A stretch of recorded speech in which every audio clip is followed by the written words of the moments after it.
Hey folks, good morning. Hope you're doing well. Look, sorry we're early, but you know this is the way it is. Sorry we're early, really. But 767-400 A380 and a beautiful DHL 757. We're going to kick the show off a lot earlier, just because we love planes, and I can't stand here and wait for the clock to go to 10:50, whatever it is, and all this stuff's happening. So yeah, sit back, grab another coffee, and let's get the show on the road. We got cruiser skies. Well, semi cruiser skies. I'll just go down and get my coffee when it's a bit of a lull, mate.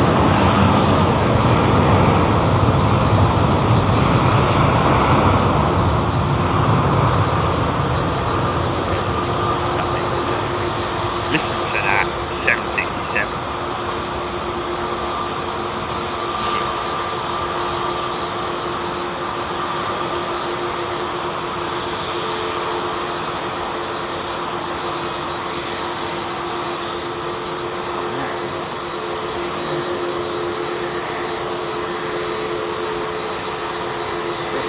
Coming off this phone.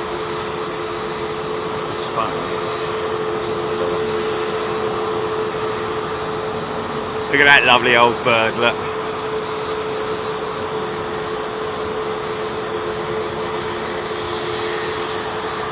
Nice background shot.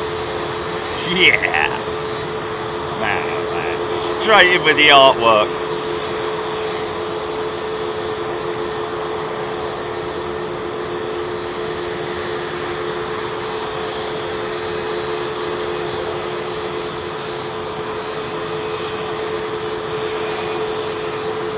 So who's that? Oh, fair play, Planecaster, if you're out there and you're watching or listening or whatever you're doing. Thank you, my friend. Sounds like a legitimate individual. Planes. Yeah.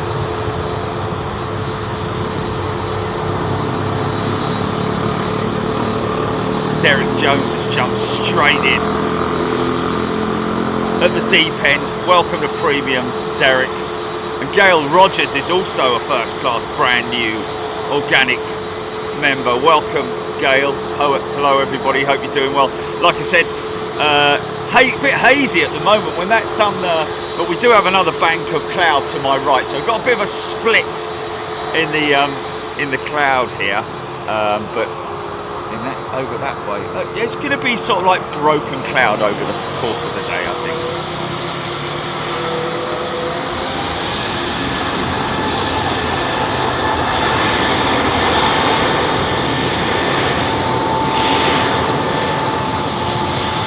Back to this 767, folks. Listen to her. Now I can't see yet. I think they're Pratt & Whitney's, you know, PW 4000s. Listen to those things whirring.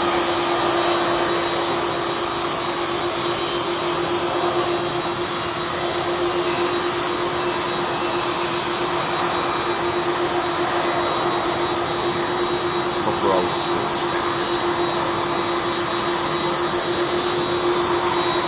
Savour it while you can, folks.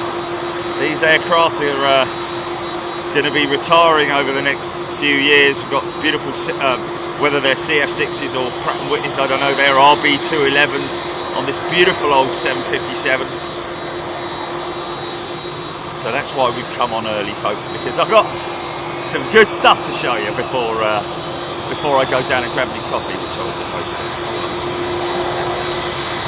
Look at that.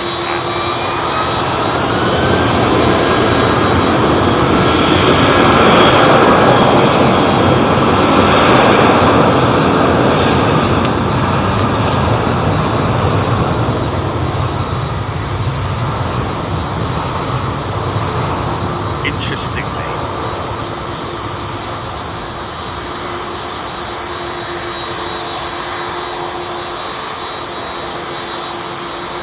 oh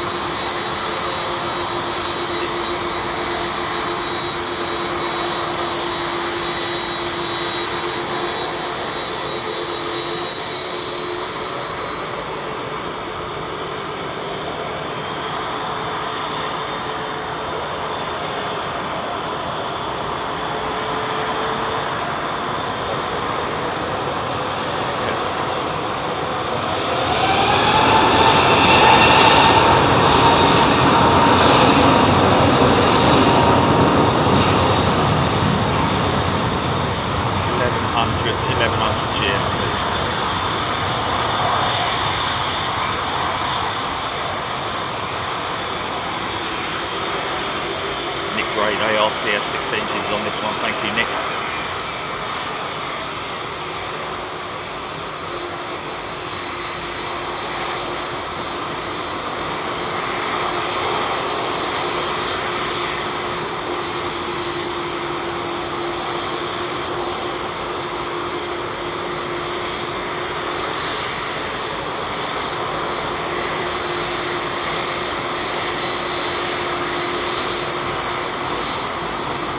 See the raked wingtip on this 767, folks. Oh, listen to this thing pulling in.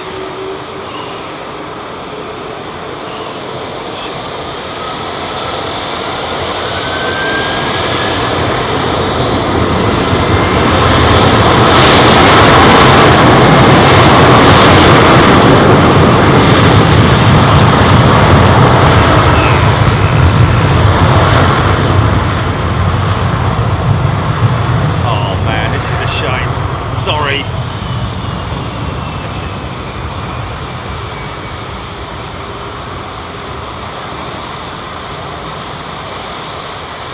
Oh, why didn't Boeing re-engine this thing, man? You could sling a Trent 1000 or a Gen X engine underneath that thing easy.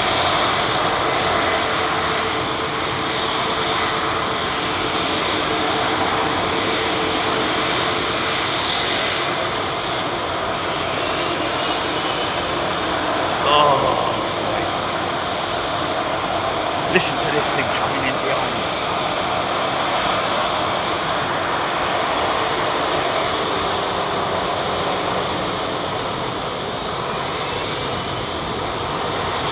I need to get that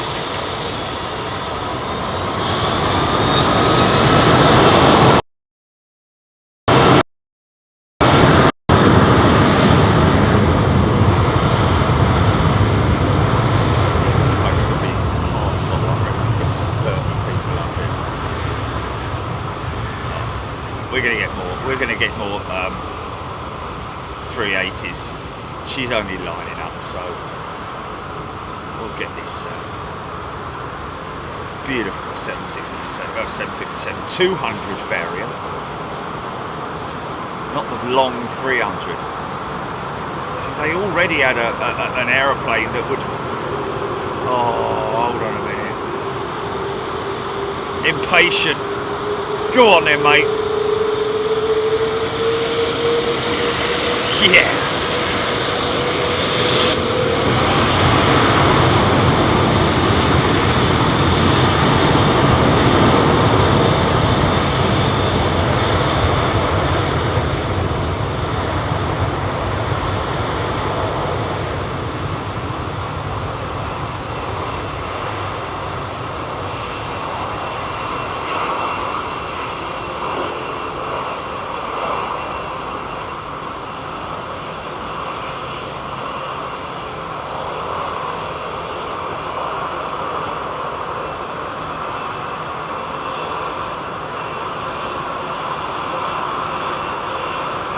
Wow, she's long, man.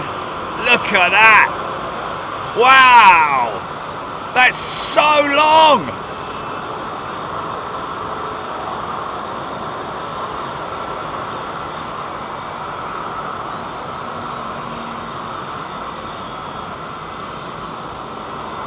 It's like me getting out of a chair after a double barrel watching of and Roadshow or something. Cash in the attic.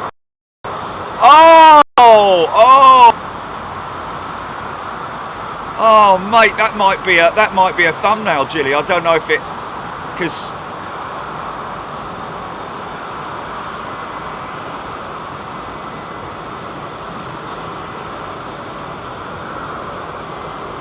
well, so far we've delivered everything that we said that we would in the post, Jilly. Awesome lineups. Power departures, and wow, you see the outer part of the runway being, obviously with these smaller jets you can see the dry line in the middle of the runway there, but those big outer engines on the 380 just Absolutely, yeah. Well, they're not overhanging. They're not overhanging the runway edges. The wingtips are. It's around about. I'm not sure how many meters wide this runway is at Heathrow. Maybe somebody could let me know. But I think it's under. There are some runways that are like 100 meters wide. You know, it's all based on the amount of keys, apparently. So in terms of meters or feet, I'm not sure, but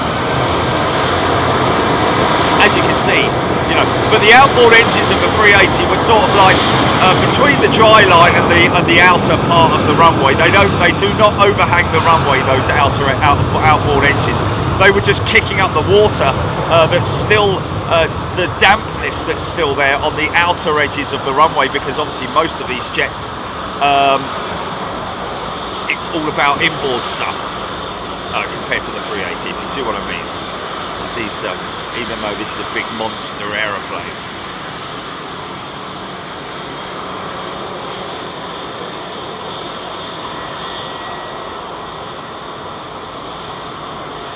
Adam the Great drying it out, yeah, proper air dry. Only need about, here we go.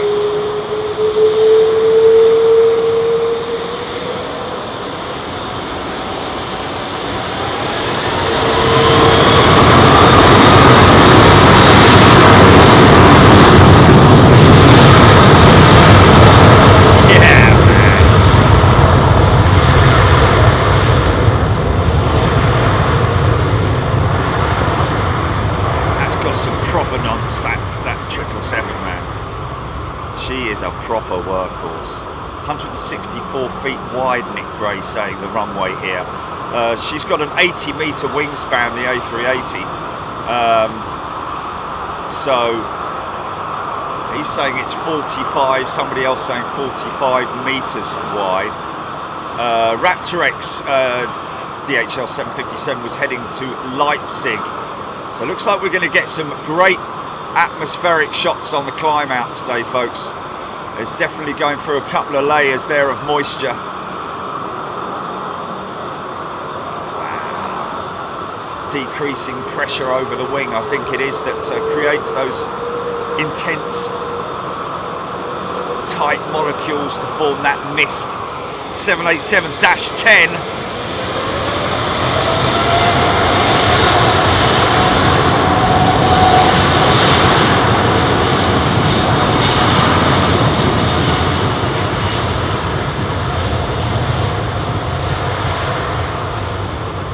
Rohit, I think that was possibly a. I don't know if it was. It was actually a festival. I'm not sure. I think it might have just. I'm not sure what the whole world. Google it. It was a festival. Okay, it's a long time ago. Put it that way. It's before a festival in Taiwan, apparently. Thank you, Julie. Okay, 339. Moving into position. I'd imagine that we're going to have the Singapore 380 coming out around about the 11 o'clock mark, should be 11:30.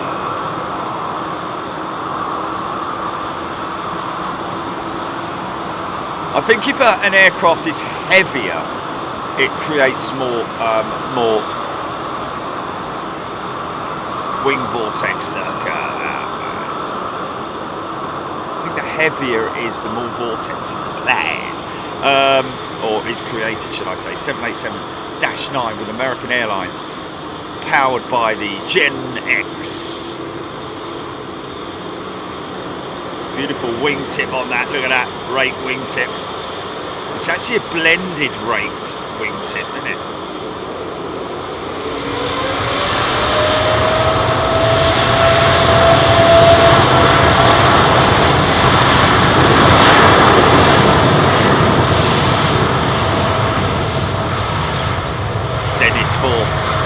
Doesn't the landing gear look small on the 787-10? Yeah, it's a shame that it's because it's so low down, isn't it?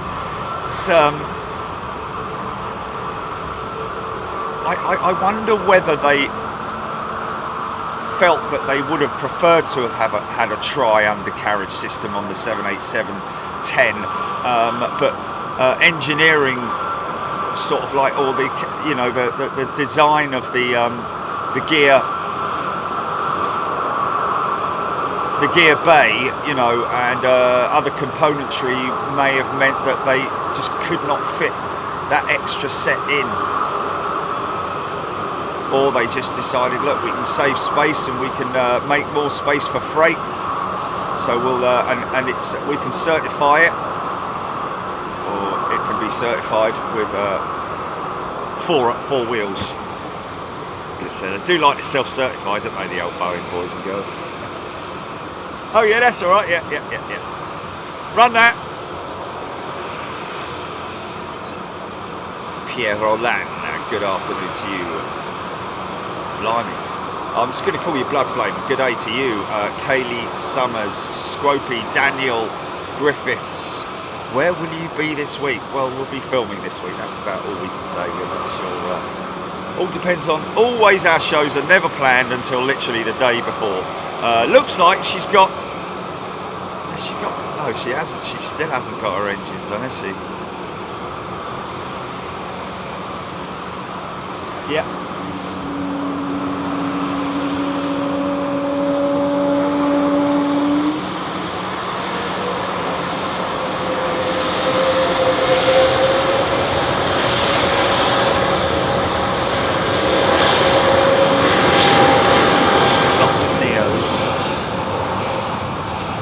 This is the Airbus A339, or as I read this morning, somebody mentioned, I like the sound of that, A330 next generation, but I don't think they'd like that, because that's towards the or new generation. People try to put us down, talking about generation. Better round. Oh, was it? Oh, listen to these Trent 7000s, man. Raptor X, that American 787-9 to Philadelphia, with Russell Sprout on board, one of our members, folks. Safe travels, Russell. Aidan Campbell trying to figure out why 27 left is 5 meters shorter than 27 right. Well, yeah, 5 meters. What's 5 meters when you've got 2 miles?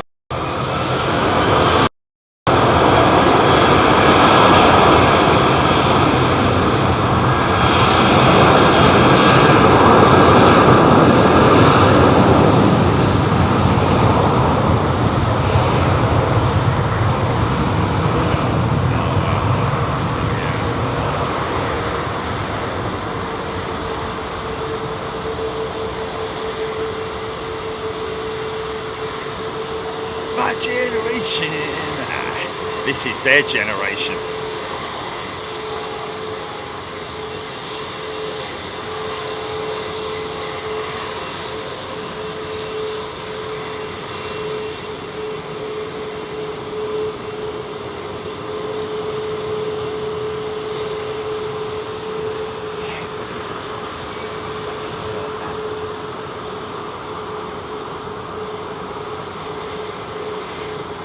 All new blended carbon wingtip on the 339. Other than that, modifications to the wing, to the pylon, obviously, because of the bigger engine. Very much like an XWB, that engine, isn't it, in terms of its looks? Or a Trent 1000 without the scallops.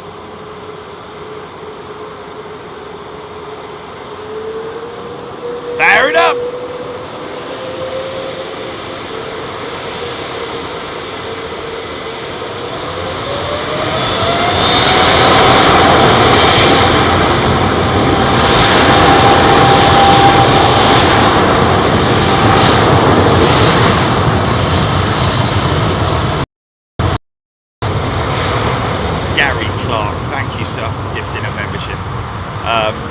Yeah, I spoke to, well, I asked a question to what appeared to be a Virgin pilot last night on Twitter about the A3, because he's certified on the A330 and the A350, and apparently you know, you can switch between the A350. If you're a Virgin pilot, you can switch between the A350 and the A330, which sort of like makes life a little bit more exciting, doesn't it? Because you go to different destinations on the 350. You have to keep up to date though. You have to do a certain amount of flights per month for the quota to keep your is it your certification? Certified on type, you know, it just keeps your so you don't have to keep going to the sim, even though it would only take a very short amount of time in the sim to sort of like get yourself back up there. But nice stuff.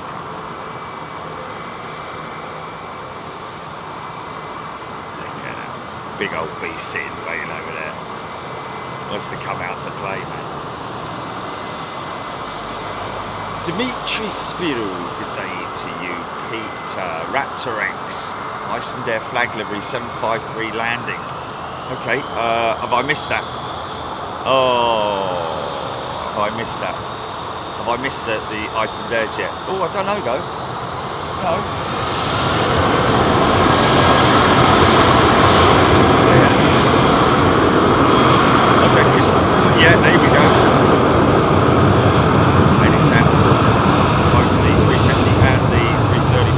I did. The question that I asked him was basically whether there's a noticeable amount of power delivery difference in terms of the feel of the aircraft, not the numbers, not the efficiency numbers, but the feel of the aircraft in terms of when it spools for takeoff, when they put the throttles up through the gate, if you know what I mean.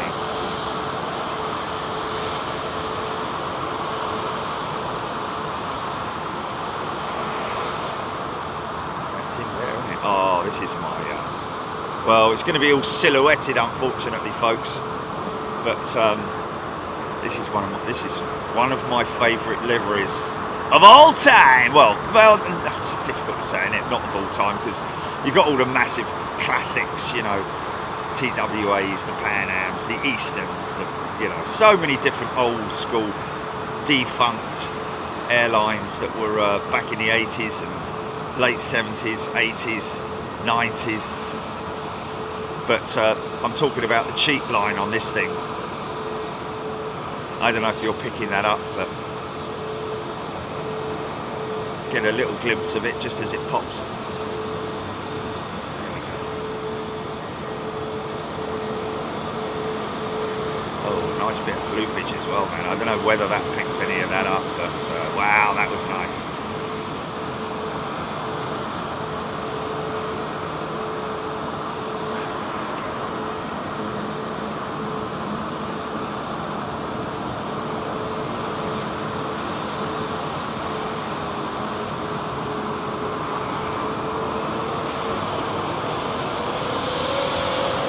Wizard off of this one.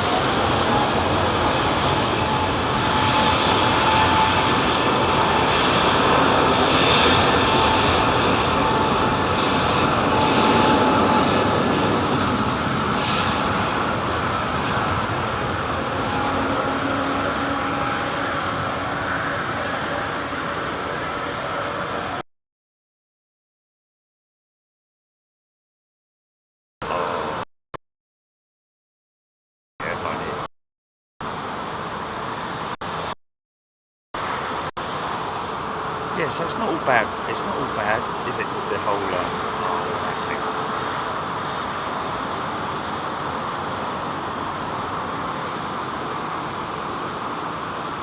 GP, are you there? Oh, sorry.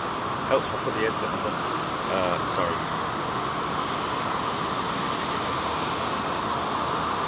Are you serious?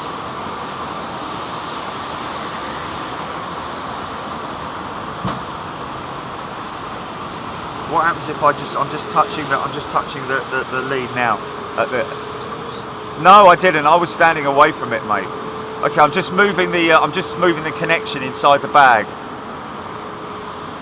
Is nothing happening? Really? Because that is the connection that I switched out, mate. Did that do anything? Has that done anything? there when I just moved it there. Because other than that, I really don't know.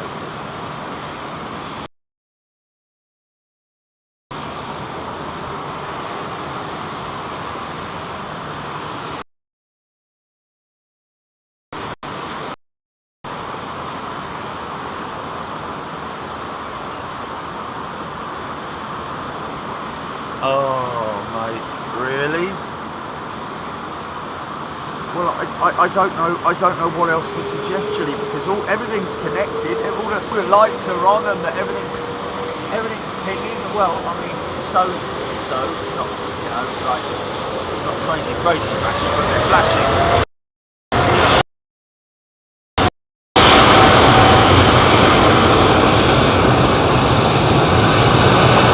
Is it the boat? Well, you mean it's hardware? It's not connectivity. It's hardware. Is what you're saying? Oh mate, oh mate. How quickly to do this? How quick to do the Sputnik? Quickly. How quickly to do the Sputnik? Yeah. Okay, we can do that with the Singapore Slinger. So what do you want me to do? Let's do this, folks. We're going to redeploy the Sputnik. I know it sounds crazy, but we'll explain it in a little bit. What do you want me to do, Jenny? Do you want me to fire it off, turn it off, or what? The Singapore Slinger's pushing back now. I'm going to turn it off.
I think just visually, I don't know if am I talking, are people hearing me, seeing me?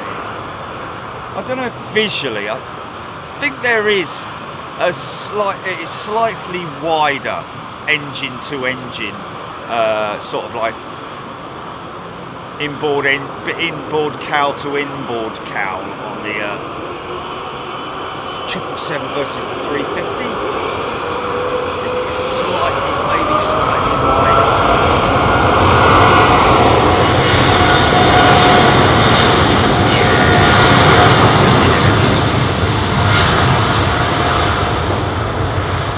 Sorry, folks.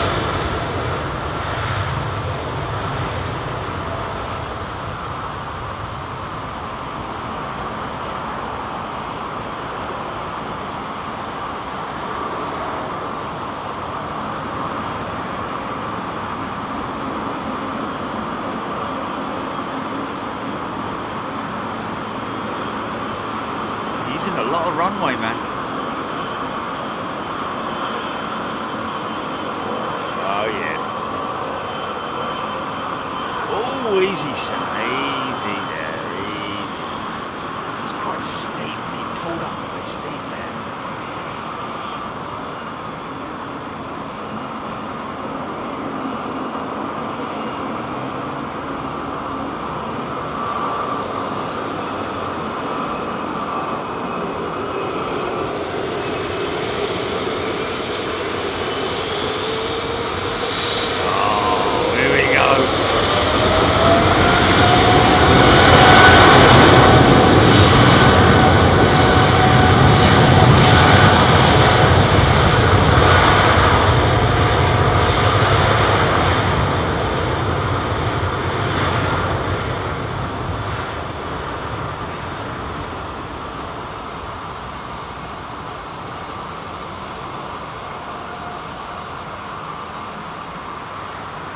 Is that one of their most recently acquired 777-300s? Oh yeah. Oh, that's funny.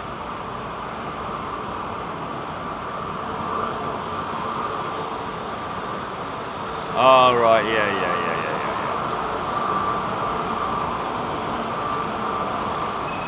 You wake up, son.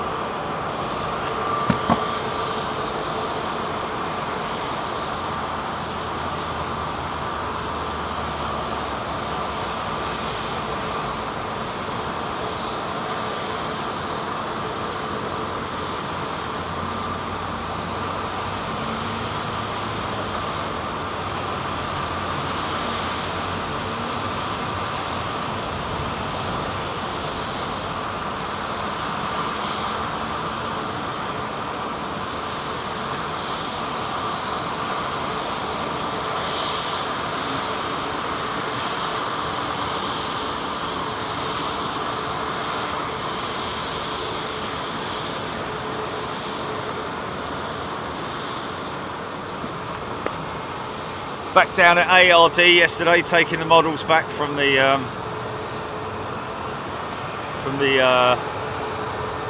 on-air program. Went there to what can I hear myself to?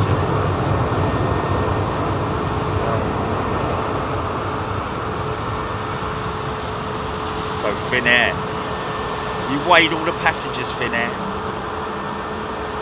Good. I'm sure the reasoning behind this trial with Finnair with weighing passengers is possibly a fuel saving exercise. Because if you think about it, folks, if everybody was weighed, I mean, I'm talking about like, you know, not like a cattle shed. I'm talking about like a very nice ergonomic pair of big scales that almost like those truck scales that they drive onto. It's like a wobbly platform. You stand still with your bag on it and give you the full weight of you and your luggage. Then the guys can calculate. They might be able to save 1 or 2 tons of fuel for that flight. And that being the case, over a year, we're talking about a lot of money being saved, a lot less fuel being consumed, a lot less, you know, even more a reduction in the carbon footprint. You know, so because in terms you have to think of the manufacturing of those fuels as well. So it might be a good thing. I certainly wouldn't mind it. I'm sure we'd all get used to it. So Finnair, apparently somebody else did it. I'm talking to yeah, like I said, I went down to ARD to get to restock on models. I was in there for 3 hours and never got a thing done because we just standing around talking aviation. Great place to visit, man. Big shout out to all the people that I met down there yesterday. Of course, Paul from ARD and his Mrs. Shusha from the Seashore, and the cat, and Mark, who works beyond the jump. The cat's mum was there, I think. It was the cat's mum. Yeah, big fluffy tail come running out. Big fluffy tail. Anyway, so I'm going to have to go back there, obviously, which is not a problem. A big shout out to Paul, who's a member on Big Jet TV, Paul Hooper. Flew with Virgin Atlantic back in the good old days. Even drove Branson to the airport one time, gave him a lift when there was one 747.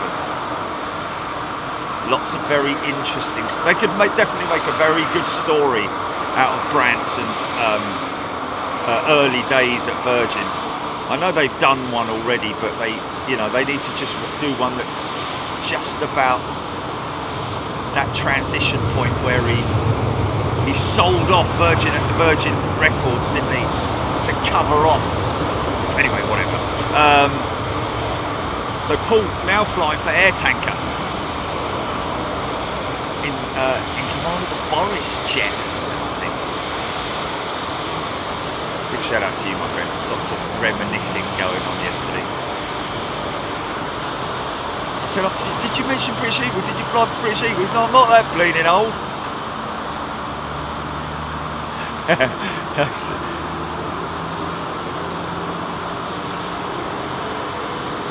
So obviously got quite a lot of freight on this jet, which is why they're operating the 350.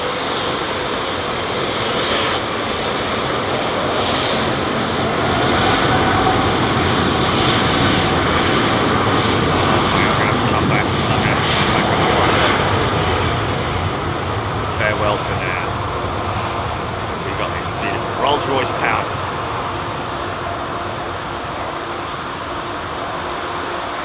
Idle power on one of these engines, folks, is as powerful as a Trident jetliner of early years of aviation. The tri-engined jet, probably around about the same as a 727, I would imagine. Mind you, we're a little bit more powerful than with the old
That's impossible, I think.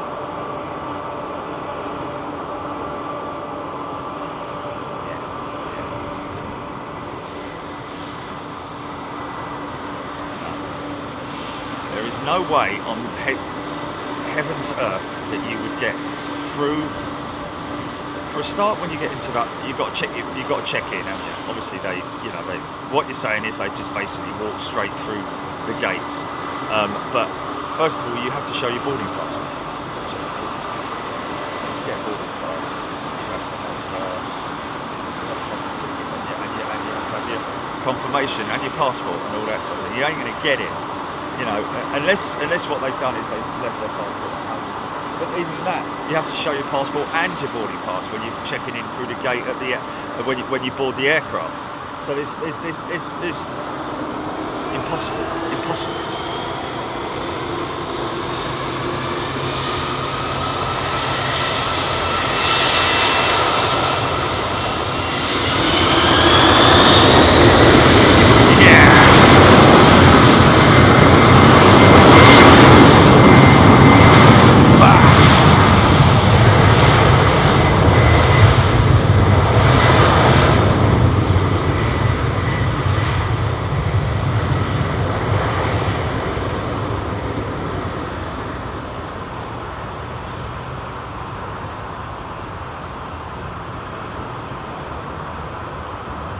Not only that, mate, but cabin crew would very quickly realise that you're not supposed to be on there, because how do you know what seat to sit down in? If it's a full... No, that doesn't make any sense at all, mate.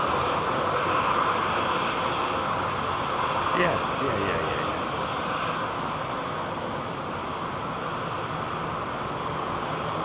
Yeah, unless it was like the fueler or the but they have to clear. Everybody has to clear off the aircraft, mate. Unless he's, like you say, it's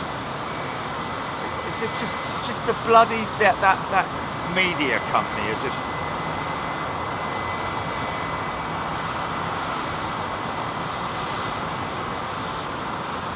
Right, here we go. Flint Hills Model Railway. Jeff Hammond. Flint Hills Model Railway sounds interesting. That is that one of those big ones that you sort of like you ride on, Jeff, or is it a bit of a small diorama like mine, or just one in your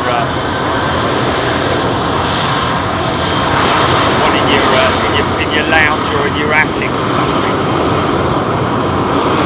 Brian McNaughton, sorry, has upgraded to first class. Thank you, Brian. Welcome, sir. Suffer 6-3. Michael White, glad you're back. Hamad Khan, Emirates 380 arriving 30 minutes. We're on departures, folks. Of course, if there's an opportunity to catch arrivals, we will. So keep me informed on both. Thank you both. Thank you, Hamad. Best thing to do is just keep mentioning. Well, not all the time, but when it's sort of like 10 miles out and on approach, give me a shout.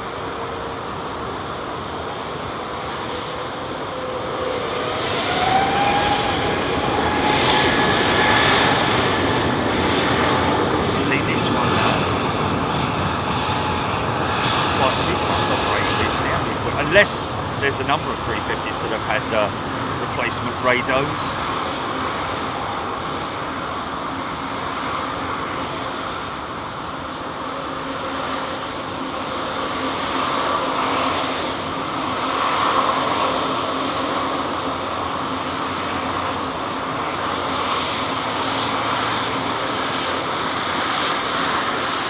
James Fenny, my friends Hannah and Andy are going out on BA173 to New York.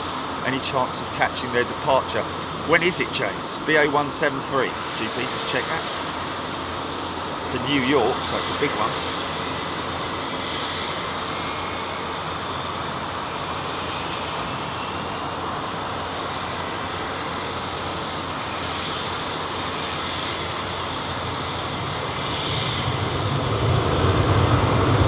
Mark Adams must check ARD and see if they have a 1/200 scale A220. I think they do. They've got them all. 320 Neos, A220s, Embraers, E2s. It's the same thing, but the bigger engine variants.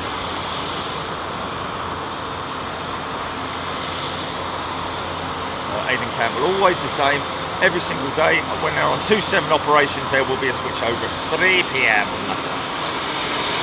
Avro Arrow. Not sure what it stands for, Avro.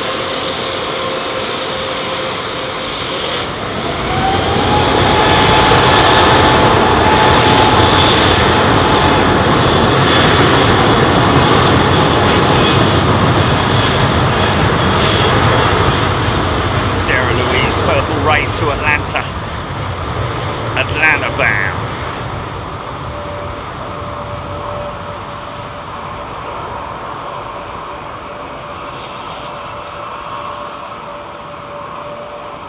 Steve Ricketts. Glad I can see Big Jet TV from the other side of the world. We're expecting a little bit of rain later, folks. Well, it should have sort of, I don't know actually if the forecasters maybe changed a bit, but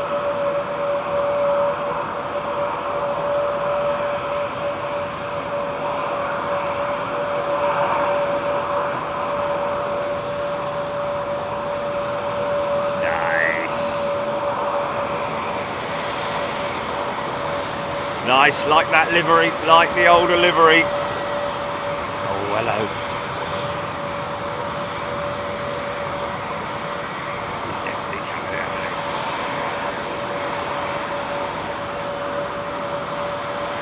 CX7 later this afternoon, 7:47.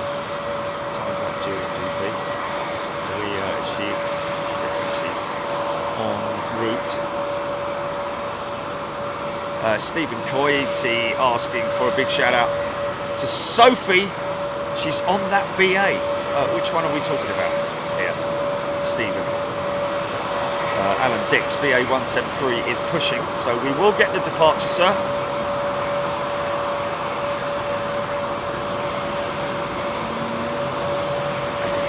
This one off to Salzburg, interestingly enough. All Rand prefers the new livery.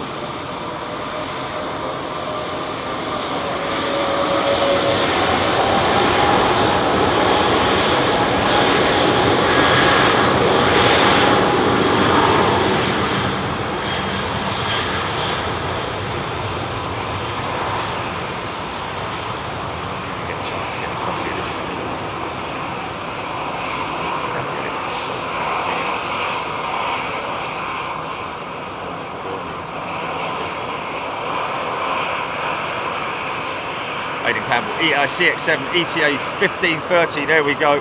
Yes, because I'm just not going to get a chance, mate, because there's too much stuff coming out, and I don't want to leave. I don't want to leave them hanging, man. I don't want to leave my audience hanging.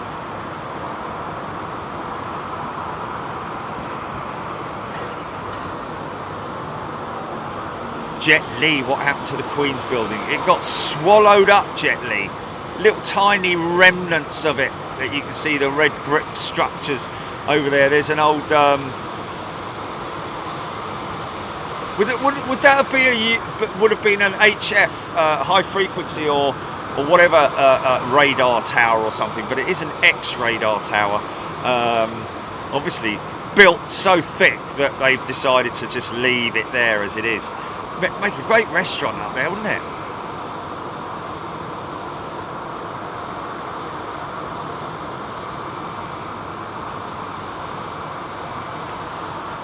Flew with these guys last week. Or was it this week? It was this week, wasn't it? Flew with these guys this week. Flew on their brand new A320neo, only on its second revenue flight.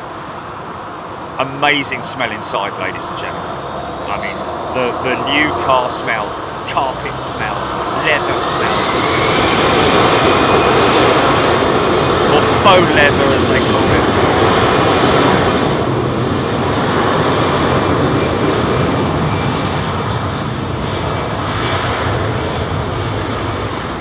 Yeah, did a nice job with the toilets. Got tweeting birds and waterfalls and stuff, playing out the speakers.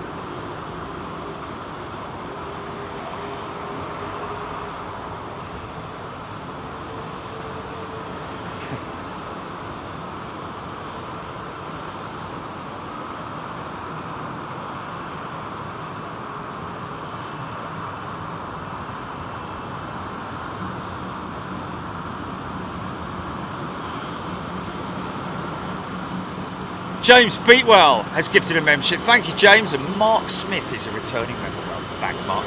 It's the BA lineup.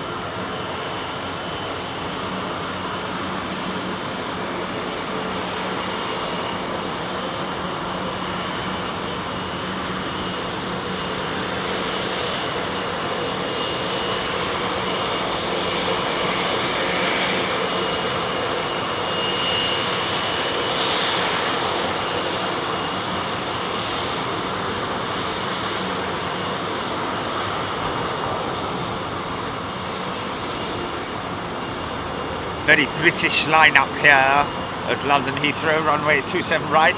Good evening, good afternoon, good day to wherever you are in the world. Okay, you know what, I'm going to let this 200 make his roll out, because this 380 is coming straight out of me.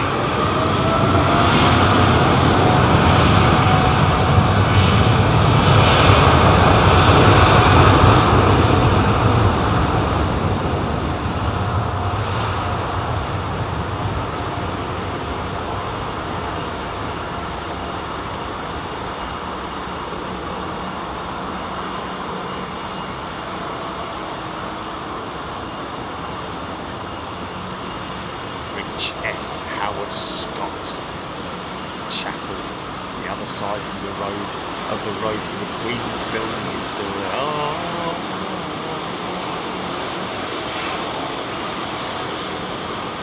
Cathay Pacific's 777 making its way up for departure. Steph. That's the spice.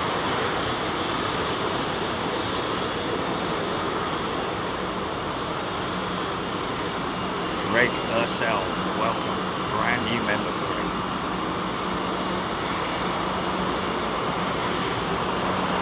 What's that to?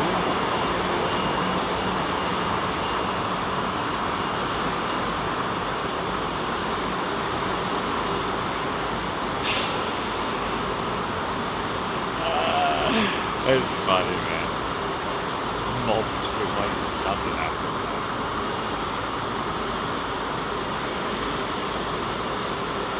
Big heavy lineup, folks, lots of power. Here we go, kicking off with the Trent 9s. Watch the power from the outboard engines. Still a little bit damp. Actually, I think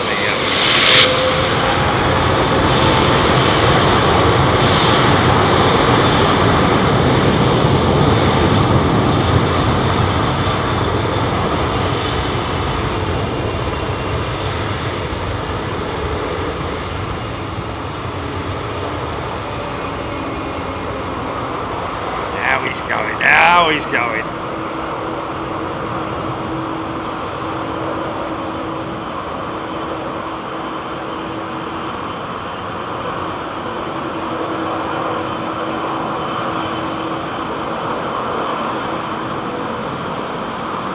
Another long run, man. Watch this thing get off the ground.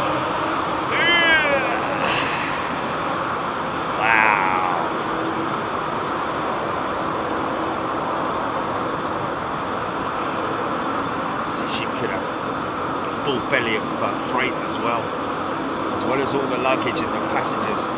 These things carry freight on them as well. A380 is not as versatile as like the 747 in terms of passenger aircraft configuration with freighter capacity like this aircraft right here, which is one of the best in terms of passenger and freight capacity. I think this thing carries more freight in its belly with a full complement of passengers than a 380 is capable of doing, as far as I'm aware.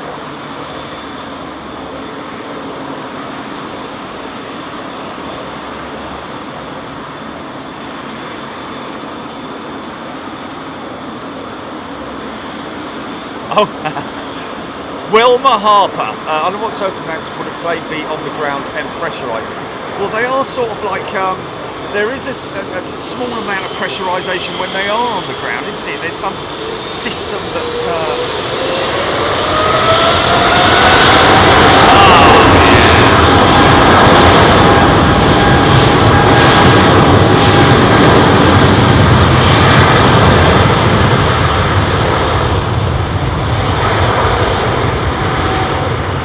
Obviously, we're not talking about the sort of pressurisation levels that you would do at cruise altitude, but there is a, I believe, I seem to remember reading somewhere that even when she's on the ground, there is a,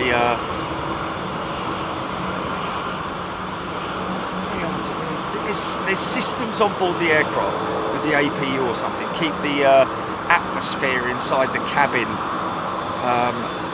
relative to some other pressurisation or something. I don't know, but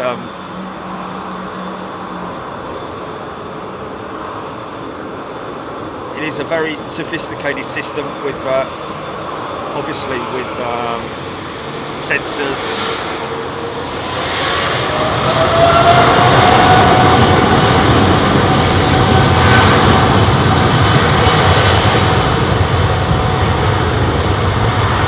thank you, Lance.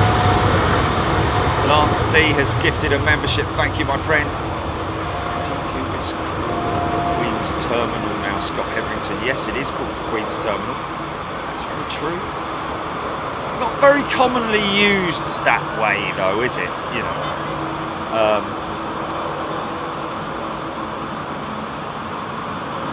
People just say, oh, over at Terminal 2, you know, where are you going out of Terminal 2, not the Queen's Terminal? It's a shame, isn't it? Because New Yorkers would like that. Queen's Terminal. Lance D, Atlanta, thank you, my friend. Is it Marcin? Marcin gift has joined as a new member. Welcome, Marcin. Greg Ursell upgraded to first class membership. Wow, so much going on here, mate. Clean Car Clinic 88 has gifted 5 memberships. Thank you so much. So far behind.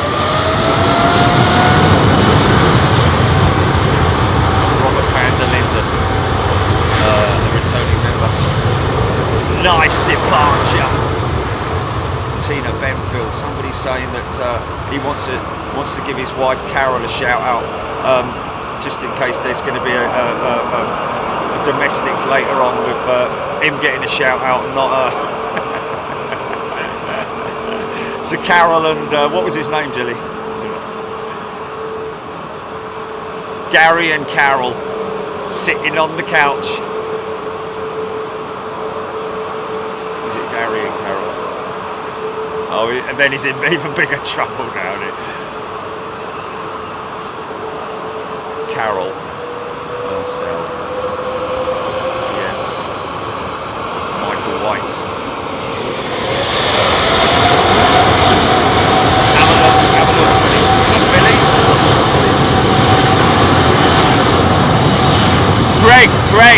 Greg and Carol, sorry.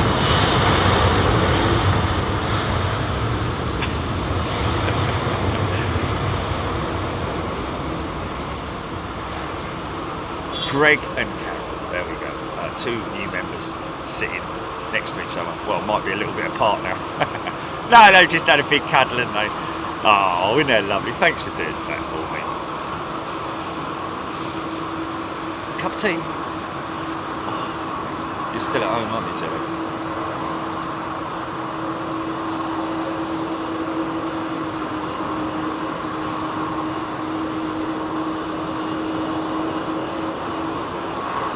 Adam the Great, to those who have flown on Cathay Pacific in the last 2 years will know what I mean when they say their safety video is very strange and the singing is mad.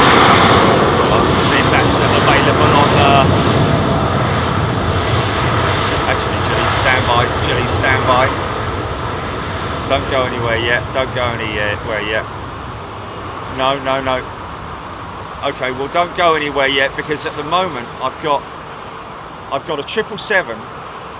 I've got a possible chance. Yeah. Gav Byrne. opposite side of the airport. Arrivals will commence upon runway switch 27 right at 1500 GMT. Thanks, Gav. Yeah, happens every day.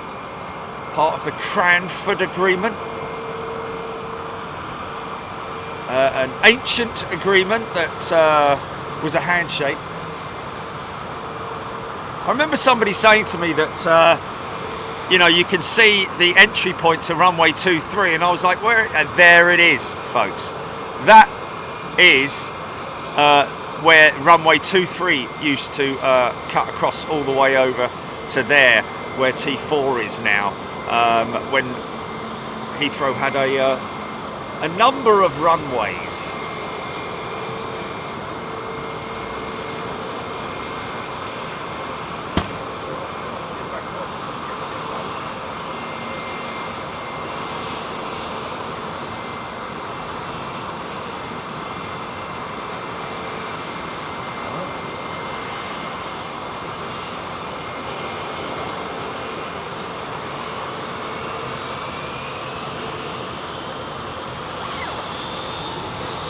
Right, folks, I'm going to head down and get myself a coffee very, very quickly because I came on early, so I'm sure you appreciate that.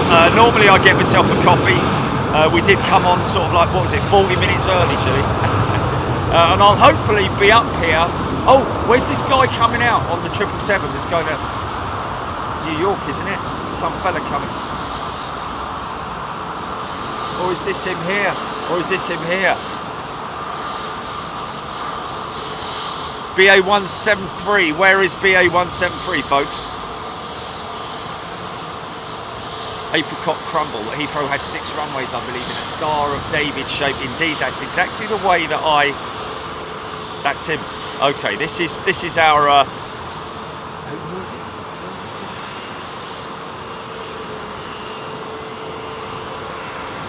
Who's on 173, folks? Benjamin Lane, welcome to Premium.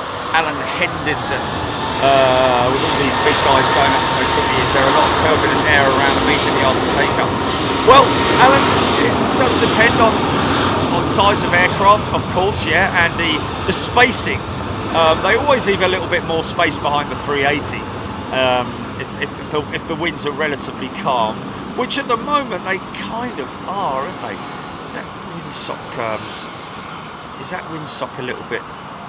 Is he caught up? I think he might be caught up, you know, because that should be rotating to our left. It's right, shouldn't it? That's seized on the pole.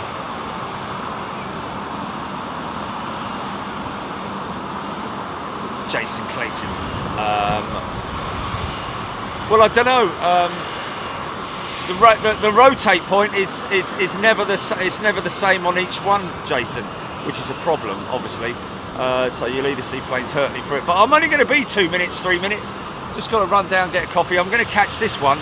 This is BA173. We've got somebody on it, but as you can see, we've got a relatively empty airfield. But trust me, at London Heathrow, that does not last for long. That's the Vietnam jet coming out over here. We've got a lovely old CEO, old generation A330, which makes a hell of a racket. I'm gonna have to wait until those two have gone through.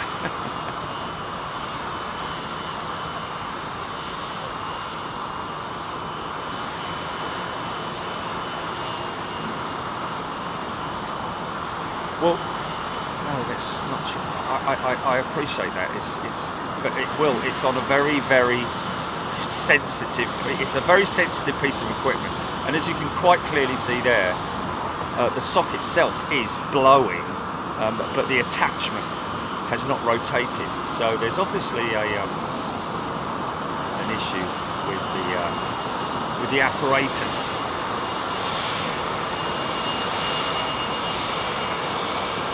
Neil Daniels still in the concept.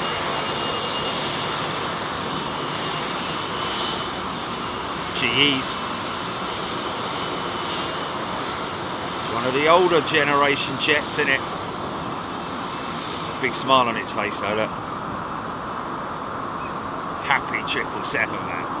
And that smile gets even broader the more it goes to our right. Good thing is, got a bit of a line-up shot here because we've got this intersect going out.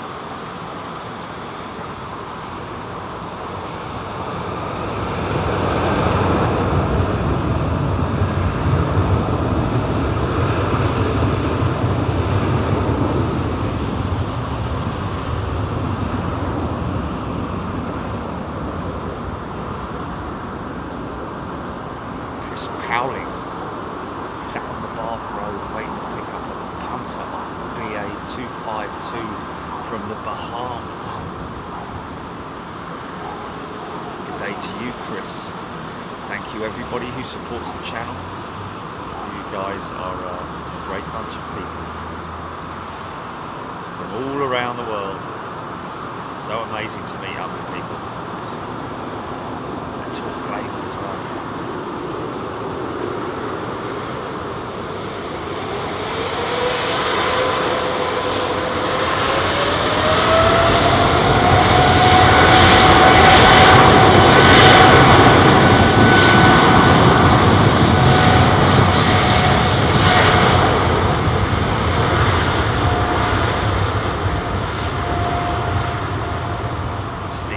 Speedbird heavy.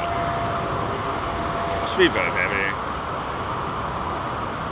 Jolly good, we're all ready to go. Okay, throttle up.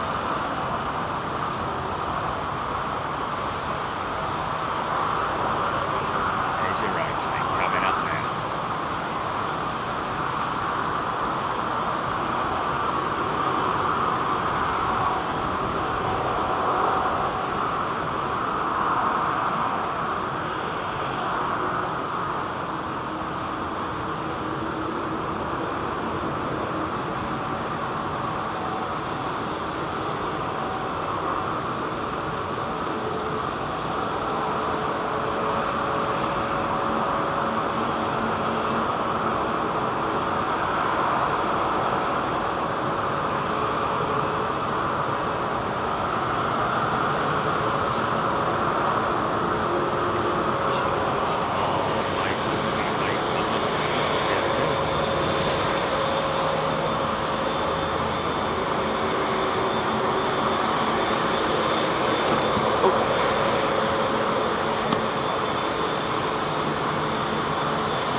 Samuel Shepherd, brand new member. Welcome, Samuel. Lovely to see you here. Get involved in the chat, folks, if you're a new member. Please, we're a great community in here, and I really appreciate anybody who comes in and gives me questions, asks me questions, gives me answers, informs me on stuff. That's what we're all about, folks. No matter how big or how small the question, it really doesn't matter. I love talking about aviation, and invariably it always leads on to something else. So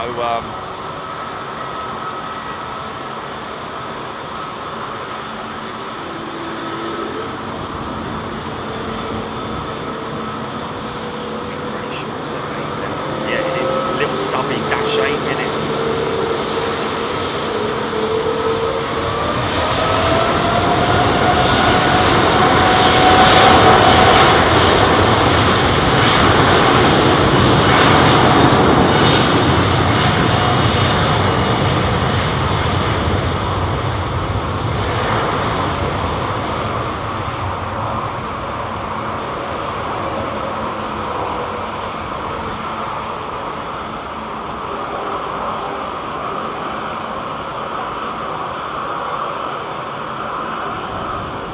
Going to catch this 330 turning on, folks. Stand by.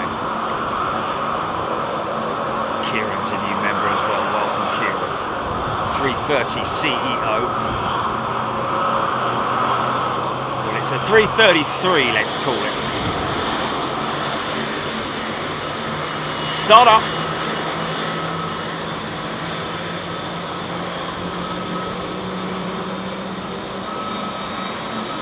class alert. Listen to how long this spool up is.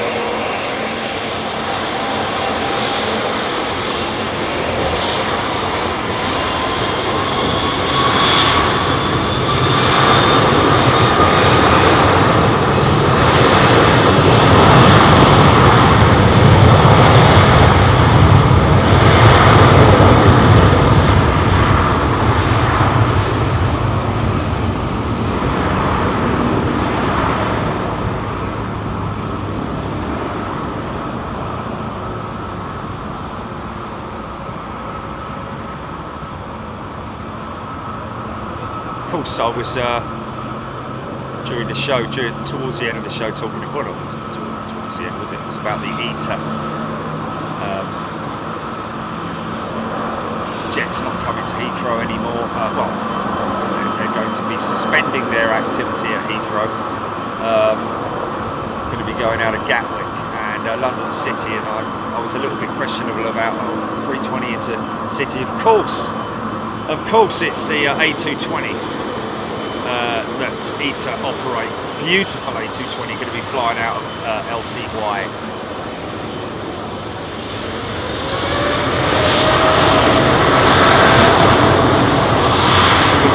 Start to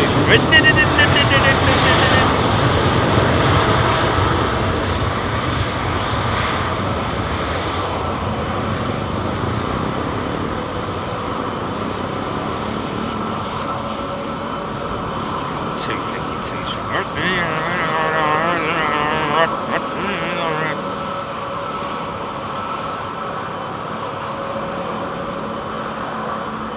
Vinny M popping to the shops.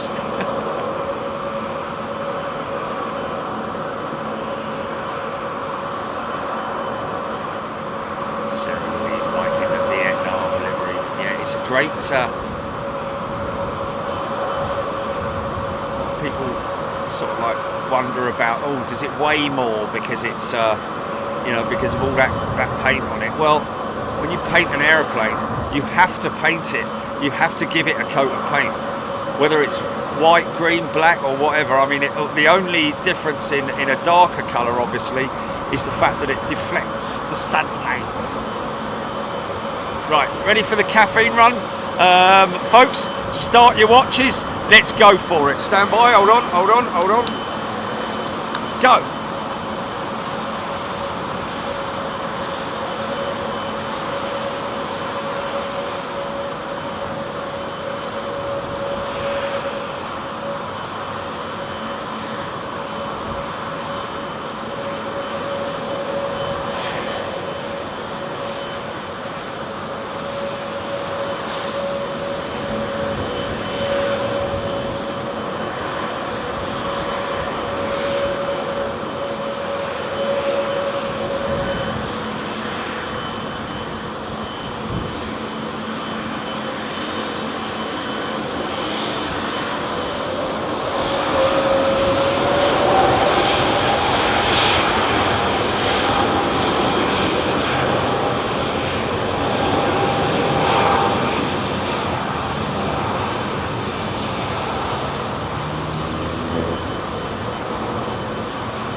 3 380s I've missed, folks, but only arrivals, not departures. I wouldn't have done that to you.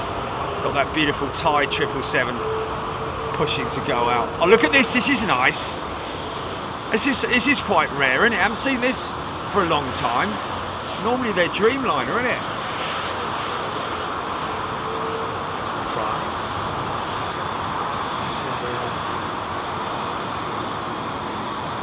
That's a 900, isn't it? Is that a 900? Jelly, just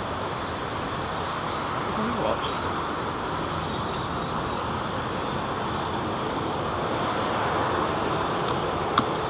She's got a plug door, which would have been inspected, I'd imagine. Hello, Doctor Surgery, how can I help you? Yes, I'd like to bring my 737 in, please, just to have a little check up. What's the problem, sir? Yeah, where is a plug door?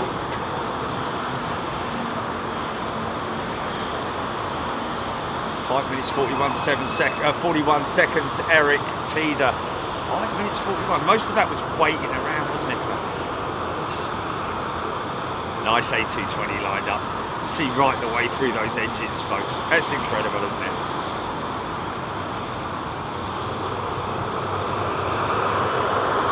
CFM 56 power, you're ready to go. Fire it up!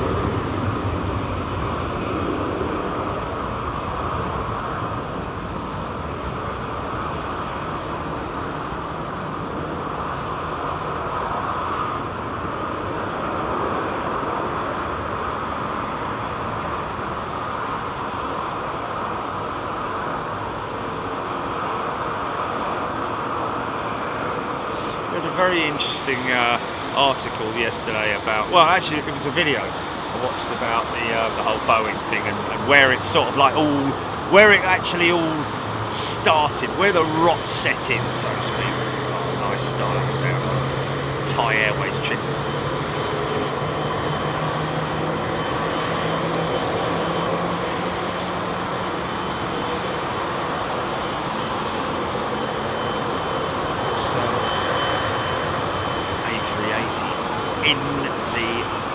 In the test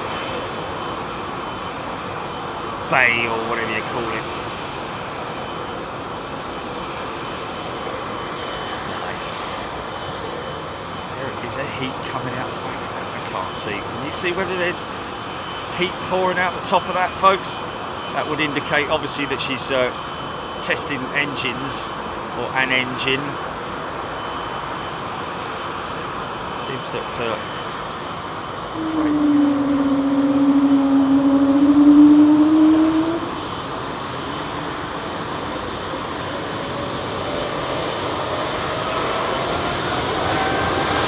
Boeing 707, loving this.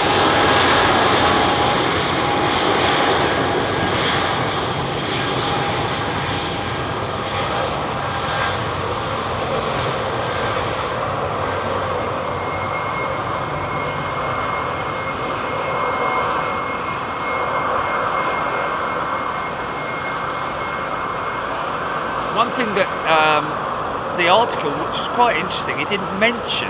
They obviously mentioned the McDonnell Douglas takeover, Boeing buying out McDonnell Douglas, just at the point when the MD-11 was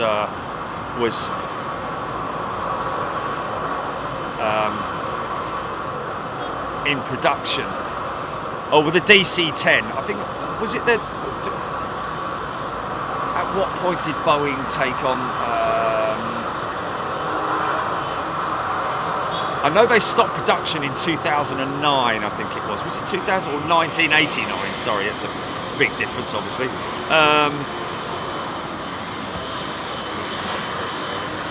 1980.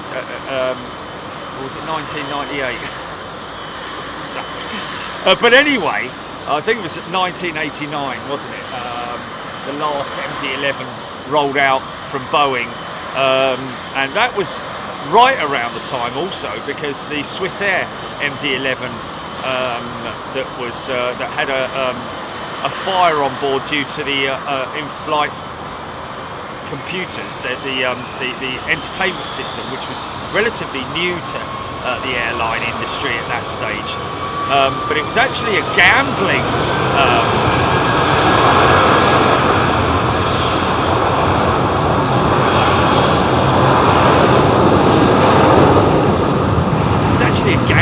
game that caused the major issues and the overheating of the panels, and subsequently the fire arcing onto wires and all that kind of stuff, or wires arcing onto whatever. But anyway, yeah, of course that was the MD-11 was part of Boeing at that point, and that was a major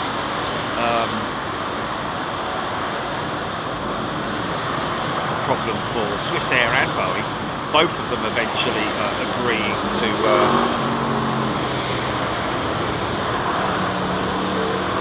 but it was at that point, obviously, that they were on a sort of a downward spiral. And then the 787,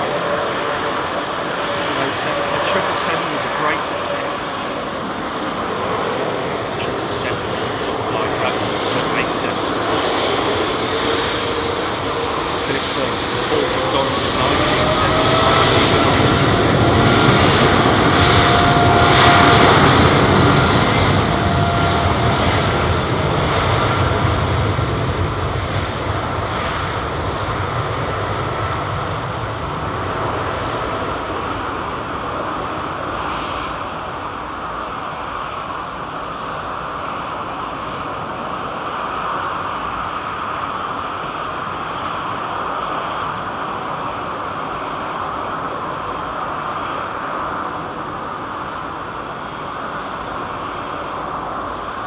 Was at the Swiss Air Memorial just to the south of Pickett's Cove Lighthouse last summer.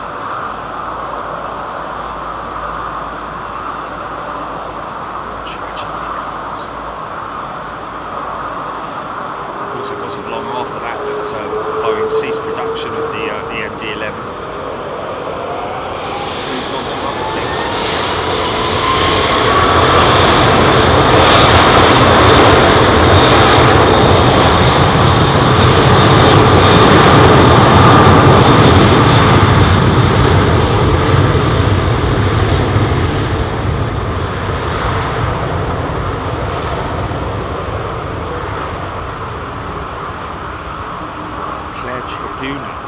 Good question, Claire. The best thing to do, Claire, is it's more a case of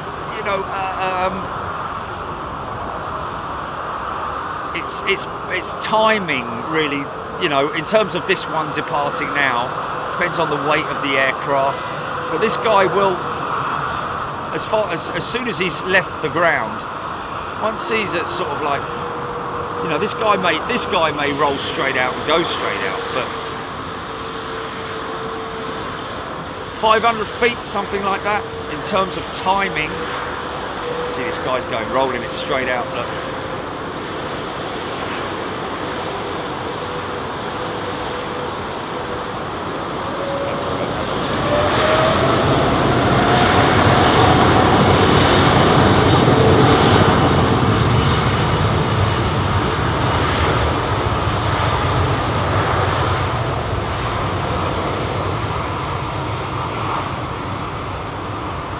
Unbelievable the fact that Boeing subcontracted the entire aircraft of the Dreamliner, didn't they? But then again, so does Airbus subcontract all of their manufacturing. So I didn't think that was a major thing with that. But they obviously had massive issues with supplies and also reliability. Obviously, with the lithium batteries initially at the early stages of the jetliner, put it back quite considerably in terms of its being put into passenger service. Remember that, about 3 years.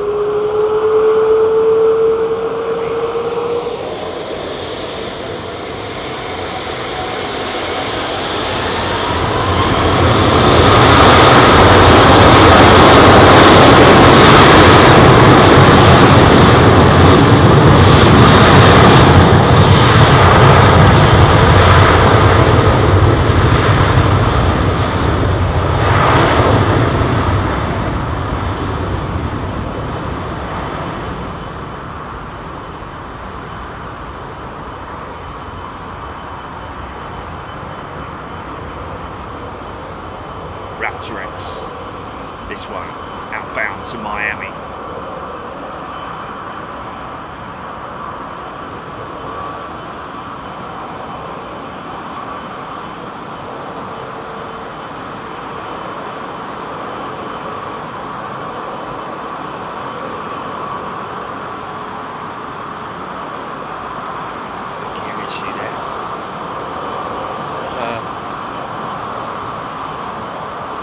Finally unboxed my Emirates A380 model last night.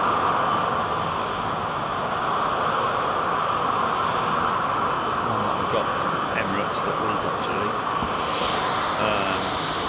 Yeah, because I want to. I've taken all the undercarriage out, and I want to flex the wings. So I'm going to put it in a device or something where I can weight the aircraft down and flex the outer wings using like a very mild heat gun of some description, just to give a little bit of make the wings a bit pliable.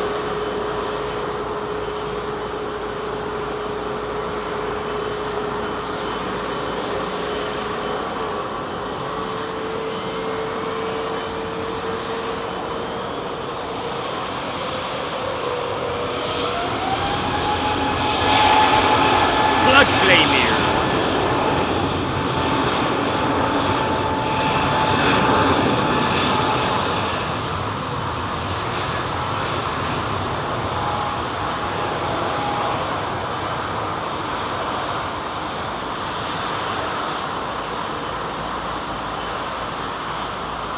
Listen to those treads. Listen to the hum.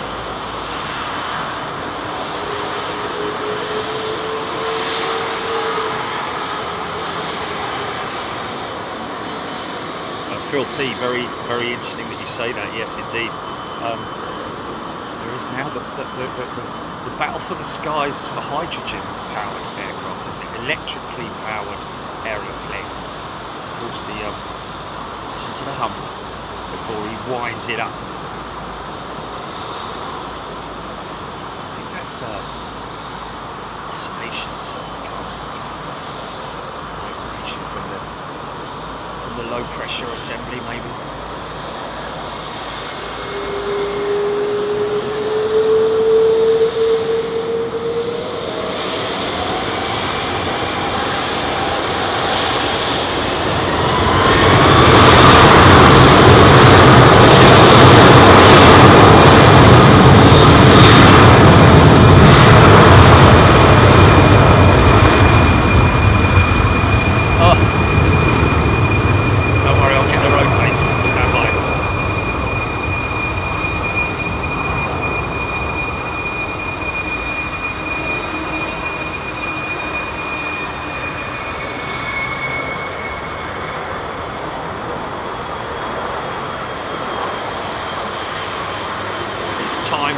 If he's timed that right, he'll be able to turn it without having to.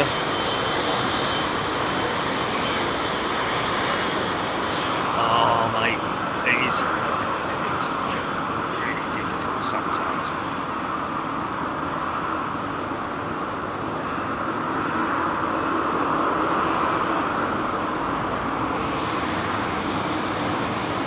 Yeah.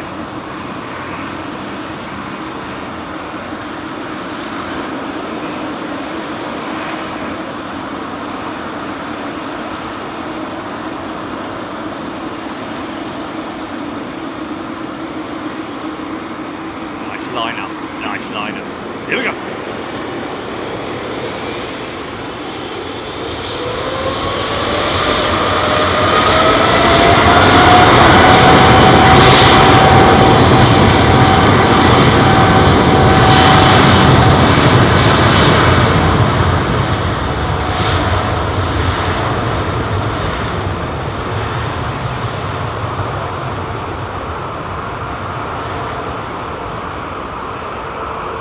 So that article didn't mention the MD-11. They only mentioned about the Boeing takeover of McDonnell Douglas, but they didn't actually mention in there about they were mentioning all the different, you know, setbacks that Boeing have had over the years, and obviously these latest ones are not good for the operator, for the airframer.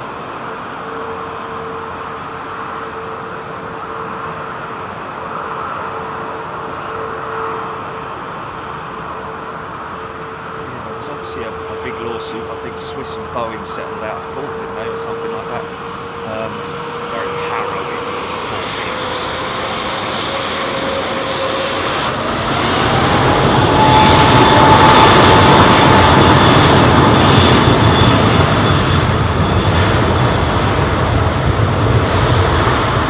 Immediately stopped all the in-flight entertainment on all the MD-11s.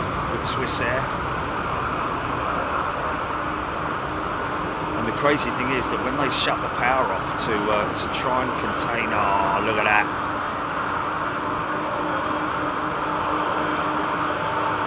It left the wow. Yeah.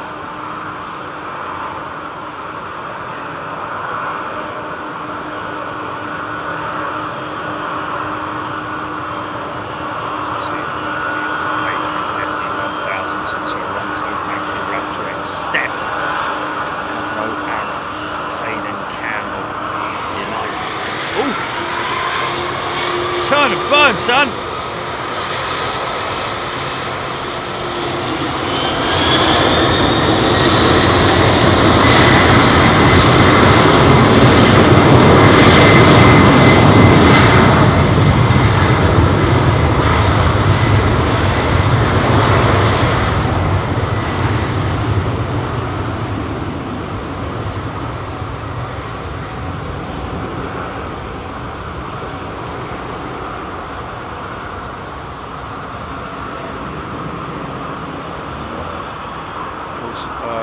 Most of Swiss Air's MD-11s were then bought by Lufthansa and converted to cargo jets. Stopped operating as passenger jets for a long time.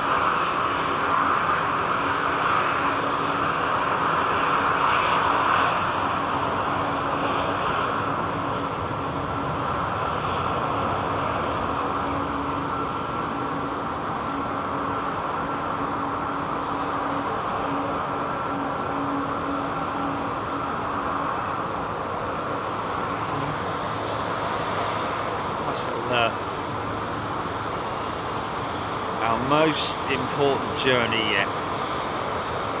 Where's that?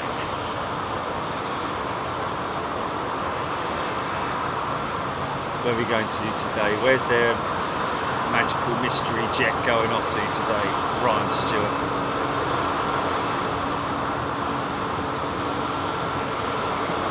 Where are you off to?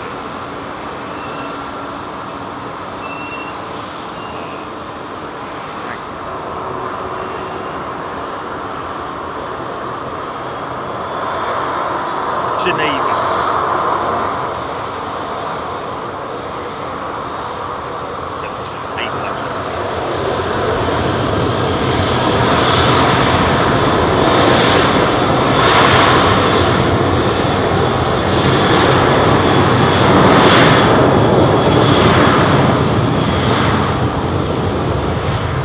Quite rare to see the old 737s with KLM in these days. More often you see the Embraers, isn't it now?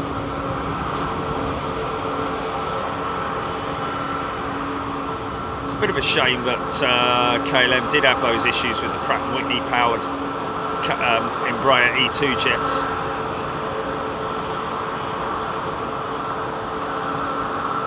What are you doing to me? Sifting through a bag of nails. What's that?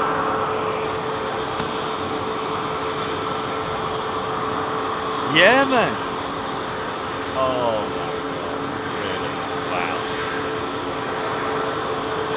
Philip Lowry, spool up seems quicker on the 737. You're right, Philip, because it's got it's much quicker in terms of its spool. These ones here take a little bit of time before they get going, but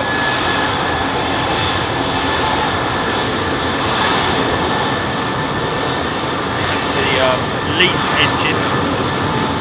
But the CFM56 engine is obviously more fan blades, it's noisier, and it does, I'm pretty sure it spools faster than these next generation engines. Certainly no difference in terms of power. In fact, if anything, these things may be a little bit more powerful. But obviously developed with the bigger fan blade to increase the efficiency of the engine. Lots more bypass of the engine as well. Nice roux coming out. The little Joey just popped out of its pouch.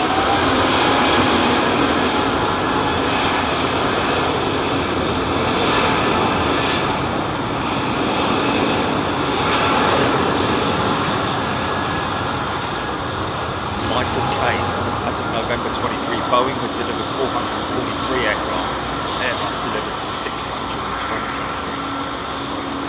So, it's not something I'm glad to see in any way, shape or form. It's just news, and it's very unfortunate, this whole thing with Boeing. I think they need a shake-up from the neck up, literally all the way to the top. They need some. They've lost a lot of very skilled workers at Boeing, folks, during the pandemic, and also job cuts, that kind of thing. High, good quality engineers, high-ranking, been there a long time. They've gone, and they're finding it very, very difficult to get good quality technicians and engineers, not just at Boeing, but all around the world, really.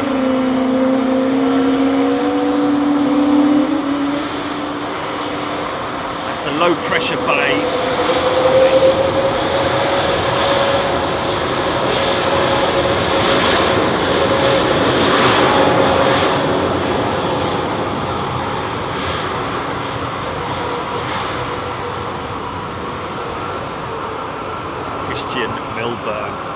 Engines on the Neo look massive. Yes, they do, don't they, Christian? Is it 333 Virgin Atlantic old school jet lining up? Nice A300, folks. The thing that started it all off is that jet that you see right there, ladies and gentlemen. Believe it or not, the whole sort of scramble for wide body stuff all started with that jet. Became popular very, very quickly amongst European, Eastern and Western carriers as well. I think American Airlines operated the A300. Long spool.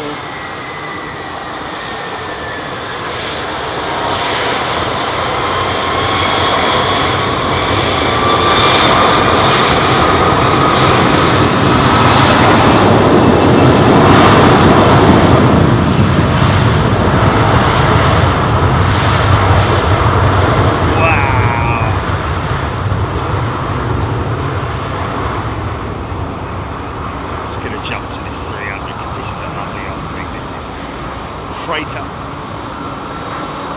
East Midlands Airport. There was some strikes yesterday. I don't know whether it was DHL or whether it was the airport. I don't know what part of the operation it was, whether it was ground workers or what.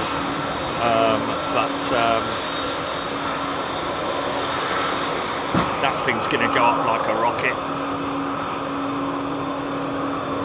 But yesterday, FedEx operating their 777 and Iceland Air operating a 767 freighter yesterday. We're expecting to see Iceland Air. What time's she going out, Julie? It should be going out.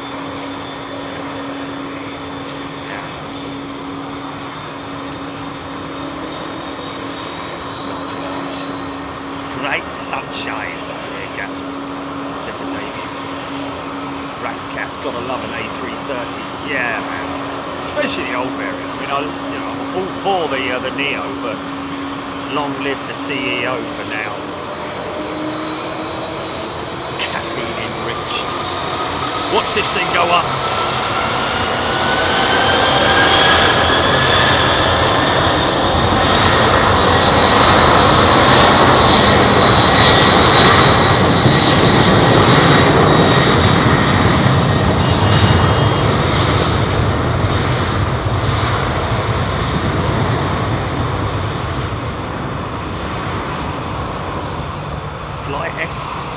SSC, thank you for LL, an absolute pleasure, sir. Oh, madam.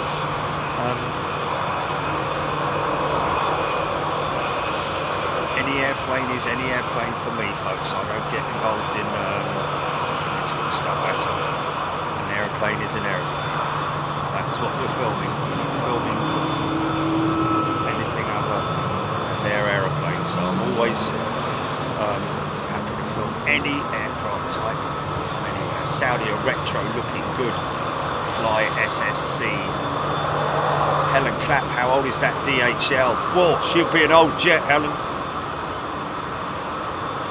And we're talking pre-777 era, that sort of thing. She's a very old girl. You there, GP? Oh, there you go.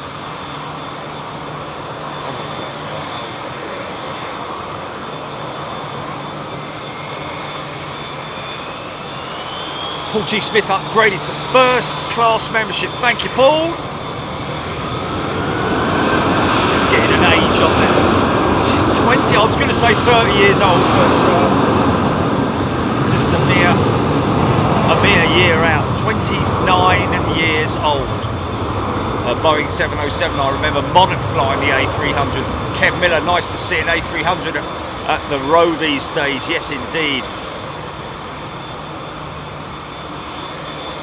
Only 3,008, is that feet per minute, H saying.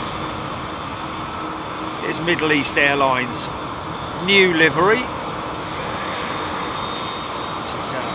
I like their old one, it's very retro, but I also like this. This is Logan Air's special livery. Haven't seen this before. Andrew Ingram, thank you, 29. Claire Traguna, 29, thank you. Hobby time, yes, I am playing crazy. I am playing, in both meanings of the word, or of the saying, or whatever it is. James McKelney, Mr. Chi, good day to you. What a way to spend a Sunday afternoon. Lazy Sunday afternoon. Got no need to worry. Close my eyes and drift. Hello, Mrs. Coming back to the little Joey in a minute. Aidan Campbell, the A300 is #2 tracked worldwide by 880 human beings and a cat.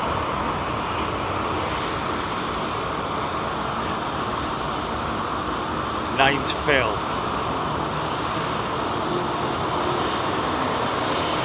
Perth bound, folks. One-way ticket. Straight down to Perth. No stopping, man. It's just, you've got to have a lay-down seat, haven't you? You've got to have a lay-down seat, man. You've got to at least have the luxury of being given the option. If you want to lay down, you can, because that's a long old trip, that is. Mind you, how many you'd have to watch? How many films would you have to watch if you watch them endlessly, one after the other? I mean, you know, box sets are one thing. You know, the whole box set of what? Star Wars, maybe, from beginning to end. Could you watch the whole of Star Wars beginning to end flying that Qantas jet to Perth? Chili's doing the maths. One Lord of the Rings movie, yes. Or endless bargain hunt.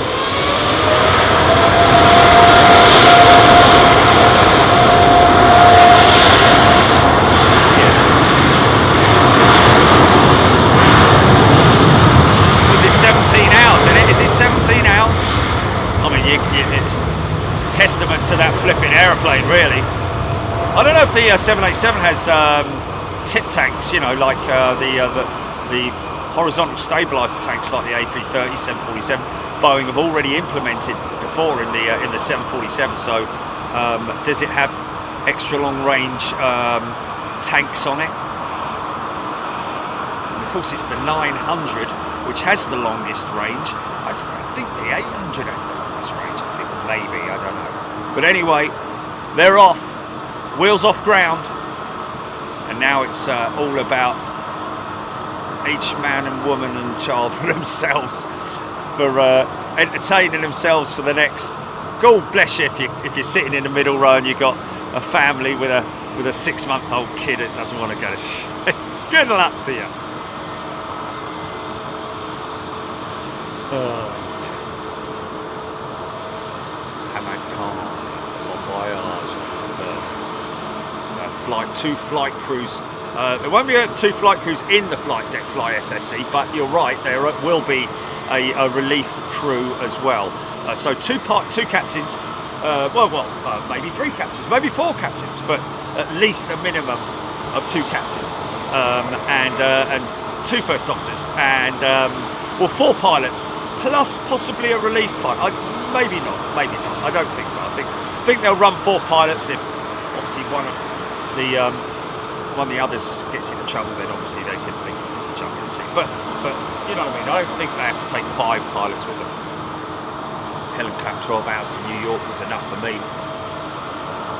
John Collier, you could watch the first 4 series of air crash investigation. Can you imagine that with the poor people behind you watching?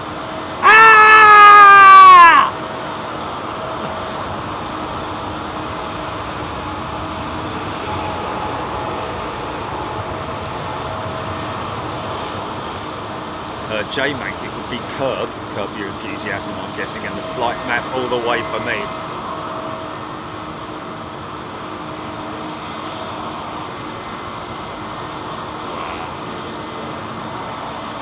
Nearly 24 hours to watch the whole of Star Wars. Oh, 26 hours, nearly 26 hours. Right, okay, so you'd have to miss out on one, wouldn't you?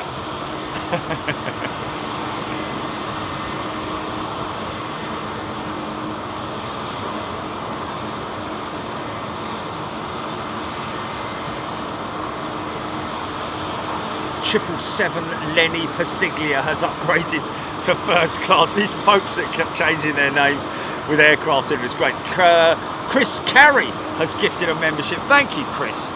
Thank you, everybody. Get involved in the chat. Don't feel shy. Noticing a few new members getting involved today, which is nice. Roy Van Can, because if anyone can, is there still a gym on board that Qantas 784? I thought there'd be a bleeding gym then, would there? Yeah, very small gym.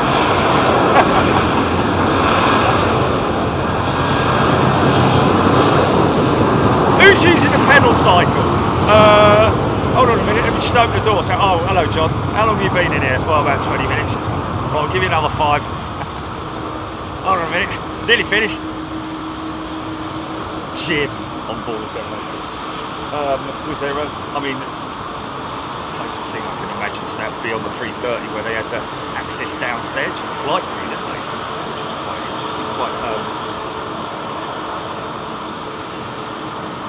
England the Great Bean on that Qantas all the way to KUL. I don't like Qantas link. Their internal flights in Australia are too damn small. Qantas is a very long flight. That's Chrissy. Chrissy would pass on that one.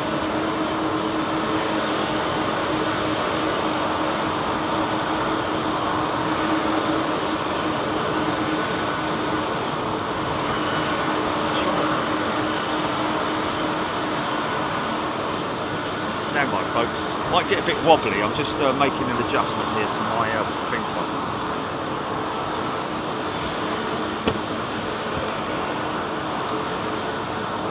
Just that sun.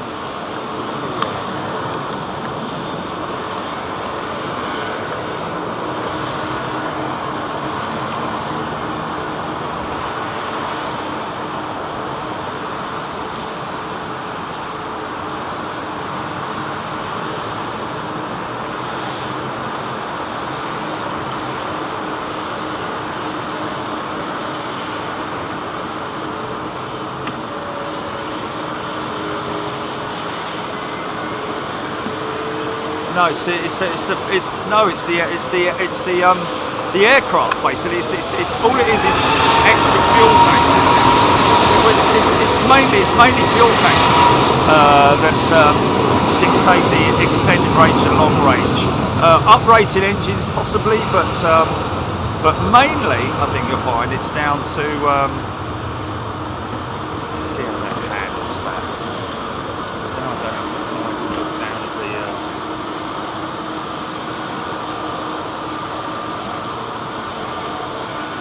But that's a great question. How do they determine long range and extended range, etc., extended ER and LR and all that? It's basically down to, you know, the aircraft in terms of its dynamics are the same. You know, in terms of the wing and the fuselage and all that kind of thing. It's just mainly down to the extra fuel tanks that are added to the aircraft. Let's see if that works. I think that's going to.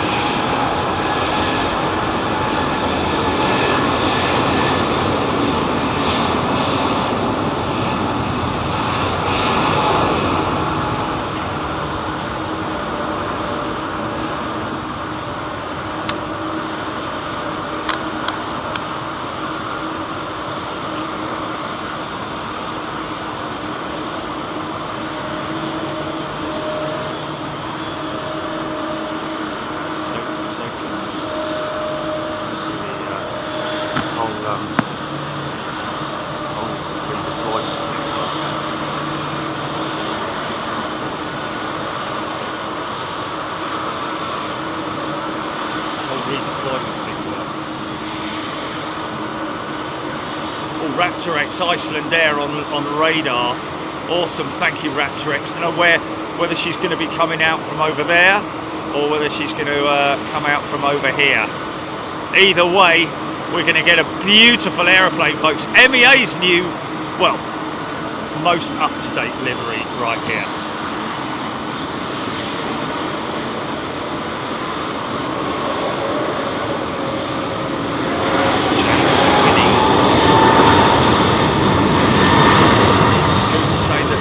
Has the benefit of being lighter and more fuel efficient. Well, I don't. Where did I get it from?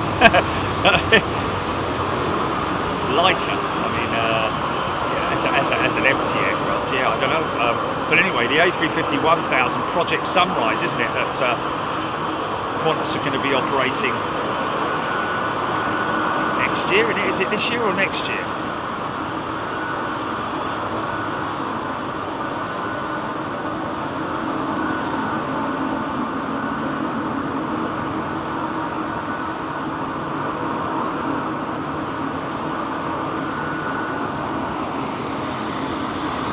Nick Gray, JetBlue 321 also due to depart. I was actually speaking to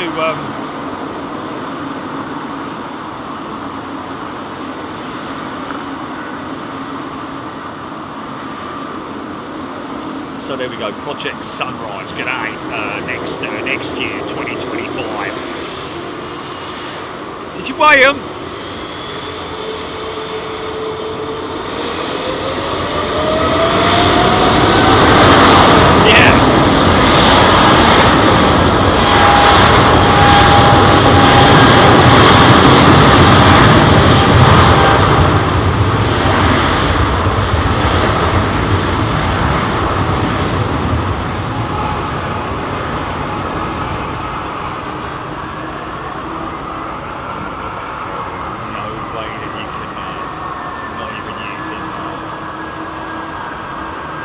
Look at this, folks, this is quite rare. I saw this one being worked on last week. 777, 200 with United. Obviously dominated here at London Heathrow by the 767s. Yes, we know you're there, we know you're there. Michael Unorthodox.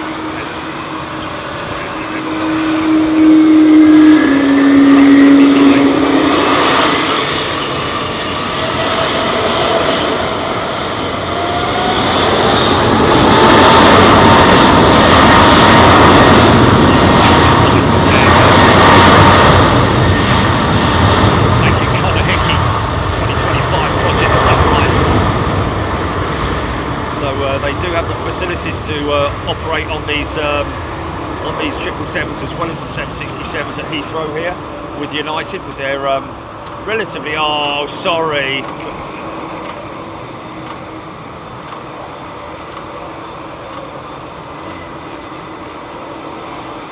I mean, when have they ever done that, Jilly, you know? Wilma Harper. Once saw a Qantas 747 carrying an extra engine. Yes, indeed, not for power.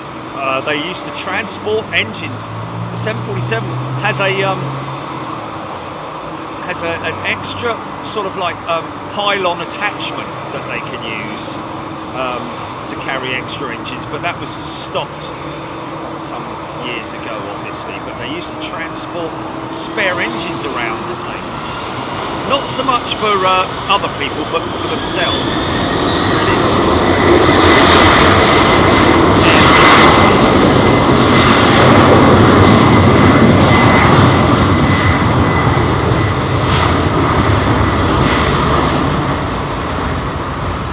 Aaron Thomas loving the 757.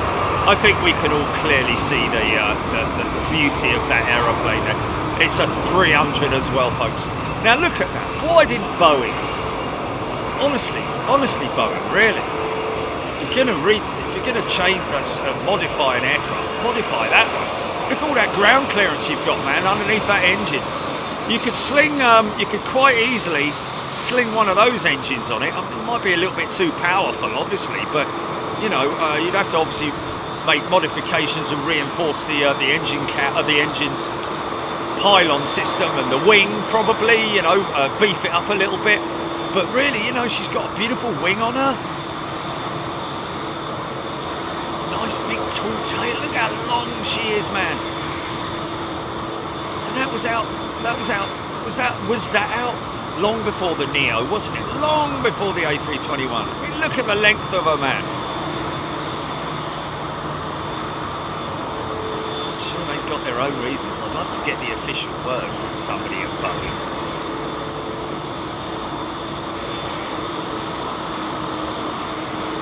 Barely fits on the camera, look. Absolute beauty, man. And that livery is just, that's my favourite. Just works so well with the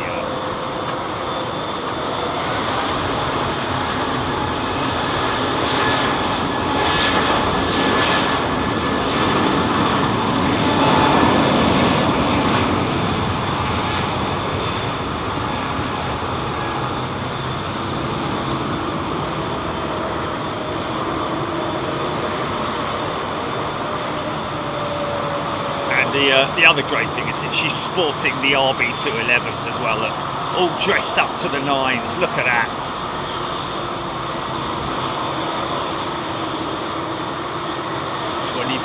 "24 years old," Raptor saying this 757-300.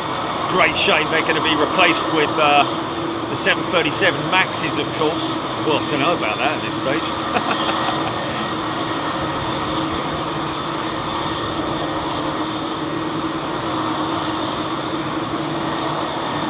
Kev Miller, it is a 300. You can see just from her utter length. Nice Delta A330 200 making its way out as well. Privately powered. 10T 757-3. Wow. Great way to describe it. It is a wow plane, isn't it?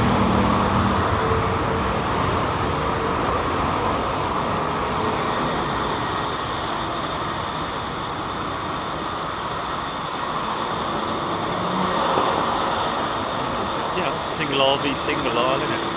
It's Beverly George loving it. 777 Lenny. It's just gorgeous, very smart. Denise Canning, like a proper runway model. Oh look, it's a Squinell.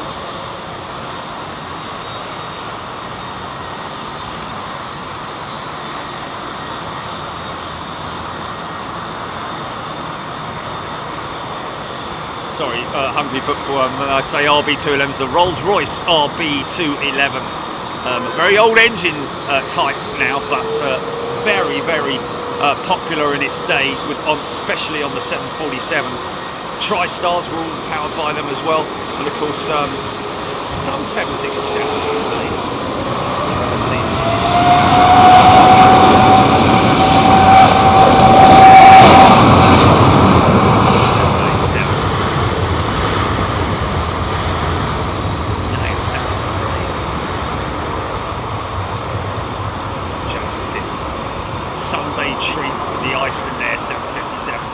Look at this one, folks.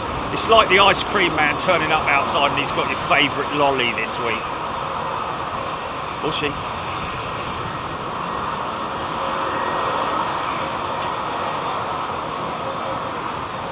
This one you really know something's coming around when you start hearing the ice cream lorries. Ice cream lorries?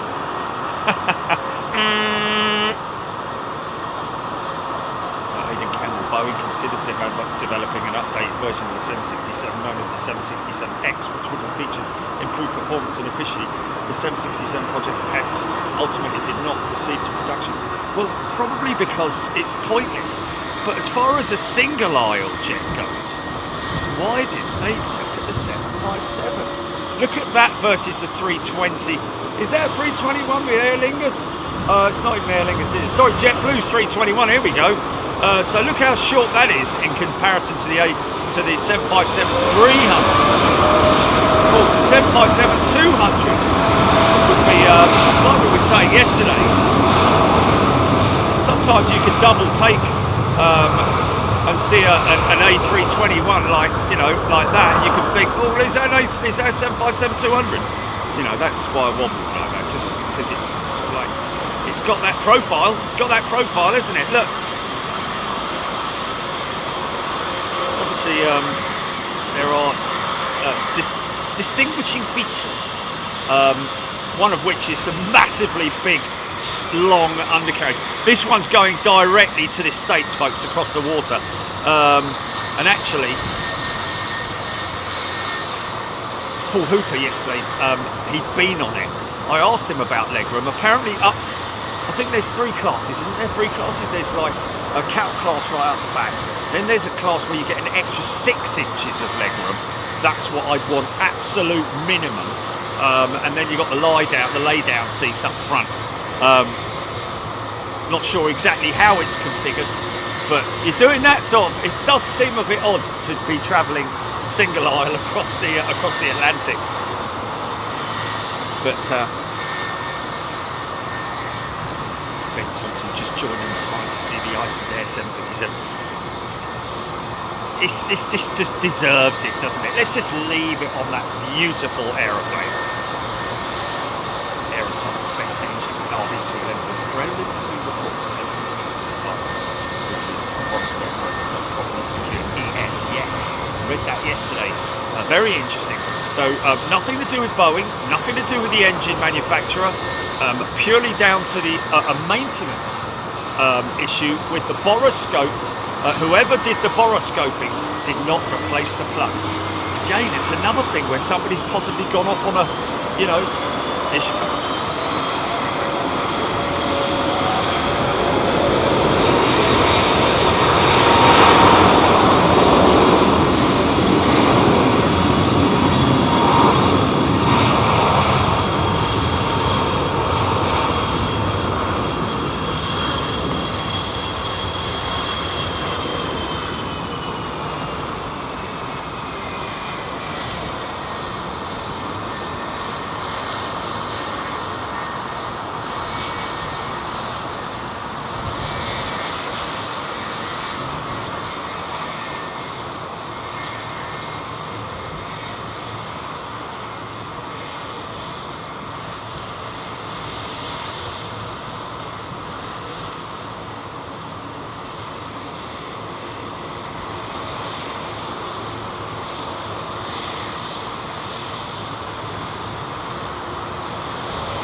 Oh, Boeing.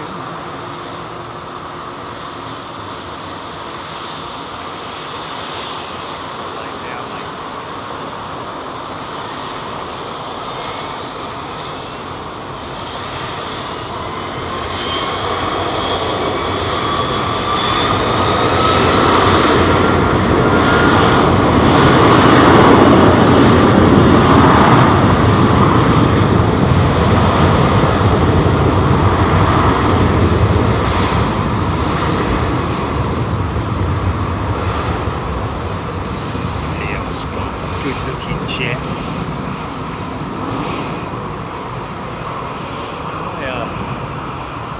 Big shout out to the vicar. My accountant sent me an email yesterday.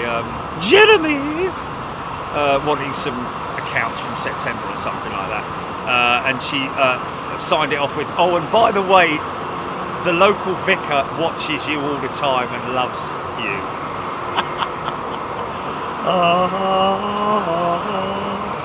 Easy son.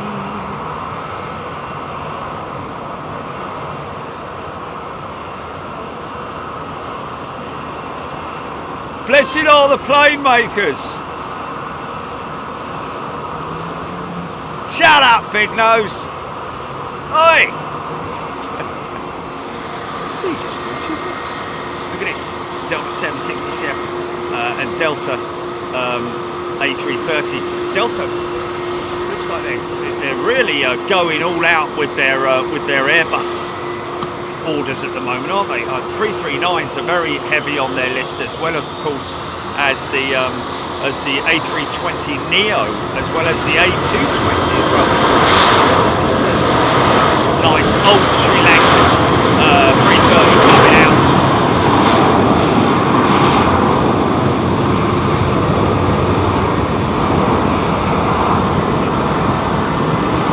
She's going to baptise me next week. Load of Jet A1 instead of holy water, holy jet fuel. Batman.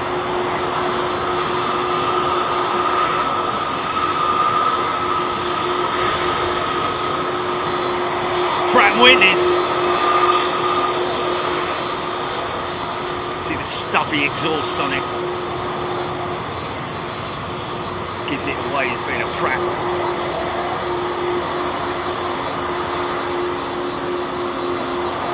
As long as that stub gets on the Pratt & Whitney. Listen to that lovely old thing.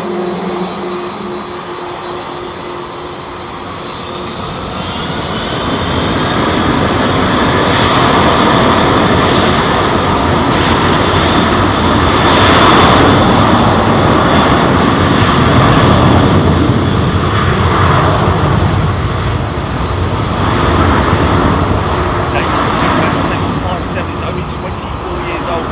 Jet 2 still using one that's 38 years old. That just says it all about the 757. and how Boeing was back in the day indeed. Built tough, a bit like Ford's back in the day, and they over-engineered 747. 2 wing spars, didn't they have the 2 wing spars on the jumbo?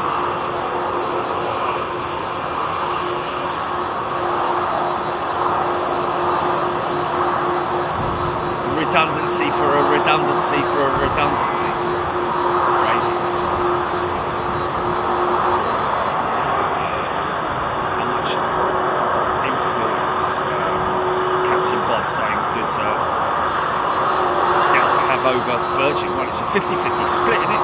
49% Delta own Virgin Atlantic. Then again, you know, it's just one of those. I mean, it's a good thing what they've done. And obviously, I think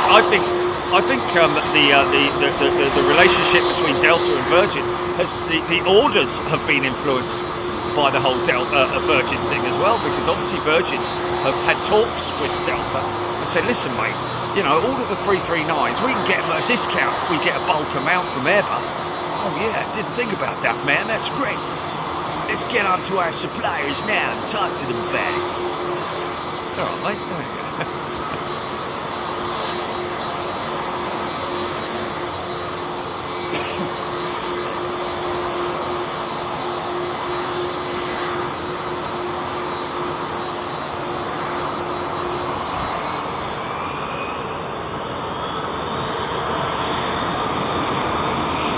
Steed Delta's getting the A350-1000 in addition to the 359s, 339s, A220s, etc.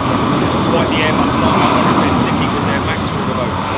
Last Steed, yeah, that's a good question. We don't know at this stage. Obviously, you know, Emirates have given them the last chance saloon, haven't they? And that's not in relation to. I don't know if that's in relation to MAXs. But Emirates, because it's not Emirates, it's their sideline, isn't it? Emirates.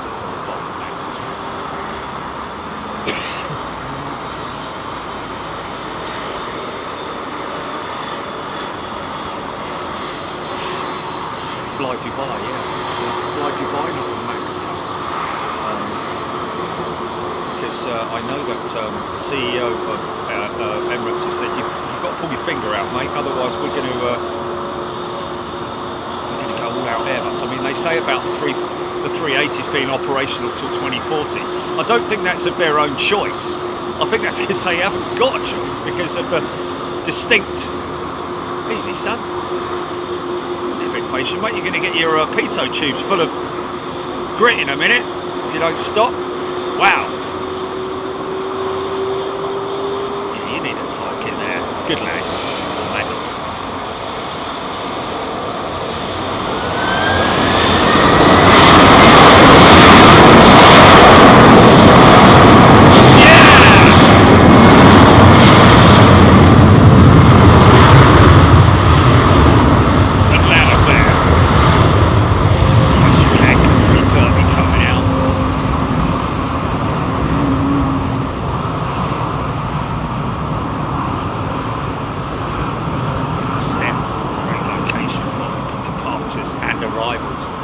Yeah, this is probably, you know, I've got good relationships with all the hotels around Heathrow, but, you know, in terms of this hotel's balcony views, certainly each hotel has its own unique look across the airfield, some restricted, some unrestricted like this.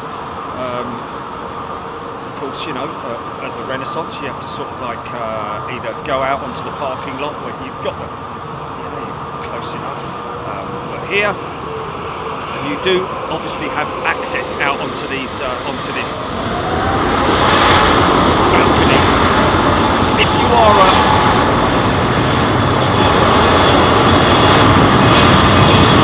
these 350s all lined up, man.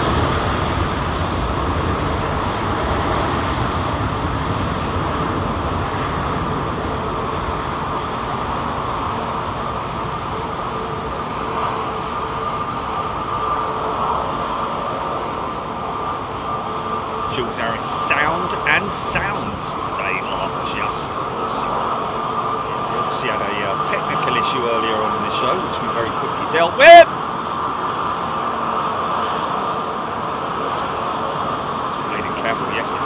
nice bit of brake dust there. Obviously gave it a little bit of extra braking on the way up from T5.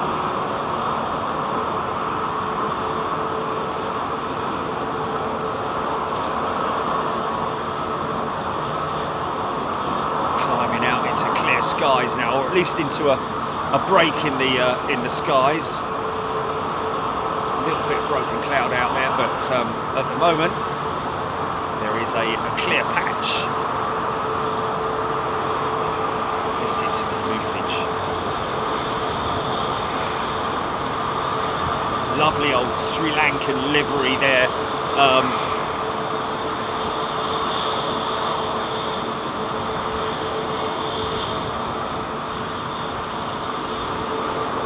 Suffolk 63 Delta was considering a 330 Neo before, as it goes back to the 330s that came with the merger with North and West, which influenced Delta to buy the CEO and the commonality and the benefits for crews sold it. Yeah, obviously, you know, you want to retain that airframe if you can, especially if it's being offered as a new model, a new variant, which is a very, very quick,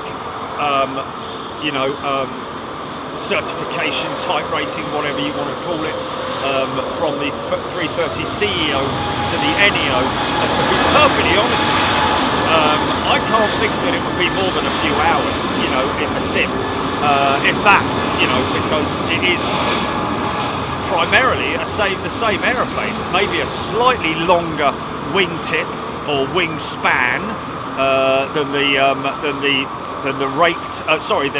fence style wingtip on the Neo. Bigger engines, of course, different power delivery, maybe some different power settings and things on the flight management system to look at. But really, other than that, you know, calculating ranges and stuff like that would all be the same inputs and no difference there. This guy's Kevin Jackson.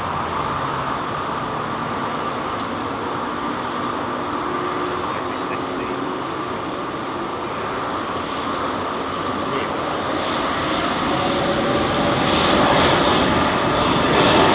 Paint peeling on the Sri Lankan Stuart Ross. Let's have a little look at that.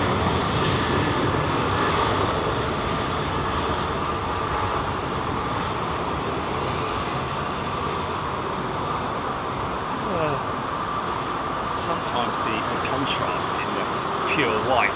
This Virgin Atlantic jet, I think, looks like she's due a clean, isn't she?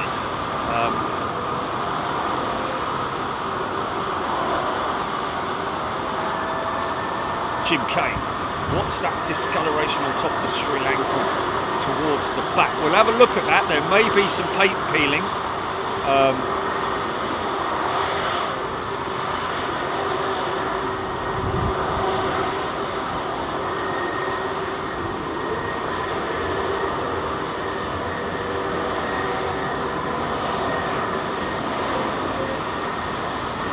Michael K, yes. That is a good, you don't want to put all your eggs in one basket literally with an aircraft, an airframe manufacturer, do you? You want to have the option in case things go wrong, much like what's happening with their Boeing orders at the moment. Ian Roy is a brand new member. Welcome, Ian. Is that Ian? Ian? I think it is. Is that Ian? How do you pronounce that? Lane. Lane! It's Lane, isn't it? Lane Roy. Sorry, Lane. Really must get the understanding. Oh, it is Ian. Sorry. Ian, it is Ian. Sorry, I was right at the beginning. Yeah. Sorry, Ian. Martin Saxton. Beverly George. Brascas, that Dreamliner going to Sleepless in Seattle. These guys, I think that's just an exercise. It's not here. Flashing up, they seem to be going very slowly, to be honest with you.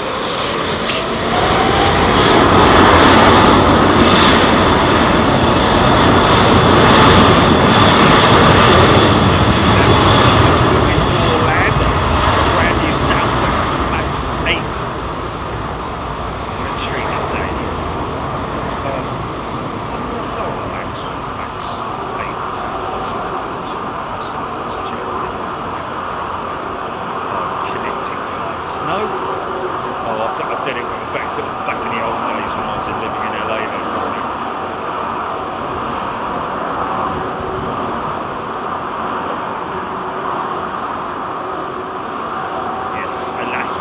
Iceland Air.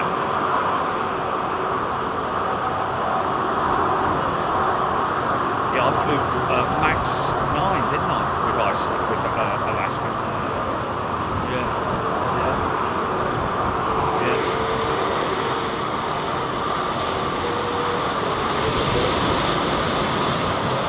Yeah. Oh, 763, 8 days to the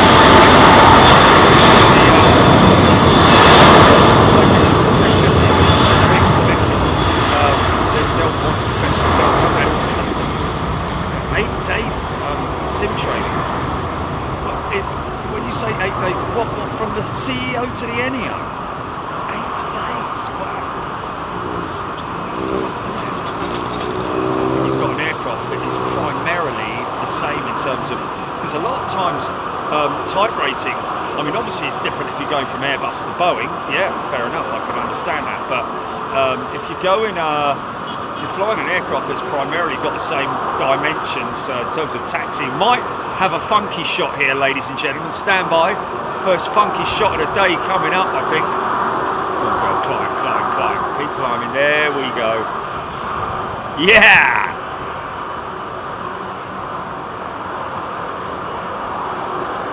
Tony Hart.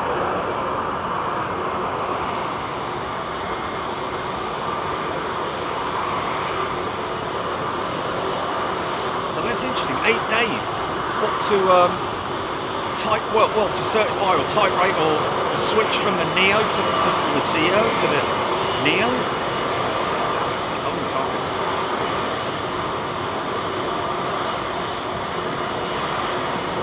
Not really, no, but I can see a little bit. What's going from where to where? Is it westbound or eastbound? Oh, okay. Right. I can't control it because I can't see it now. I can't see it. Claire Bear's gifted a membership. Thank you, Claire Bear.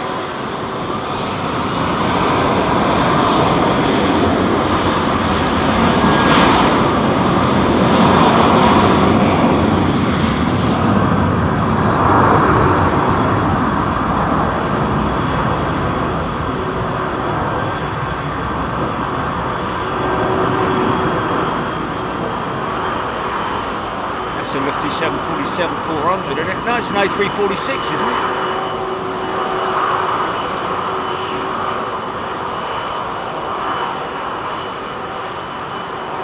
Yeah, westbound Lufty 346. Wow.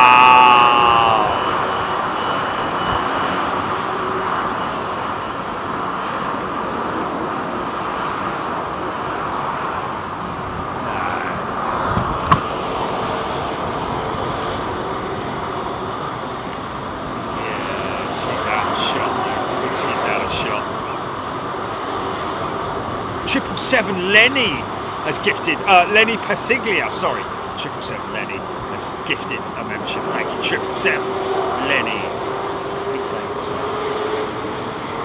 Stu Watson, yeah, 346, you got it. Interesting to see, I'll show you this.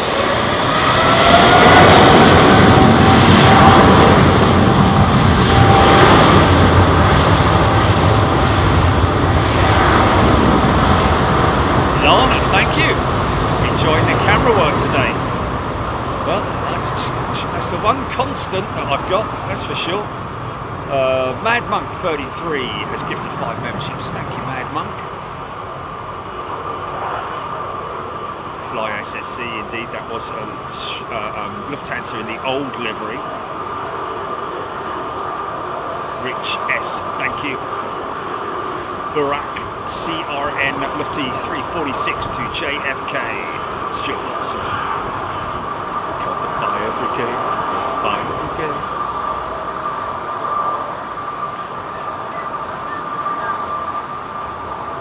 Thomas, Munich, JFK, chemical tank driving. It's nice.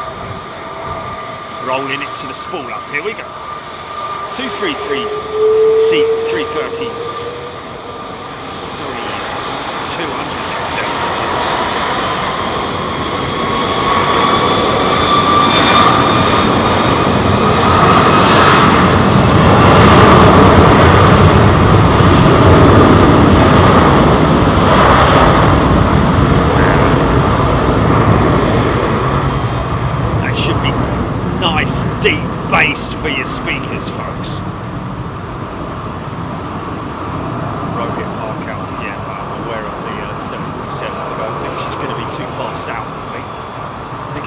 gone, hasn't she, Jilly?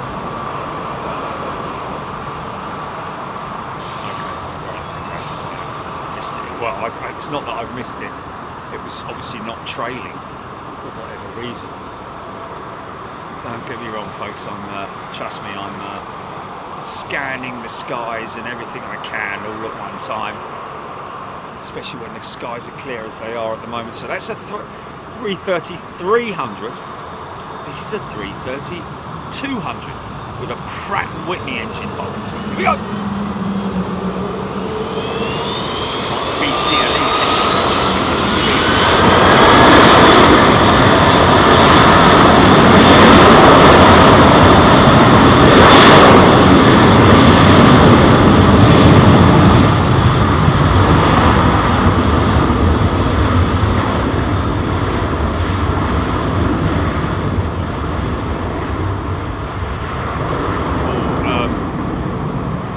Ian, I've never flown. My father flew. If you check my bio, just go to bigjet.tv, you'll be able to see, read about my history and my connection to the aviation sector. It's through my family, basically, my father, having flown way back in the old days. Constellations, believe it or not. Britannias, Canadair CL-44 swingtails, 747-100s, fought in the Burma campaign, don't you know? Nice! Must be making a right old racket coming on, you know, actually. Just got the phone. Interesting to see a couple of Qatar jets parked up over there. That's quite rare for them to be parked at those jets, to be honest with you. They may have opened up those gates over there now, because that Saudi Arabian jet's there as well. Normally that's sort of like, you know, WestJet there as well. Normally ETA's over there and all that mob. KLM's usually over there as well. Look, they're at the end of the gate there, at the end of the stands there. Qatar and Etihad sitting there waiting to go out. 321 Neo.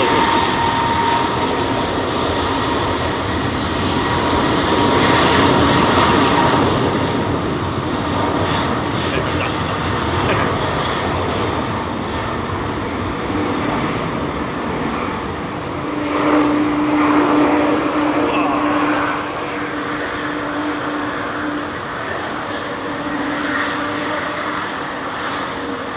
Marlene Joy, that's fine, Marlene. Great to see you here. Thanks for checking in. If you've got any questions, you don't have to constantly stay on the chat, of course, but if you've got any questions or if you've got any answers for us or information or anything like that, then obviously just pop in, give you a little bit, even if you're Googling it, don't mind that. Blue Sky, part of the family now, yeah, indeed. Finnair, have you weighed it?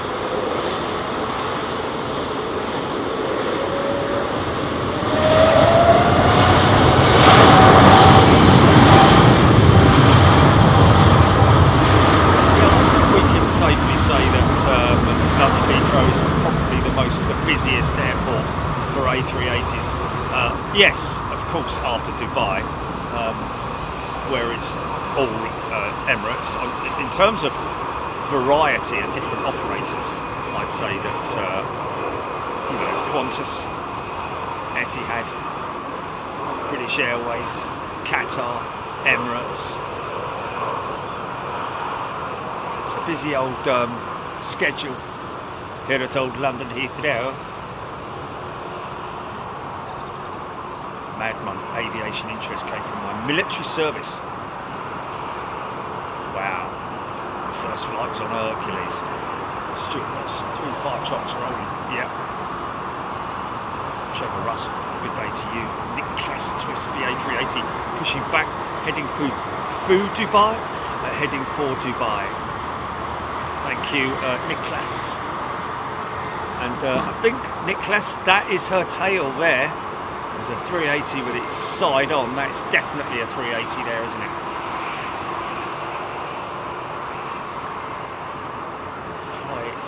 see Korean 380 sharp every now and then.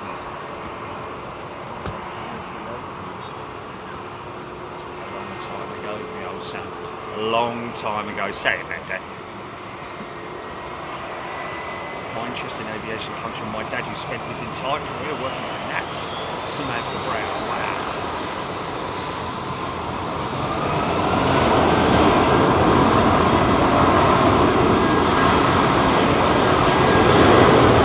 That must have been quite an interesting round the table Sunday lunch thing with your dad who works at NATS. You know, it must be that, you know, if they either keep their job, like when they leave, that's it, the job's behind them, never talk about it. But if it was me, you know, it's difficult to sort of like, oh, you never guess what happened today. I had this Dreamliner going out and la-di-da-di-da-di-da, and the kids are like, oh, God, here we go again. Or they're like, yeah, cool, tell us more. Well, I would be anyway. What's that, GB?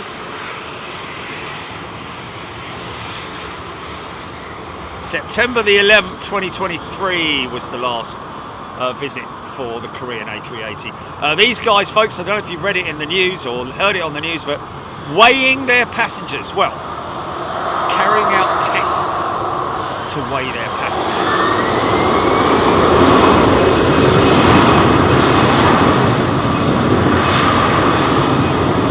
Z78 321 long, super long range, not yet in service. Yes, apparently so. Thank you, Paul Skilling, for letting us know about that earlier on. Pokemon 787, is it? Inbound. Yeah, these guys are also triple. Sorry. Oh, yeah, it's the new one, isn't it? These guys at Finnair carrying out trials to weigh passengers, and you know what? All as crazy as it sounds. I think it's actually, like I mentioned at the front end of the show, it's potentially something that could work in my eyes, because wouldn't you rather have the actual weight of the aeroplane? Because obviously they have the full weight of the cargo that's pre-booked onto the aircraft, but they base each passenger on an average weight. So if you were actually able to, you know, just walk onto a set of scales with your baggage while you're standing at the check-in, you know, the onboard systems would be able to calculate it right away. In fact, probably I think what they do is they just you do what you normally do and put your bag on the tramolator or whatever they call it, and then you'd stand on the with your hand baggage on the weighing platform, and then they'd weigh you, and then they'd be able to calculate have much better calculations in terms of their requirement for fuel. So if they're, like I said, if they're able to save 1 or 2 tons of fuel for each trip potentially, imagine that over a period of a year in terms of you know, everything really.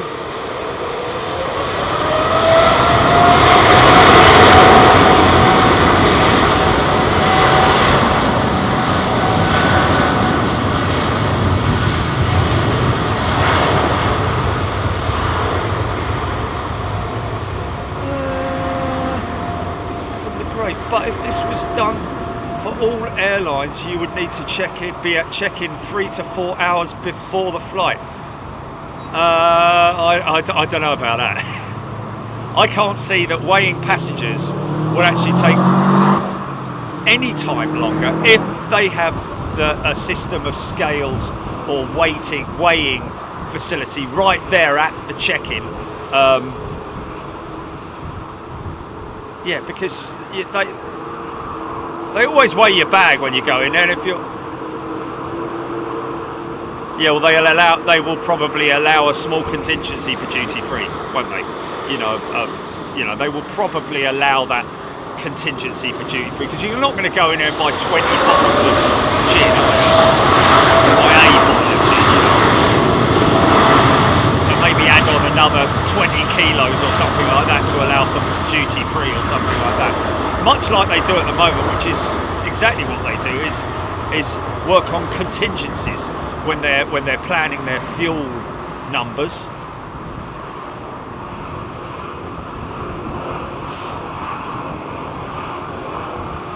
but I can't think that it would add that much more to the check-in times, to be perfectly honest. Especially if the weighing platform. When I say platform, I'm talking about, you know, when you see the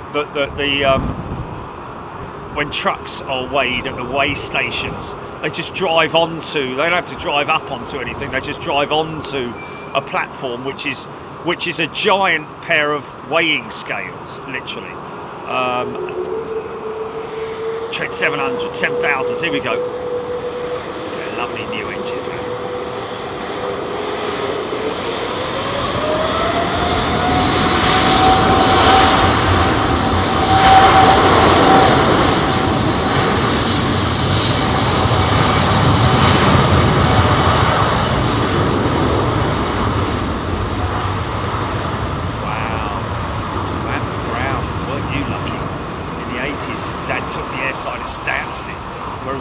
Test for the next generation of landing systems. Wow, so that would be ILS and all that, wouldn't it, in the 80s? When did they implement instrument landing systems, computerized tracking systems and all that kind of stuff? Wow, nice bit of brake dust.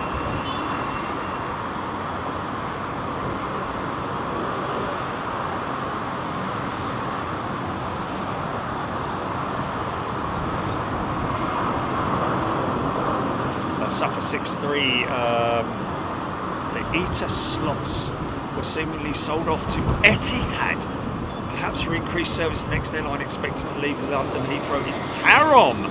Oh no! Does that mean our little Tarom jet is going to be no longer with us? Well, it obviously will be. It will mean that, won't it? To say farewell to.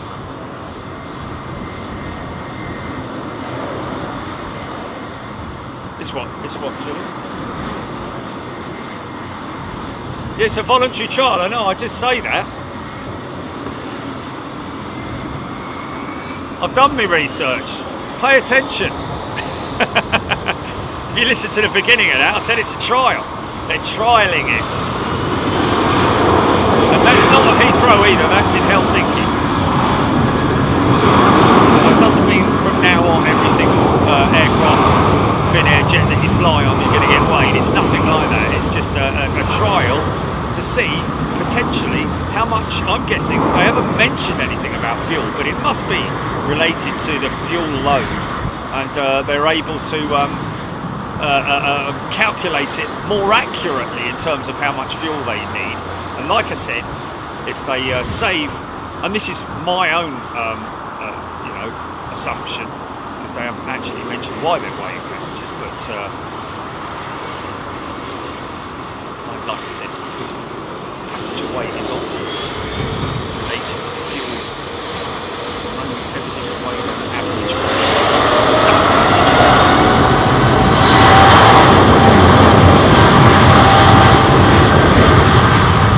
Oh, for God's sake. No one's going to rebel about getting weighed, for crying out loud. There'll be a pad there that they won't even realise they're standing on it. That's how sophisticated the technology is these days. So they won't even know they're being weighed. If it works, if it's a fuel saving and efficiency, what was that? Just an efficiency thing. Then obviously, you know, other airlines will adopt it, and I don't see any reason why they shouldn't adopt it.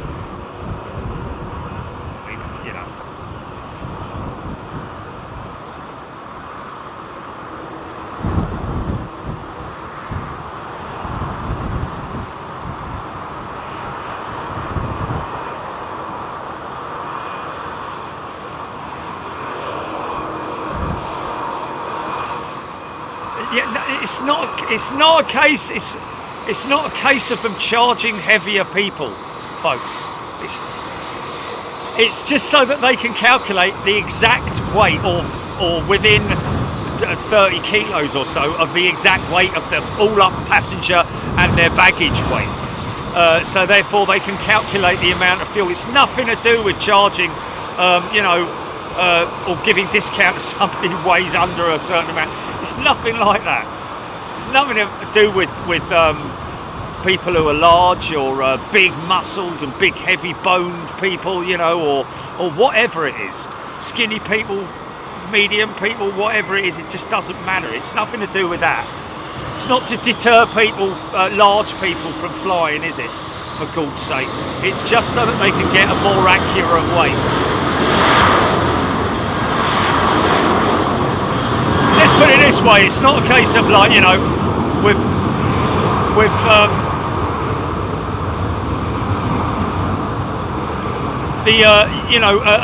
somebody who wants to ship 200 microwaves, yeah, isn't just going to ring up, say, oh, I've got 200 microwaves, yeah, bring them over, mate. You know, you've got to give dimensions, you've got to give weight, exact weight, that gets inspected and checked and certified before it gets loaded on the aircraft. All I'm saying is, I reckon the reason why SAS are doing this is not a campaign to see Finnair. The only reason Finnair are doing it is not a campaign to put something on social media, say the average weight per person has increased to so and so over the last 10 years. It's nothing like that. It's just so that they can calculate the fuel numbers and maybe save some money. And therefore, if they are able to save money, potentially you could get cheaper flights. Fuel costs a lot of money, man. If they're able to reduce that fuel load by maybe 2 or 3 tons or whatever it is, it's only going to be a good thing, isn't it, for everybody involved? Beautiful Dreamliner. Amy Winehouse, or the Flick, the Trash Panda, otherwise known as Jimmy Ritter, is a brand new member.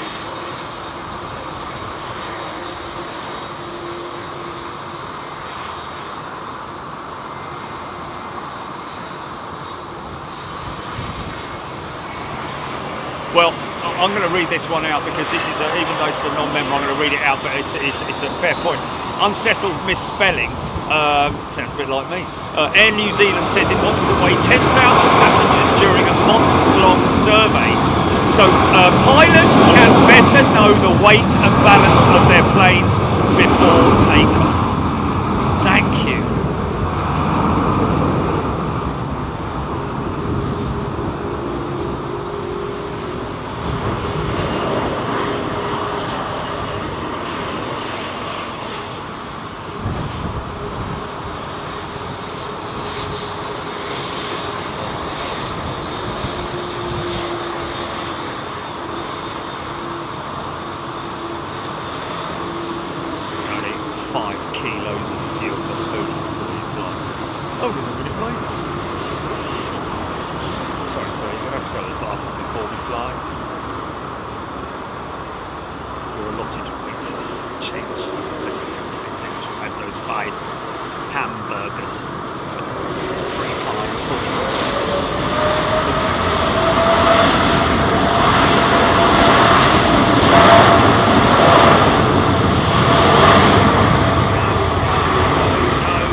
Already calculated in the weights, isn't it? That weight's already there, isn't it, on the pre-booking when they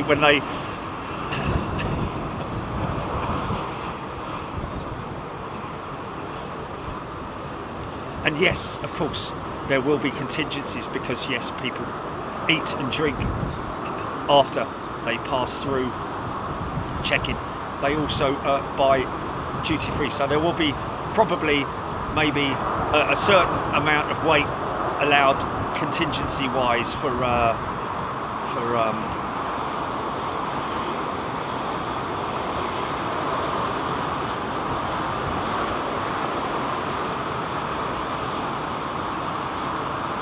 Jeremy Smith, whale stash. You calculated large sea mammal density. Oh, you guys are funny. Oh, good point. Is the fire strike trainer still around? Ashley Sparrowhawk's gone. It has gone.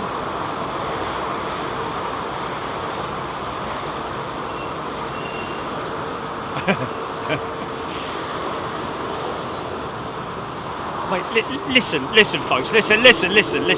If they ever were to implement it, it would be a plate that you wouldn't even know you're standing on. You wouldn't see your weight. Your weight wouldn't be displayed to everybody else standing behind you, right? It would be to the person that's checking you in, so that they can put that on the system.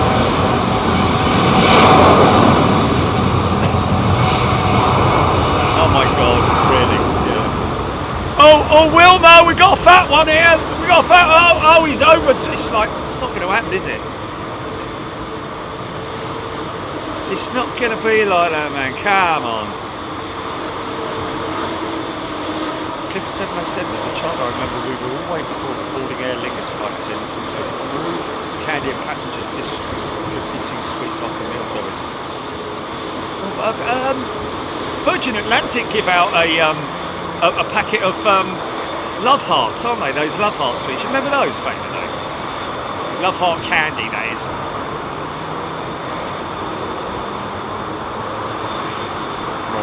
With wings has gifted 5 big Jet TV memberships, thank you.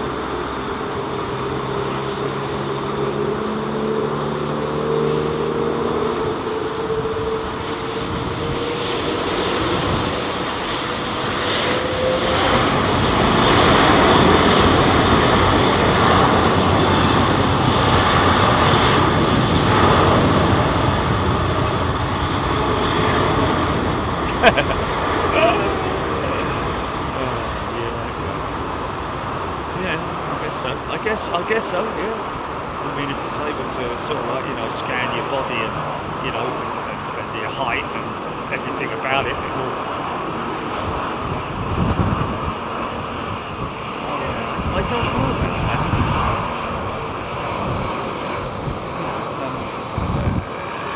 If it's a larger person, they've got bigger bones, haven't they? Isn't that, you know? I don't know.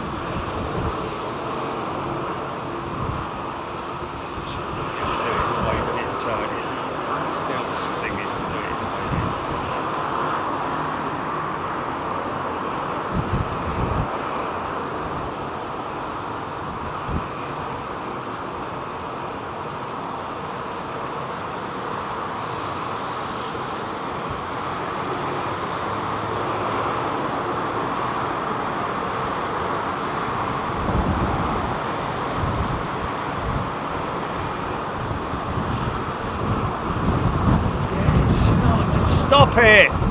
Stop it!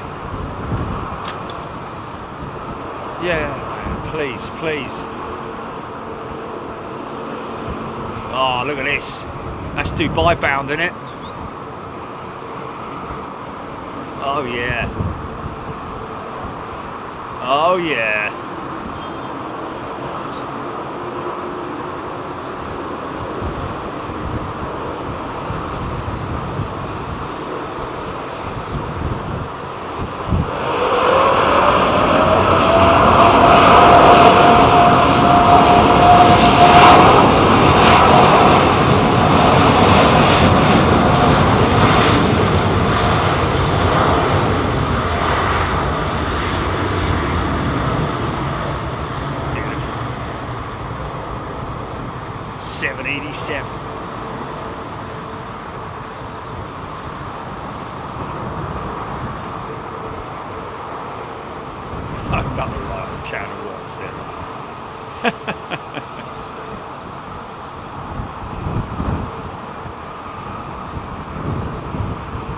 Well, you know what? That's actually not such a bad idea.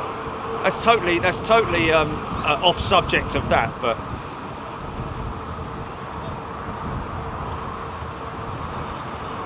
John Bolland can't get better than that A380 turning climb shot. It's just spectacular, isn't it? Yeah, she's gone. Look, the Green Goddess. She is no more, ladies and gents. Now, what's going to happen? is Virgin going to take up that? Sheds are still there, but I think that's Virgin's side, isn't it? They've got the rakes in there, and the shovels, and the lawn mowers, hedge trimmers.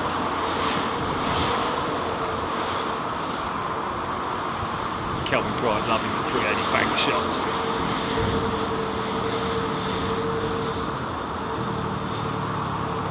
Seven. Lenny Pasaglia dreaming with his commentary.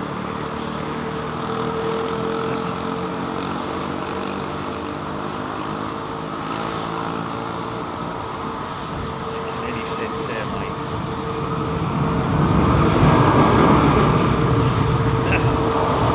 Jump on.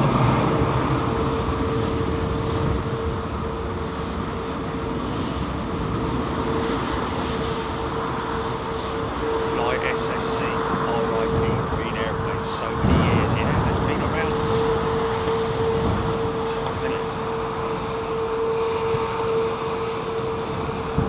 I'll have to get the lowdown from our friends at the LFB on that one, whether they're going to keep using that apron as the firefighting apron, or whether that's going to be, do they need it anymore? Because I did hear that they were not using that anymore.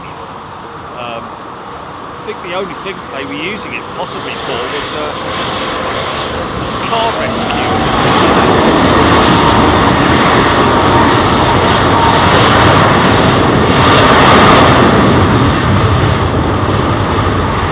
Do you think they'll replace the plane? Well, or replace the apparatus? I don't know.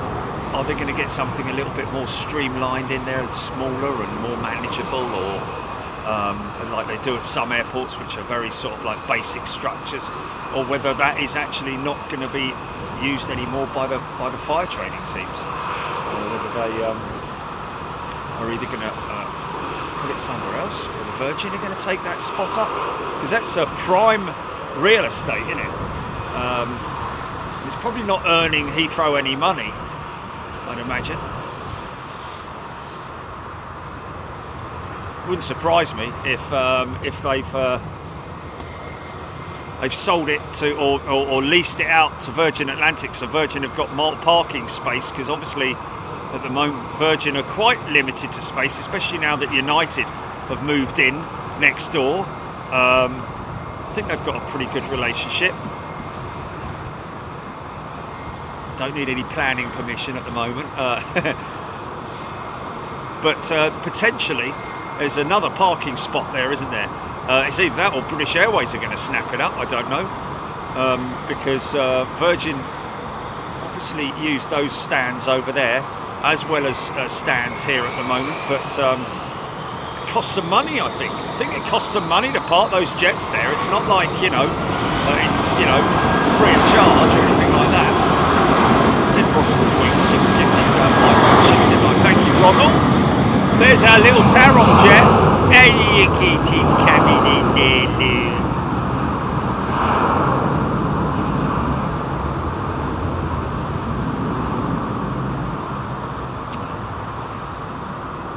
So when a Tarom leaving Heathrow, then I wonder.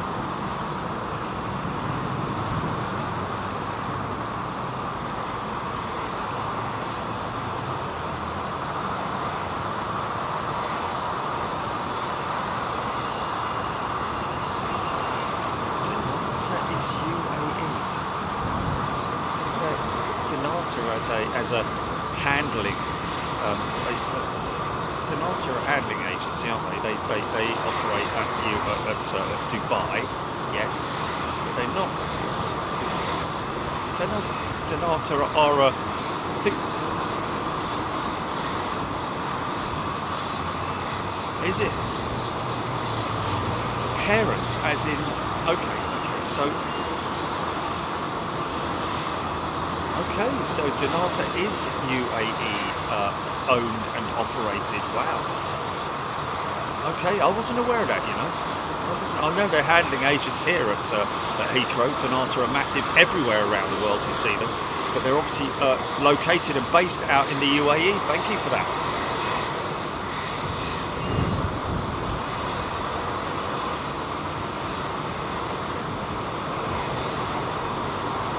creative DLC. A small airframe was brought in from St. Athens this week.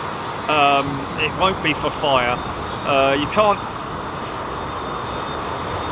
Oh, okay. Interesting. Yeah, you can't use a real aeroplane for fire testing, folks.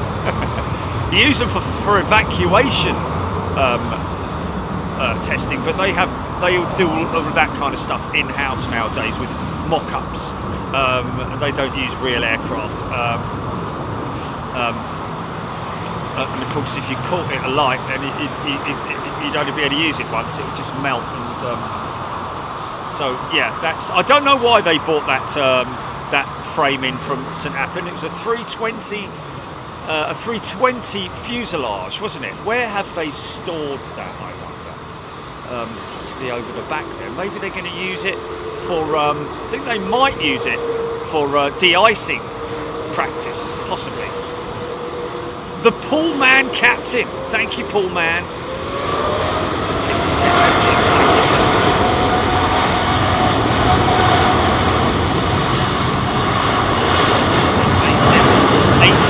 Being used quite a lot today by BA.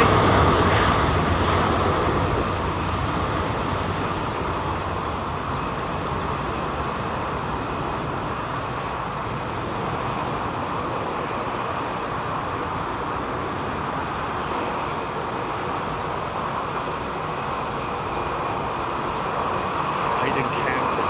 The company has not found grounds to abandon the London Heathrow airport slots and operates the destination with the same frequency and the same schedule it added.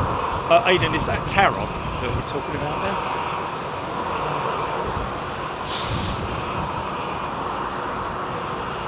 Okay. Vixen, UK. Give a shout out for the gifted membership. That's Vixen.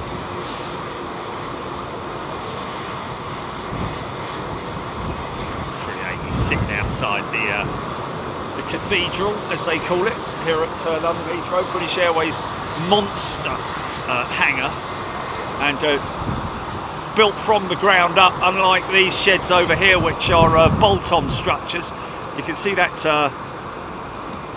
that structure there, the sandy coloured front ends are the bolt-on front ends that they had to add to these much lower hangars, due to the old aircraft having obviously a much lower tail, ground clearance, should I say, or top clearance. Nowadays, these modern jets, that's why they had to cut slots, and they've had to do the same with that one down there. You see the slot there for 747s back in the day, and 380s. Of course, Virgin Atlantic still need to use that shutter system there, because it's just a little bit, but I think the main height, the full height of that slot there was for the A380, which they never took delivery of in London Heathrow. That's Virgin Atlantic, of course.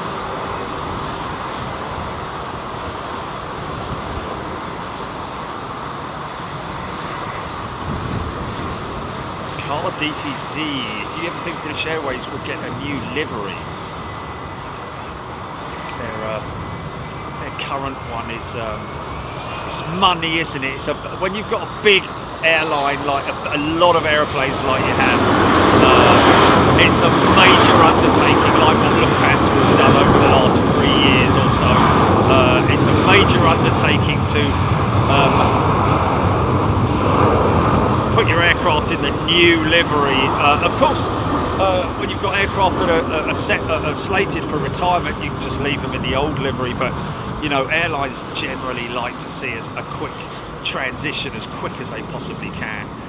And a big operator like British Airways, it would take years and millions of pounds to paint their fleet. Oliver Hill, welcome Oliver, first class member.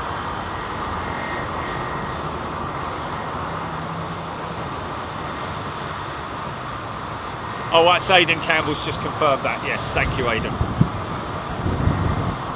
Yeah, it is relative to Tarom. So Tarom, for the time being, will continue to operate the London Heathrow routes. Thank you for that.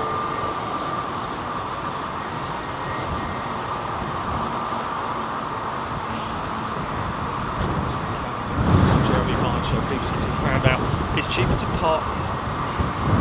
pay parking for a private jet than go by rail from London to Newcastle return. Is that really? I thought it cost thousands to park a jet at Heathrow.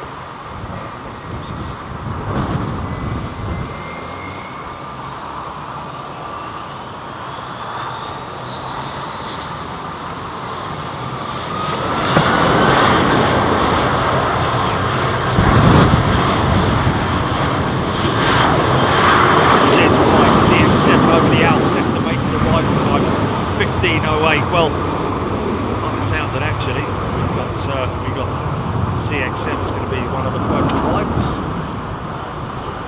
Possibly, I don't know. Jez White, thank you for that.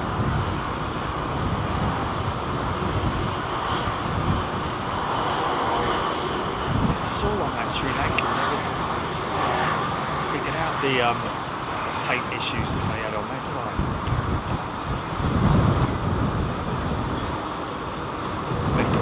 Has gifted a membership, thank you.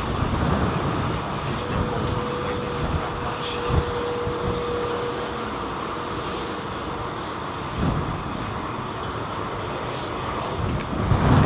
Missed. Demetrius, why is ETA stopping flying into Heathrow from March? Probably parking slots, cost of operational costs into London Heathrow, I'd imagine. Or they're just going to are they flying?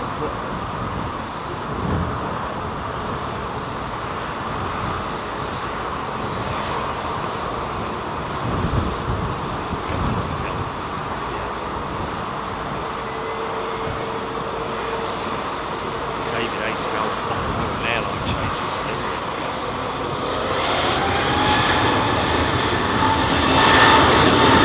Not that often, let's put it that way.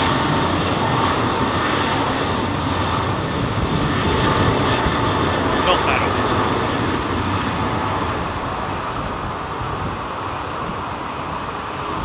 I think since United took over Continental, I think they've only had that one change, haven't they?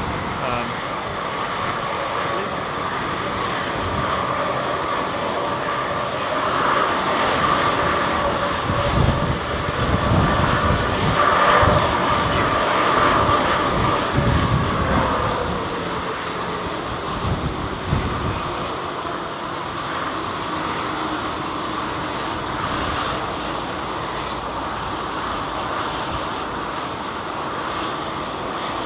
What's that? Sorry, Jenny, say it again.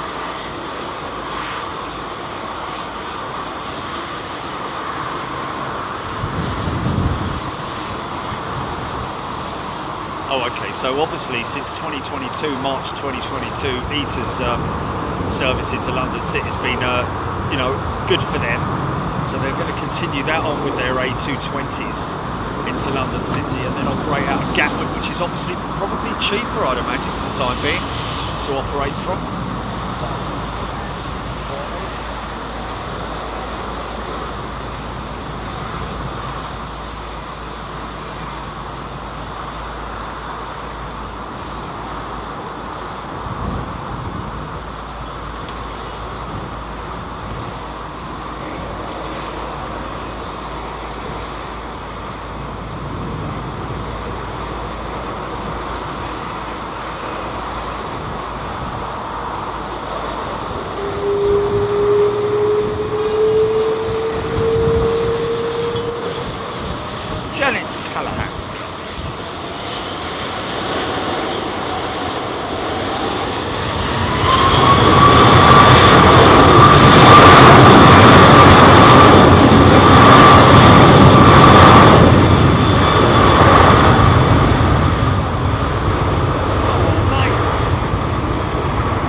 behind it.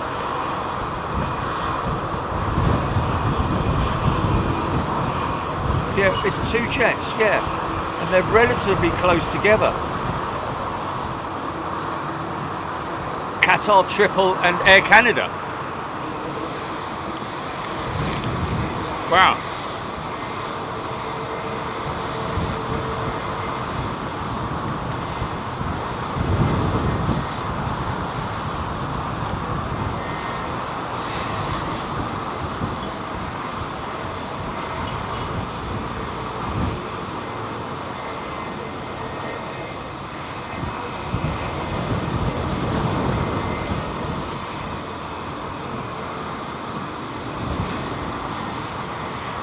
We've got 140, still got lots of time.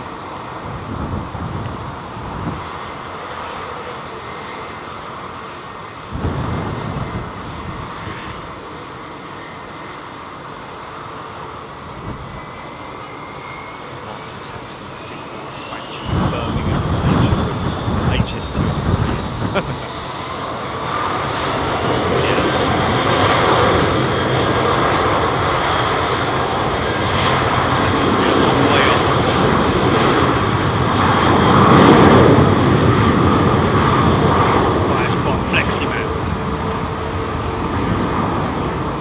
Socks finally come to life. Look, it's swung round on its axes.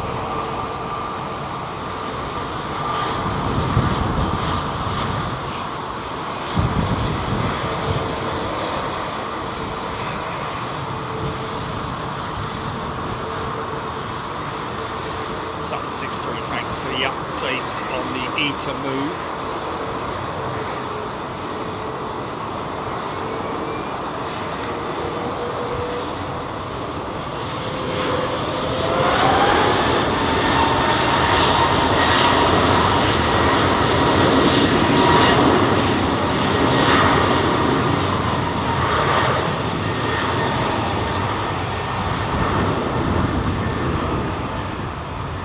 It was an Air France trip or something, not Qatar. Did I say Qatar?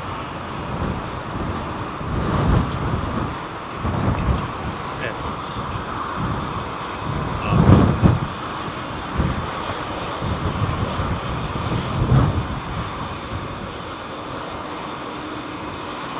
Thank you, Scott. Yeah, sorry folks, got that a bit wrong. It was Air France, not Qatar.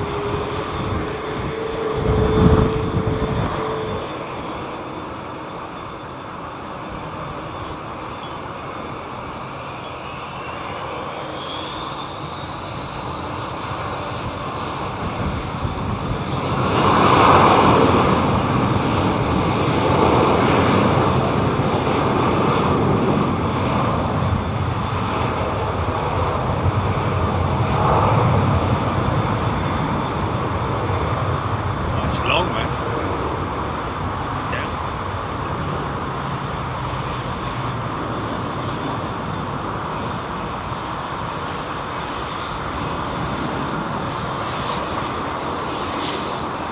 And it'd be great, those will be 1,000 feet apart, 2,500 feet above each other. It's to stay out of the way of the plane if I'm going to see from the cockpit from the plane. Yes, I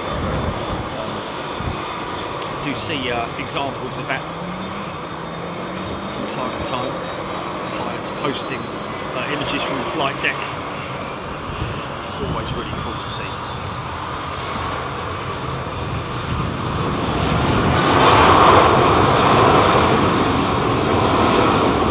Well, hello.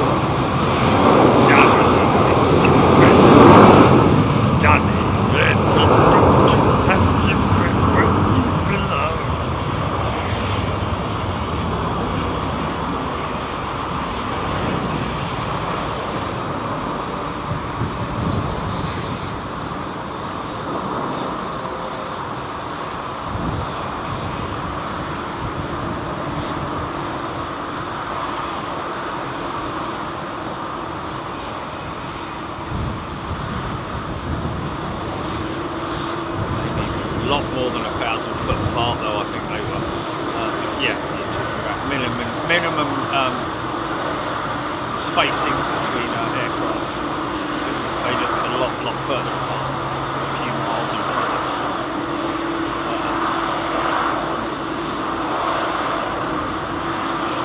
back to front. Flight SSC around AIRBUS estimated.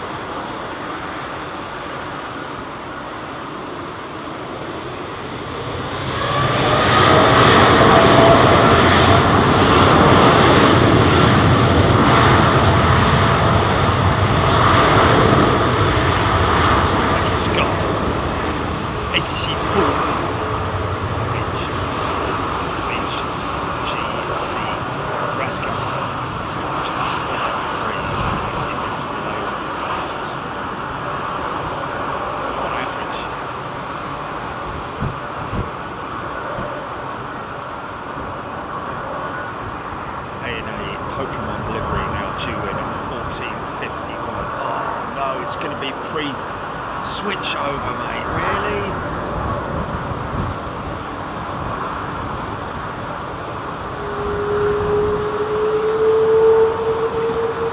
Just going to nip across to 767. Just want to check this out. Fire it up!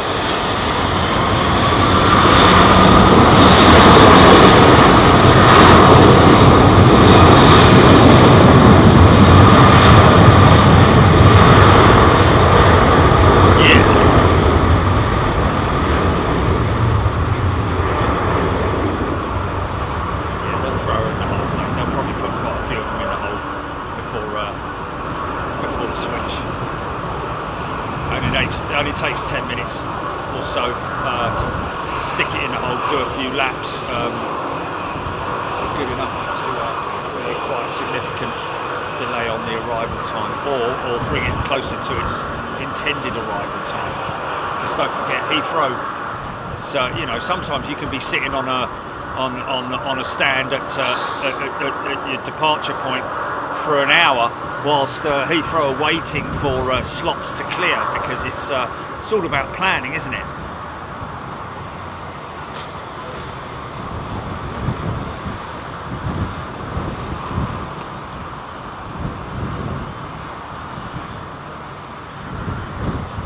Skilling Pokemon already just north of Scotland. 777. Raskins, Suffolk Street, Fly, SSC, Carroll, Smithy, GPX.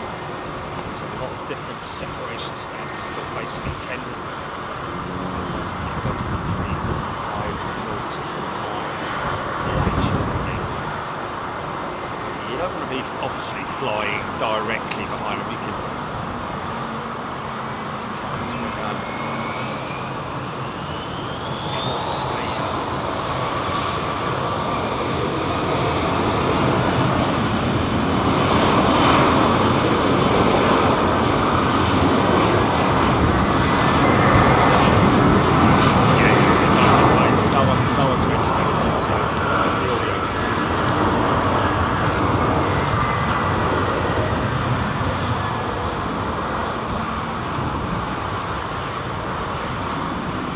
Juliet's SFO is going to be not next week, but the week after. Is that the last week? Oh.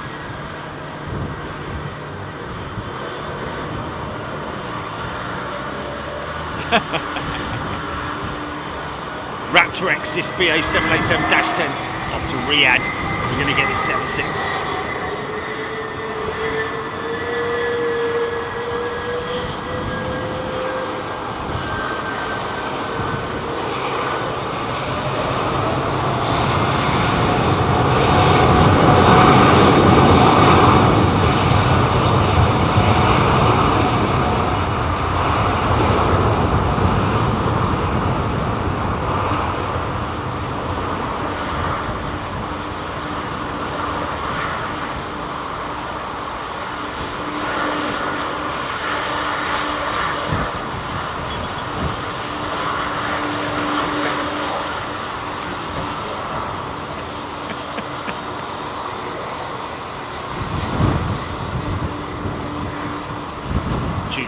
opened the front door hoping to see a 747 freighter fly over and missed it. But I've got a great view of a passing Sparrowhawk instead. Go on, son!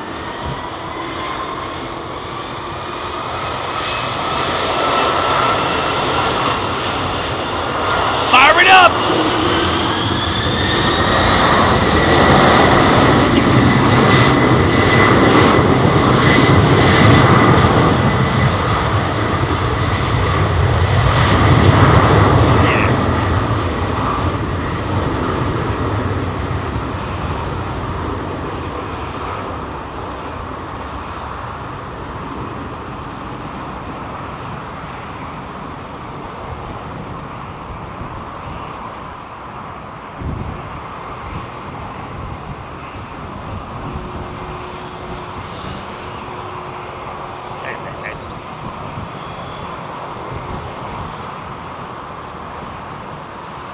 It's so great to have you back where you belong.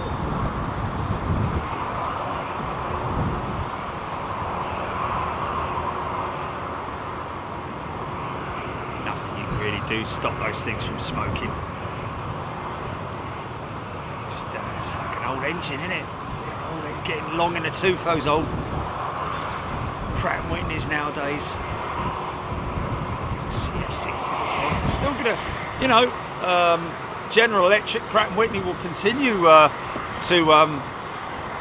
offer maintenance service schedules for those engines for a long time to come yet. You would imagine.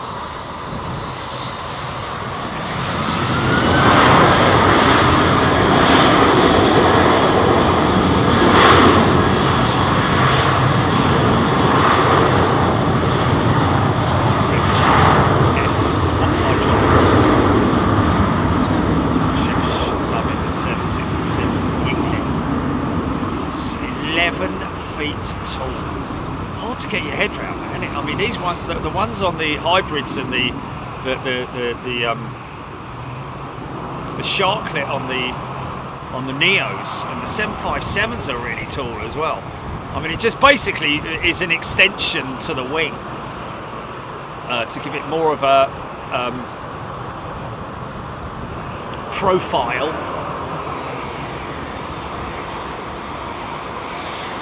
and more efficiency. Of course, the more a nicer, smoother runoff for the air rather than straight at the end.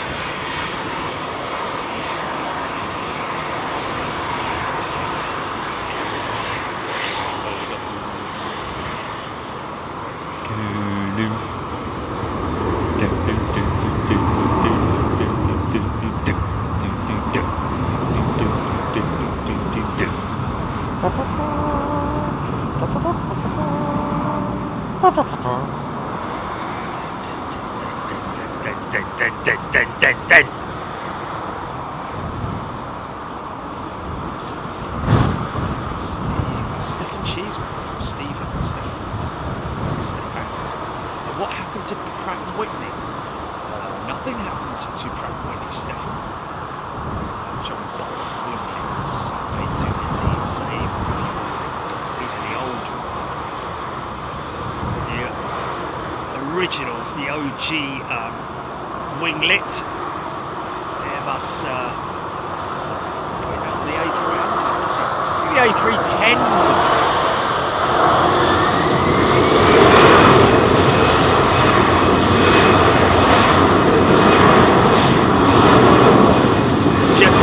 Yeah, good question. We do wonder. It is a wonder whether these guys at United are going to plaster a big United maintenance on the front of that. They ought to, because they've got a jet down there at the moment that's obviously got possibly something internally within the. It could be avionics related. Could be anything. Could be anything. IFE problems. HGC EK2 number 6 on Flight Radar 24. Is that this one coming out now?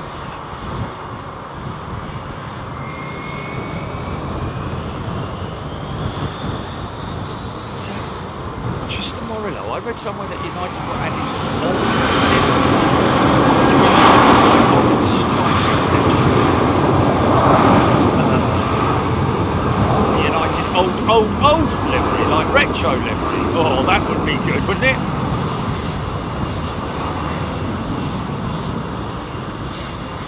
Rob, London Heathrow. Runway switch, always the same time, every day, folks. It never fluctuates. It's always at 3 o'clock. You can literally set your watch by the switch over here at London Heathrow. Sometimes they might do it a little bit earlier. Again, it's all down to planning and slots and so on and so forth. But they've got to keep these departures moving.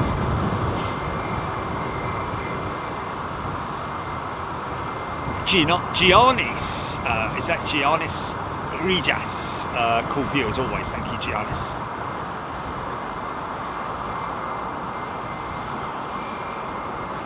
Captain Manny, good day to you my friend. Carol Smith, Kenny PJs, Rohit, Scott Harrington.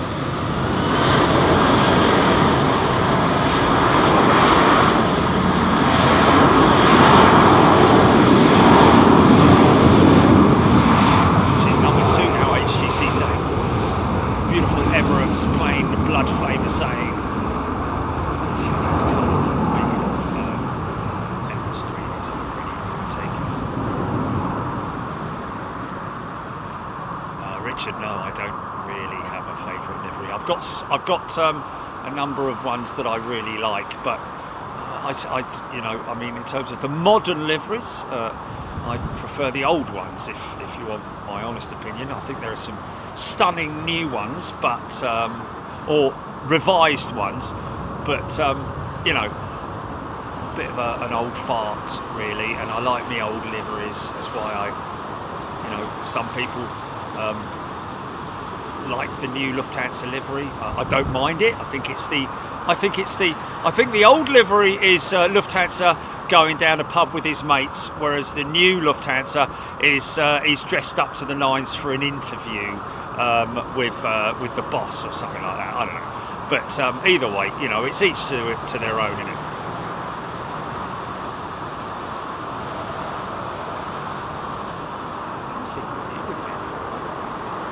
I know they go for a big program of repainting their fleet.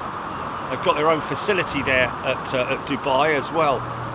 Have Emirates.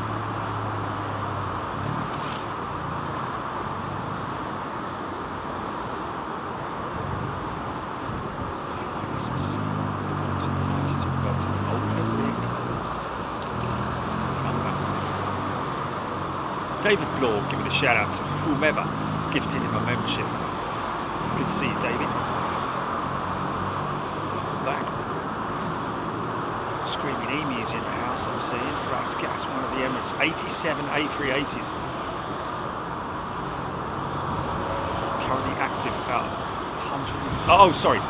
One of the 87. This is one of the 87 Emirates A380s currently active out of 116 fleet. Yeah, they've already dismantled a couple of 380s for parts and spares and all that kind of stuff.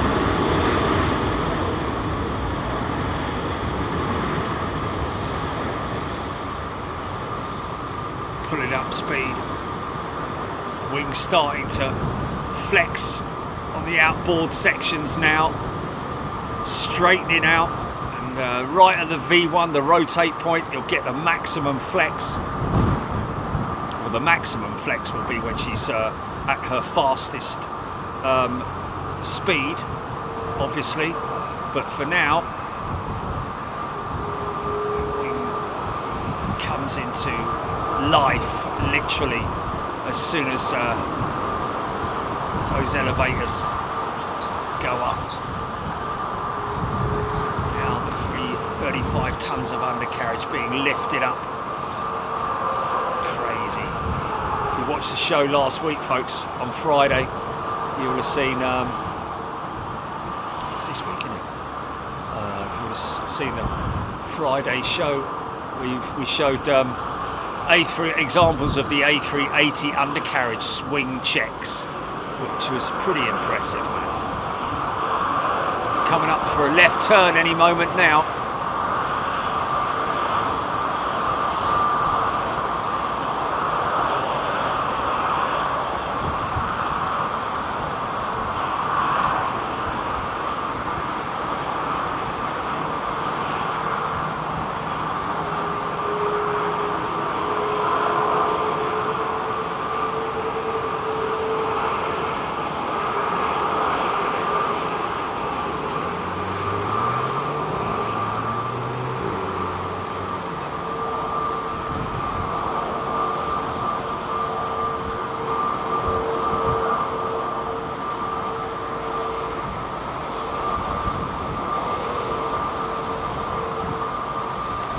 Already autopilot, already set to autopilot, that aircraft. And in some instances, that autopilot will stay on until literally 2 minutes before touchdown at Dubai, which is crazy.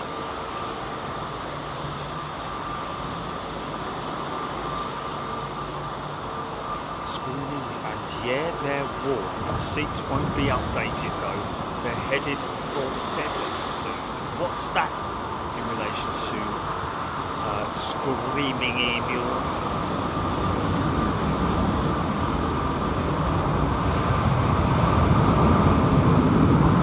Sue Taylor, my friend flies for American, and she says their layover room's always near the damn ice machine. Oh, yeah. You got to get yourself a decent set of ear defenders. Well, you know, those foam inserts work perfectly. But you know, I can only use one of those because if I put both of them in, they're so good. All I can hear is my heart beating, and I don't like hearing that, especially if it stops. But yeah, well, you know, I mean, it's just not a very nice thing, is it? You know, noisy hell out of me.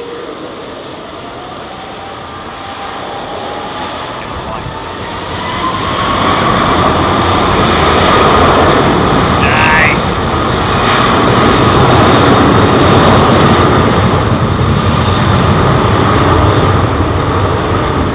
Lana A380 is an amazing plane, isn't it? Just Lana. Look back at the on-air show that we did on Friday a couple of days ago. You see, we did quite a substantial piece on the A380, stopping power of the A380. I think I explained it well enough, as best I could anyway.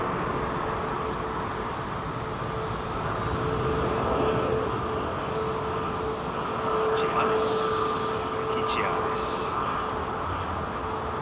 The master on camera.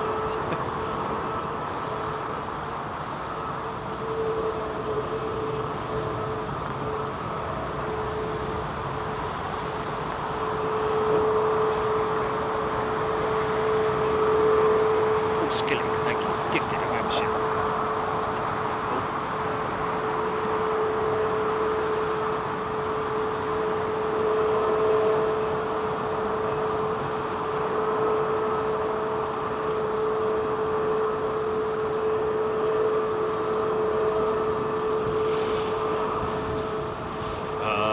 Nick Fishenden, Etihad 380 showing on flight radar, and Nick, right on cue there. The Etihad tail is no longer parked up next to, I think that's her there, isn't it? I think that's her there, backed up, yeah. Etihad coming across, folks. Nice little Star Alliance TAP.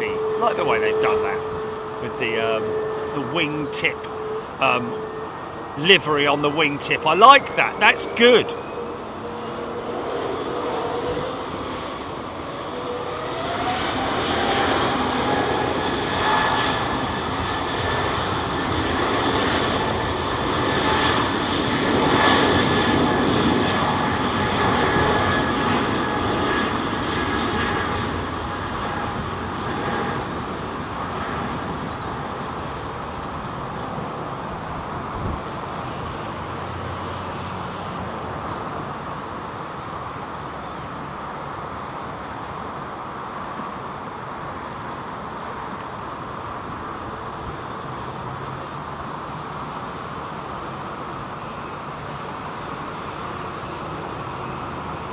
Yeah. Let's do that. There's a few people asking for the link to the on-air show, folks. We're just going to pin that now if you fancy a little look.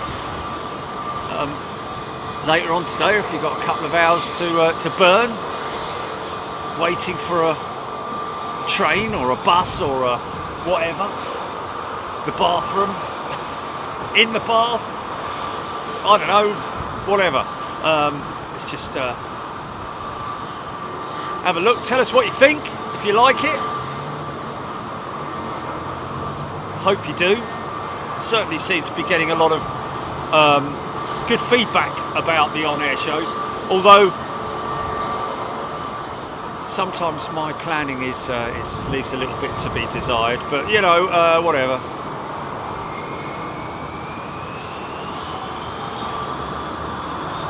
Do it right next week. Get it right one day. Well, I'll get it right one day, and Gilly will have the right information. Oh, we're not running that one now then. No, we're not. Okay, well, what's the next one then? Well, I don't know, because I've changed the position. Oh. Nice. Yeah. Nice Air India 777 sitting over there. Etihad 380 now appears to be moving towards us. She's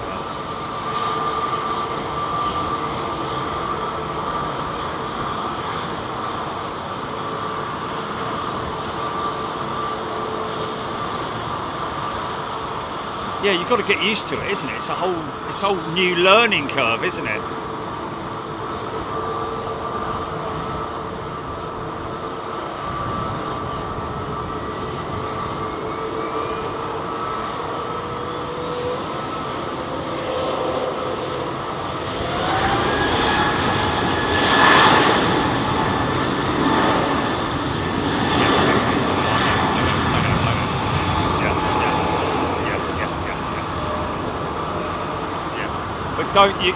We've got to have a tally on the names as well, Gilly. You can't make up your own name of it and then, you know, and then it differs from what I'm playing out. No, you did. You said amazing something or other, and it was.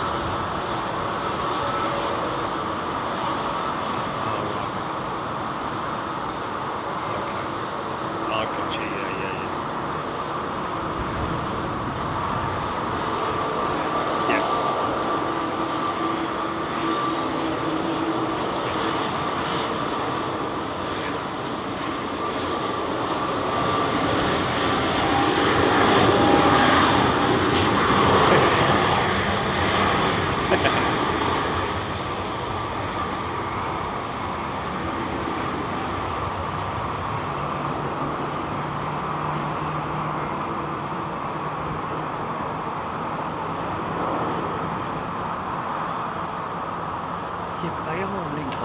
It just changes it to half a link when I email it to you, mate. That's what's the weird thing about it. It is. I'm telling you now. I'll show you. I'll prove it to you.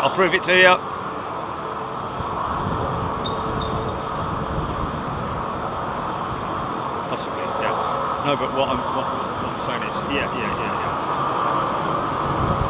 I always put a gap in. I never line it up. Heathrow Arrow, keep up the great tech talk on Friday evenings. Wow! Great tech talk. I like that. Thank you, sir. Checks in the post.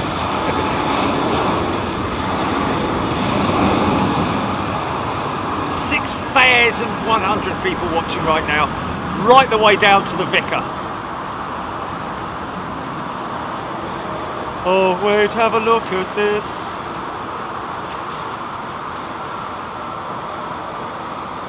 Leslie's church. Didn't I tell you? She asked me for some accounts, yeah? And then underneath it she said, oh, and by the way, my vicar watches you all the time.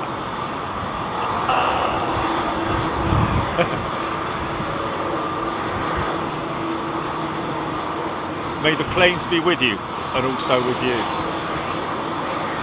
Blessed are the parade makers!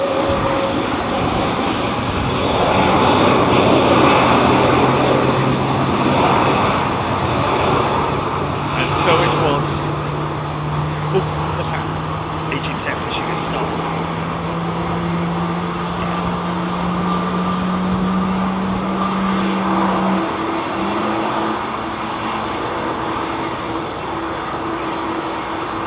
Gary Pitt, thank you.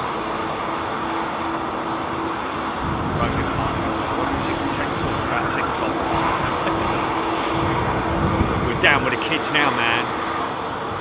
We're doing the TikTok thing. We do have a TikTok account, folks. Be aware of cheap imitations. I think we're all good on that one at the moment.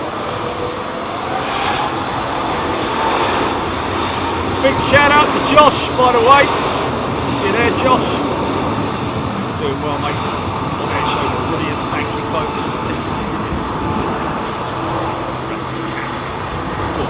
Giannis.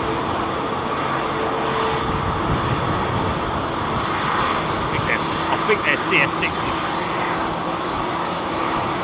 Startup sound, listen to that.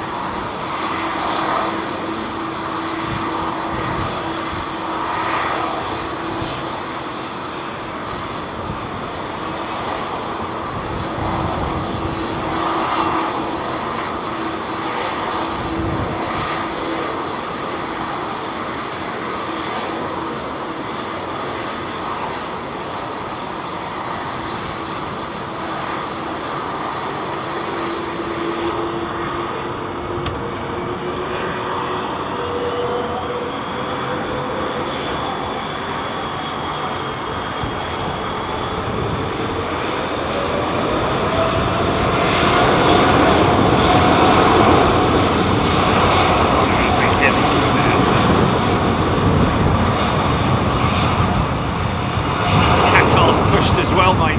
Qatar's pushed as well.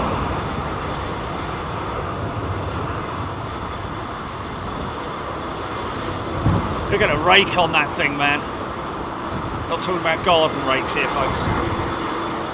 Angle from the back to the front. The pitch of the aircraft. Look at the back row of seats there. The back windows. See how they pitch upwards. And that is to allow more space under the passengers to get more freight in, basically, or to allow for more space for freight. You see the line of the windows definitely has a noticeable climb in it, doesn't it? And it is noticeable when you're on the aircraft as well. If you're standing on the ground and you look back down the cabin, it is pointing upwards. Here we go!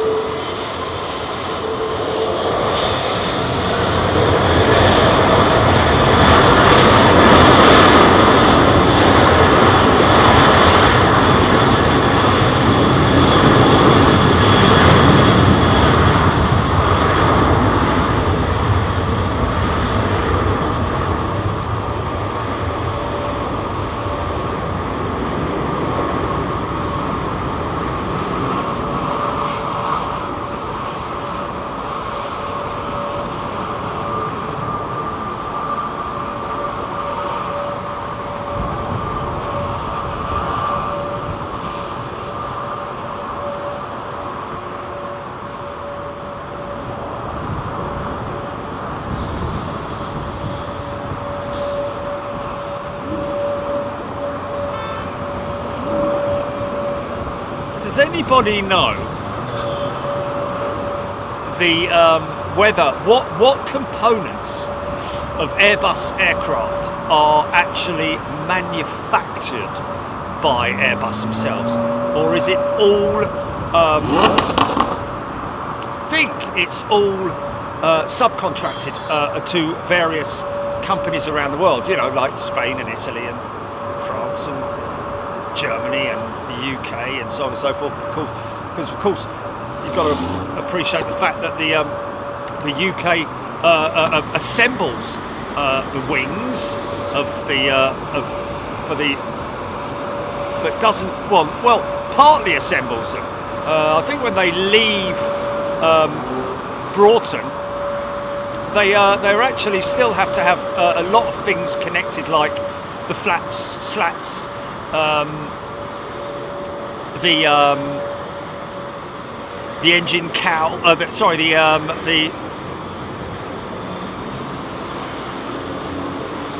The wing tips. I think the fuel tanks are all fitted. It's 321 pylons are obviously. I don't think the pylons are fitted either. So they come from different parts of the world, really. I think China, Japan, maybe. India, of course, manufacturing.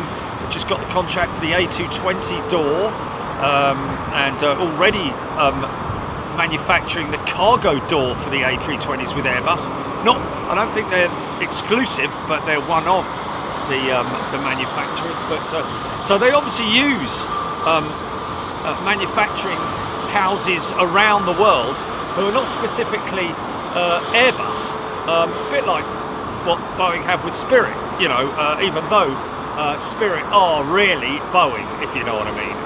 But anyway, we're not going to get onto that subject. But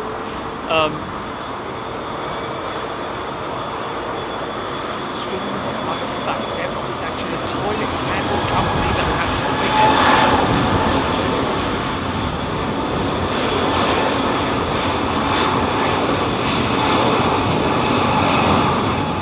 Where the hell did he get that from?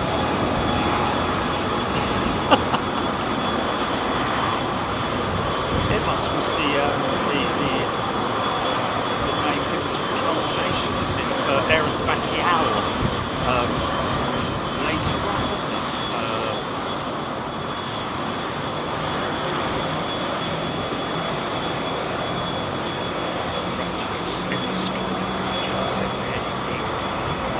Air India's 777 just pushing back there. Looks like this is coming out now.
returning member for this 380. Not as long as the other ones we were using earlier.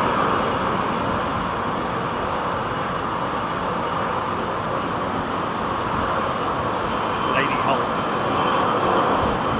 EY20 off to Riyadh. Big old wing wave.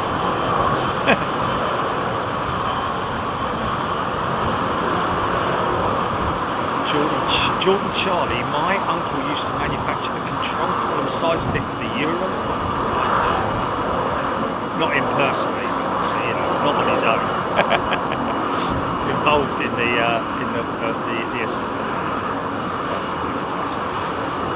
part of the team that did it, is what I'm trying to say. Some things I assume you know that this A321neo is now being supplied from China to outside customers. I assume that the demand for it is huge.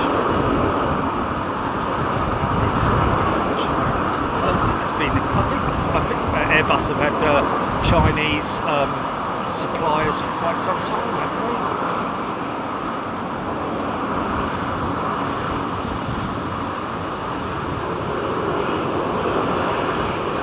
That's what happens when the bloke picks the phone up the other end. Hello, supplies! What?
Here comes another one. It's another second United 777 today. Interesting. I think she's going to go straight out, isn't she? Samantha Brown once worked at a company that manufactured aircraft interiors.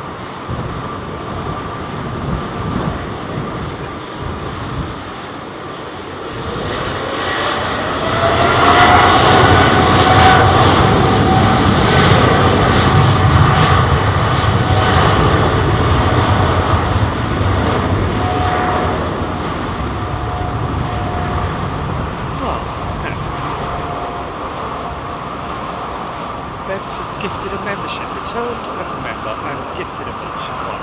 Thank you, Bevs.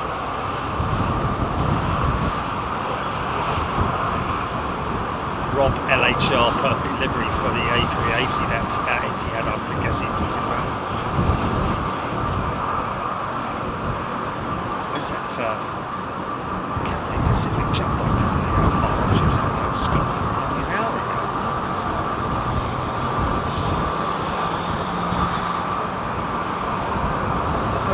Somebody said that it was over the borders of Scotland or something like that. Coming down from the top.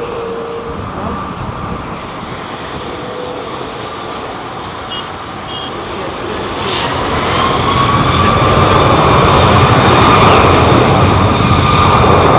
Oh, the A&A Pokemon, yeah, sorry.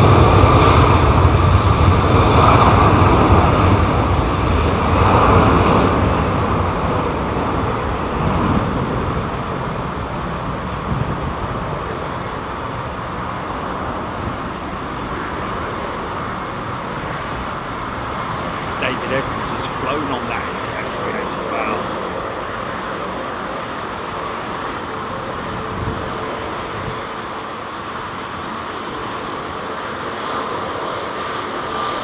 Creative DLC, thanks for the feedback.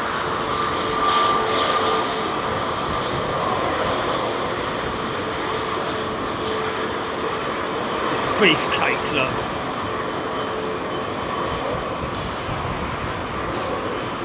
Hello.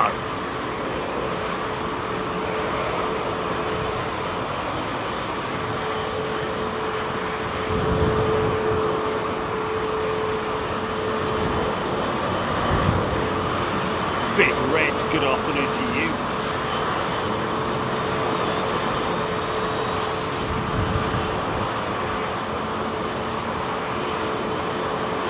Yeah, I think Screaming Eagle's got the wrong side. A fun fact is actually a fact, but a fun one. It's just a joke. Just don't say fun facts. Just put lol at the end of it or something like that. I don't know. Teach you how to roll.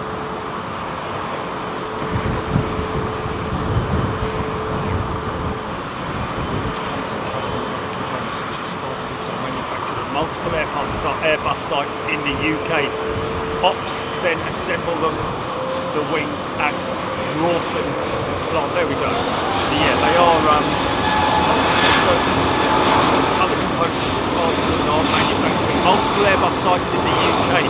Okay, so are we saying then that the majority of the wing of the Airbus jets is manufactured in the UK? I'm sure there's other components like the flaps, the slats, maybe the canoes, maybe the hydraulic systems, the electrical powered systems, all that kind of stuff as a retrofit thing post assembly. I guess fuel tanks, that kind of stuff needs to be fitted. Because I seem to remember somebody at Broughton actually saying to me that they don't have tanks like they used to. The wing actually is a tank, is literally a tank. Obviously it's sealed off and so on and so forth. Don't just fill it up with fuel. But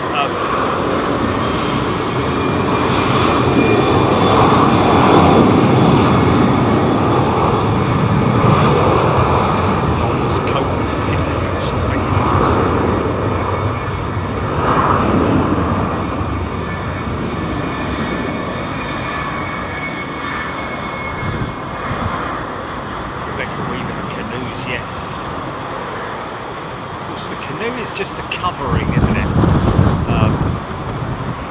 It houses the winding mechanism for the flaps. They call them canoes because they look like canoes.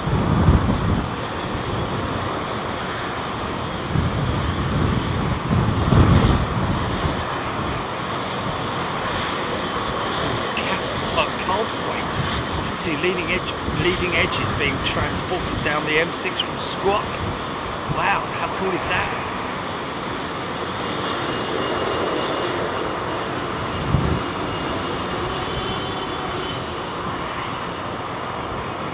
It's got a skidlet, tail skid in place.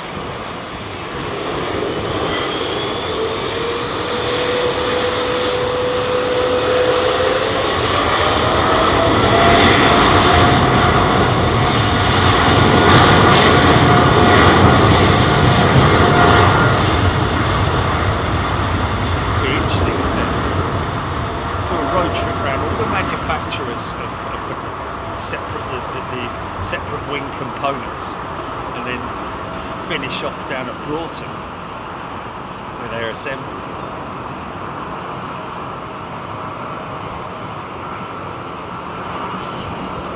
VA380 coming out and playing on. Awesome.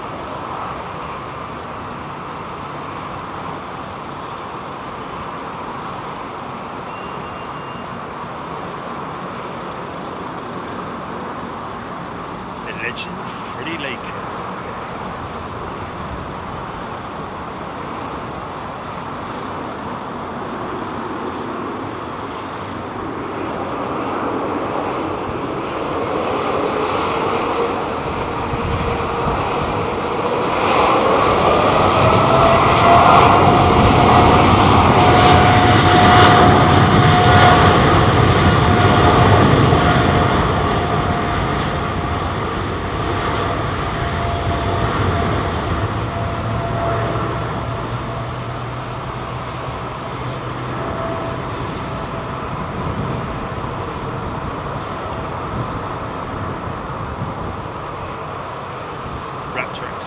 777-200 off to Bahrain.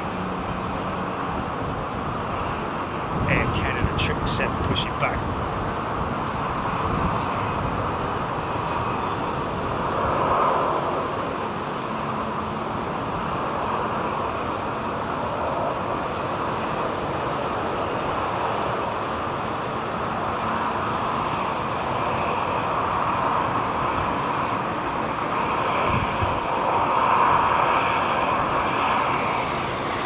This is nice. Very near trickle. Always got a soft spot for this one. In this old livery. Brian Stewart. Some A320 family aircraft are also assembled in Tianjin, China, where deliveries are made to the Asian Airlines. Deliveries are made to Asian. Is there an assembly plant in Tianjin then? Obviously. Oh, okay. So the aircraft. Oh, also some of the 320 family. Sorry, my apologies. Some of the aircraft, yes, are assembled in Tianjin, China, where deliveries are made to Asian Airlines. Yes. Make a lot of sense, of course.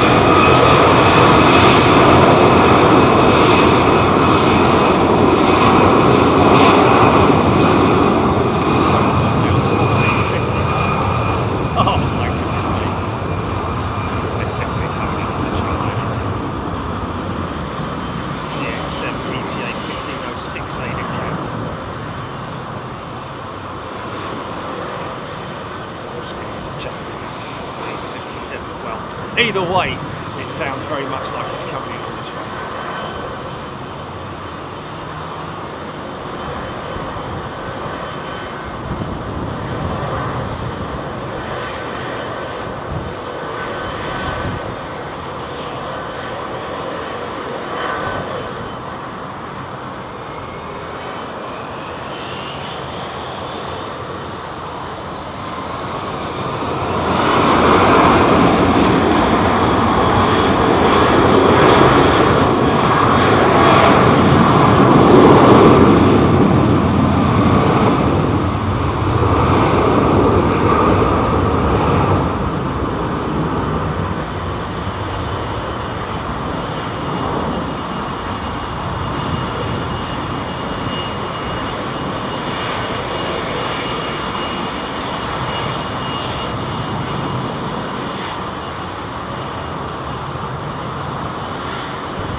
Those 59 777s are under 10 years old.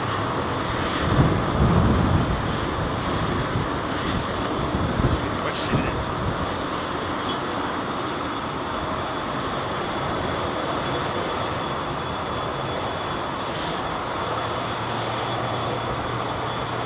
Big smile on its face, look. Very happy 777, ready to fly.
Go on in, son.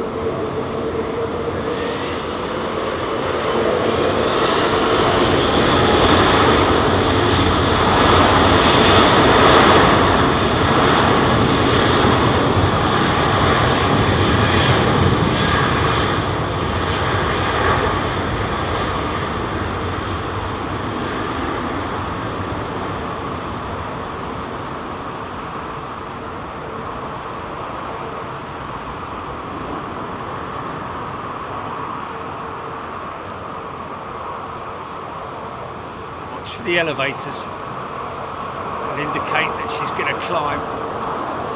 Nose wheel's going to come off the ground as soon as those elevators are pitched upwards. Here we go. Only takes the slightest amount of pitch angle. Whoa, get that big girl off the ground, man. Yeah.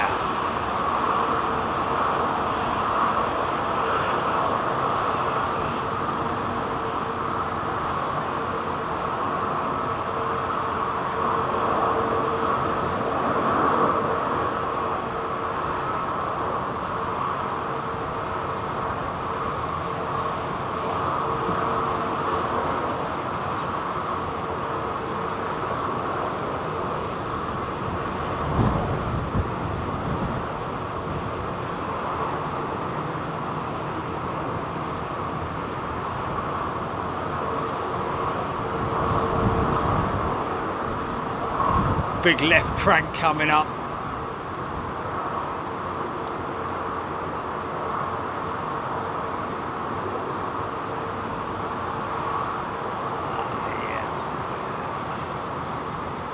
Drift that turn, son.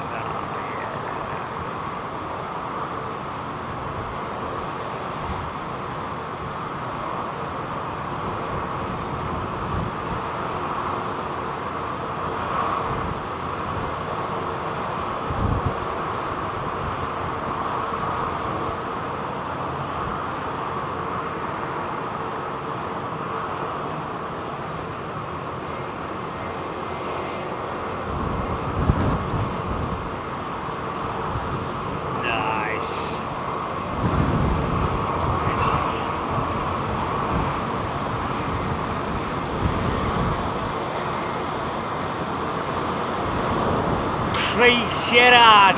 Nice shot, thank you, Craigie. A blue sky, howdy doody.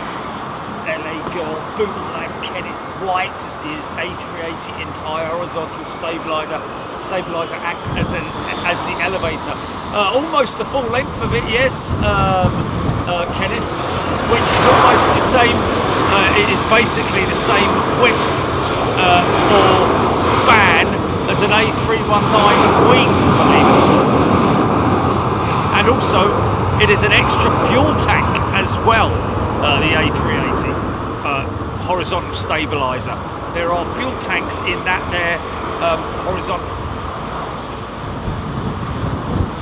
Not sure how often they're used, but obviously they don't fuel them directly into that. The fuel it uses a feeder system from the main tanks, and then that's all about balancing the aircraft and then trimming it during flight. Avio 380 CX7 scheduled at 14:59. Now more likely come on this runway, screaming in me. Pan Am pilots ripping cigarettes and swinging back coffee. Now I'm up there with sushi and biscuits and tea. Probably rolling it. Yeah, good old days. I remember flying with my old man on the DC-8 when I come back from being outside, and the cockpit was just full of smoke from all of the pilots smoking. It's like a bar of terrible, man. Jill Blakely's still amazed to see how these big airplanes can get off the ground.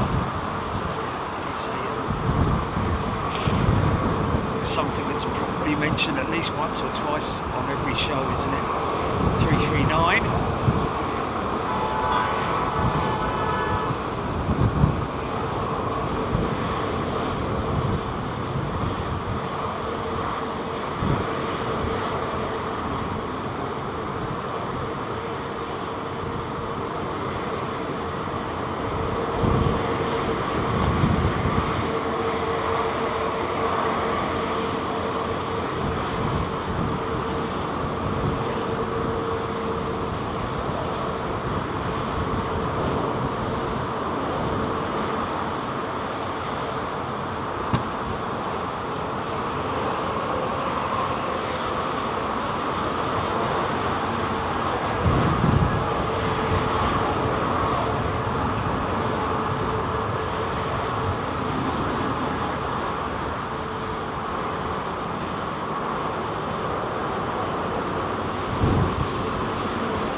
18 minutes to switch over.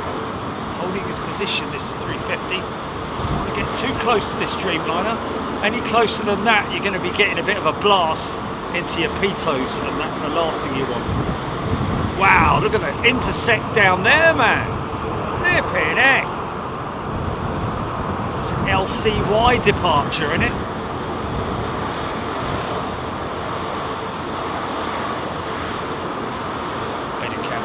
Pacific CX-7 in from Dubai World Centre.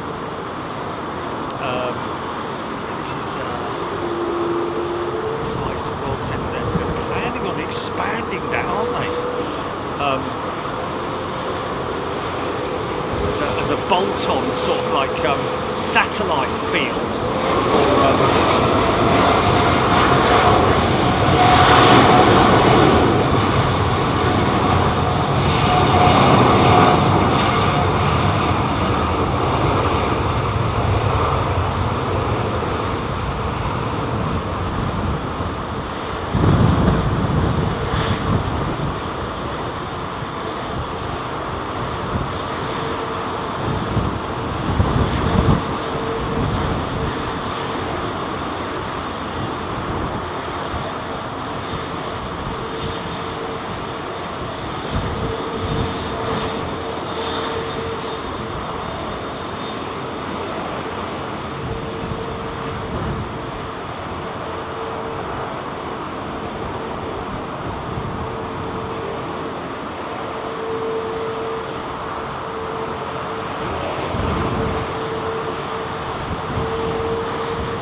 Gracious jet, isn't she? 350. The Prince Charming of the skies.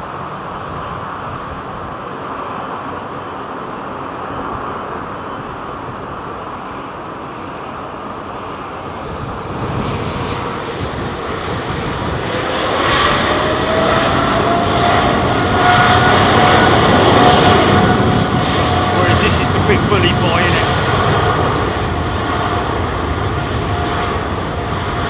Gone off. Oh, fucking hell. The one's gone off.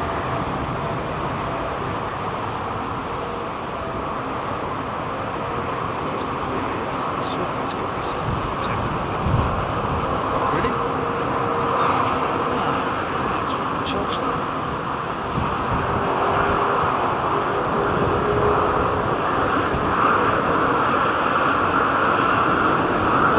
A little bit of a drift, yeah! Oh no, it is dead. It is dead. That battery's, I think that battery's had it, mate, because that was charged fully. I can actually charge it from the external source code.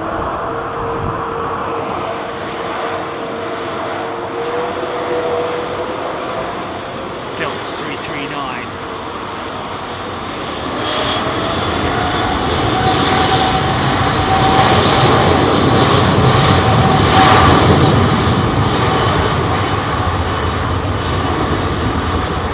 John.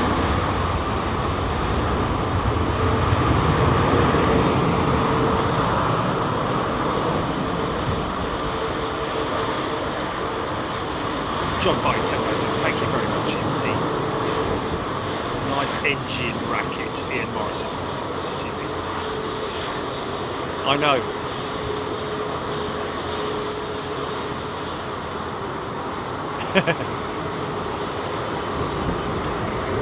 Delta 33900 to Los Angeles Raptor XA. Delta obviously seems that they're very, all their 330s CEOs going to be replaced with Neos by the looks of it. 220s, 321 Neos, 320 Neos, sorry.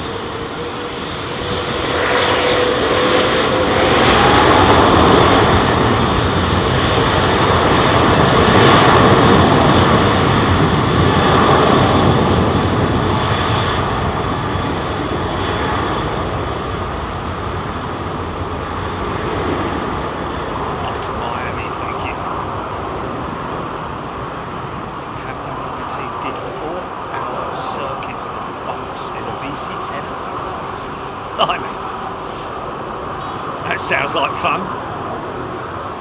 Bobby 13 has just gifted 13 memberships. Thank you, Bobby. That's very kind of you, my friend. Gifted. Sorry. Gifted 10 memberships. Sorry. Thanks, Bobby.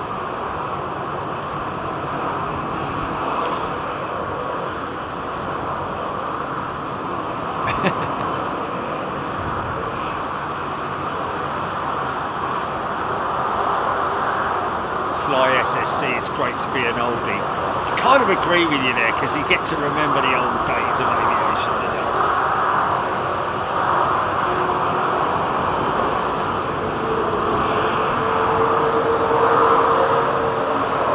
He's taking his time to get on, isn't he?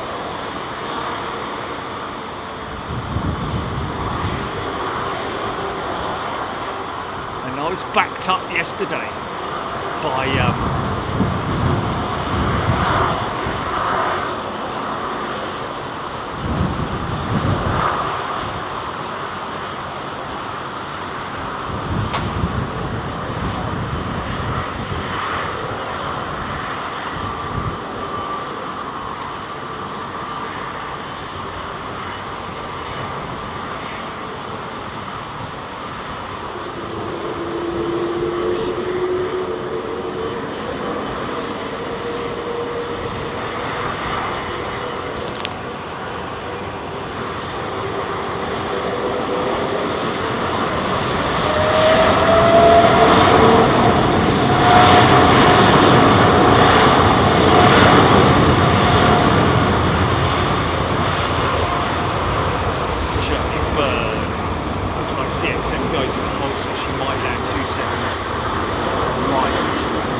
that's what we're hoping anyway.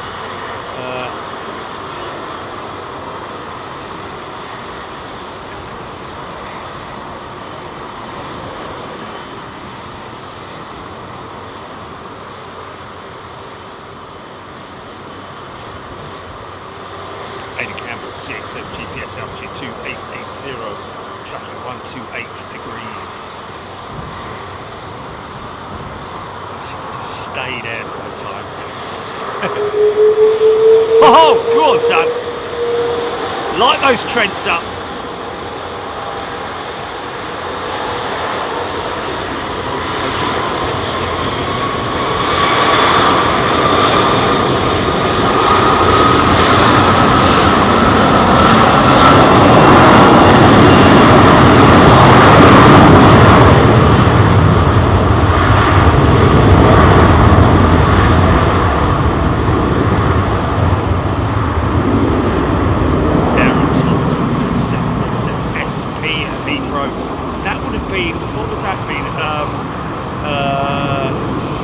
Saudi Arabian Airlines, Pakistan International, South African Airways. I know I flew the South African Airways SP.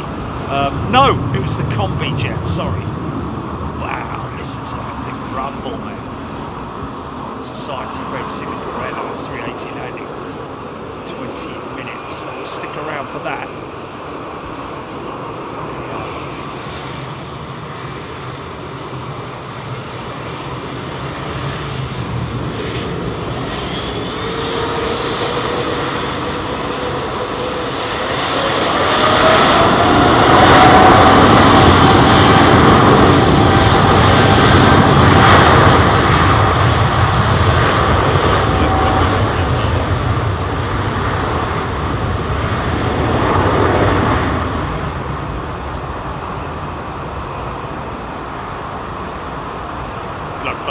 Air Canada off to Vancouver at 777 jet.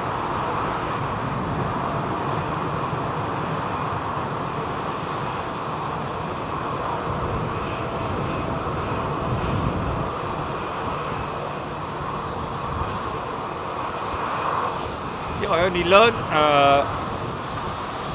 6 months or so ago about the SP also having a larger vertical stabilizer than its siblings due to its length. Shorter, you know, it's like the shorter a boat, the bigger the tiller,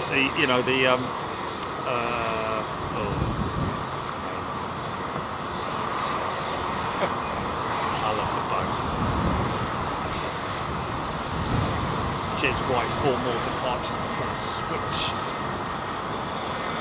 Claire Bear, I've explained that so many times, Claire. Because they don't really need to, based on the fact that it's the 2-7 operations are based on the Cranford Agreement. If you Google Cranford Agreement, CRANFORD, Cranford Agreement, London Heathrow, you'll be able to read up on the reasoning behind 27 operations and 09 operations where there is no switchover.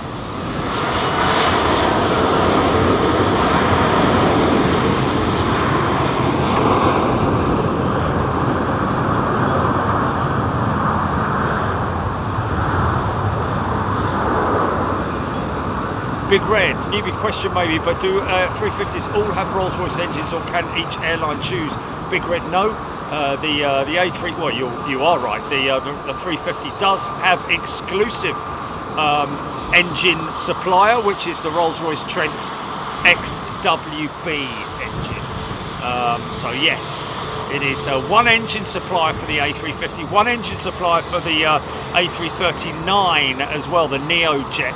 Unlike the CEO, which had 3 options, I think: Trent 700s, CF6, and Pratt Whitneys, I think.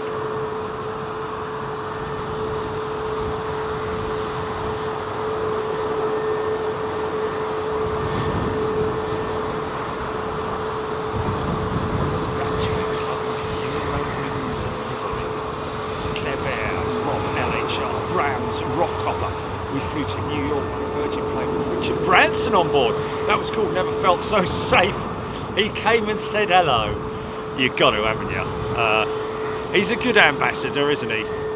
No matter what people think, but, he's a good ambassador.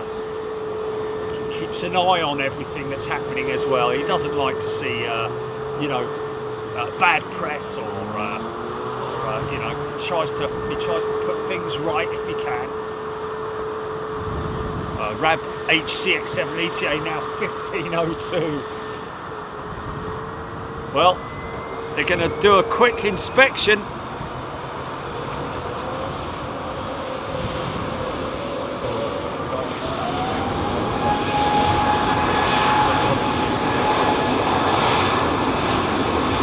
Anyway, no. Something.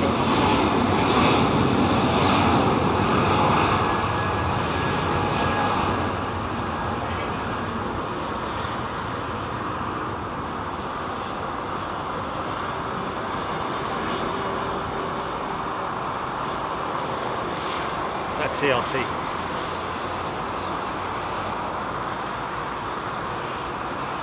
I think this American jet might just squeeze. They're going to squeeze this American jet in, or no, they're not.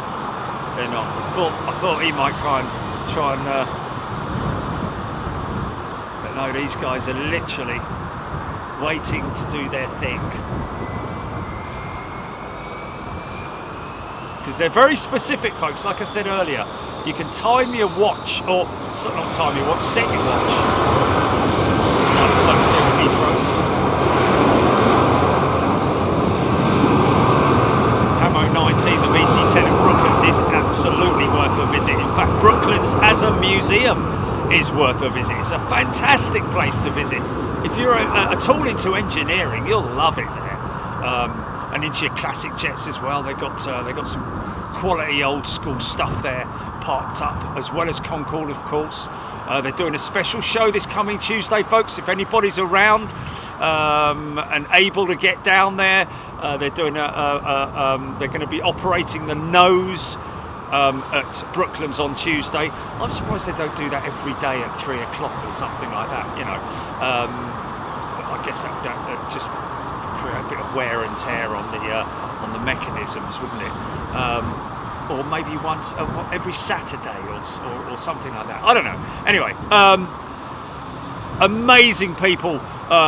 More so, all the amazing volunteers down at Brooklands. Great bunch of people. Very knowledgeable as well. I met a lovely fella there last week who works in the hangar where the Wellingtons were built and assembled. And there's a lovely old one in there that was retrieved from a lake, and I don't know if it was one that was actually made there. I think it probably was, you know. But a beautiful example of that. They've left her as she was when she came out of the lake, you know. So it's a really good insight and look into the history. They've got lots of Barnes Wallis stuff there as well. Of course, the upkeep bomb was GP show. Look.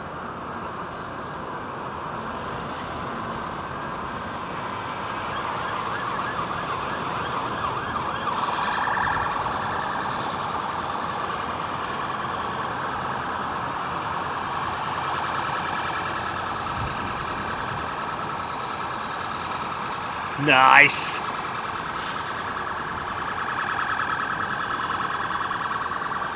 First aircraft on approach. Track CX-7 on flight radar 24. Aidan Campbell, number 9, tracked worldwide by just 296 people. We can easily get that to number 1, can we not?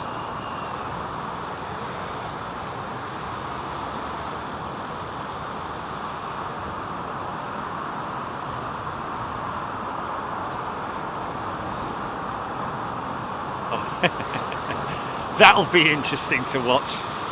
That'll be interesting to watch.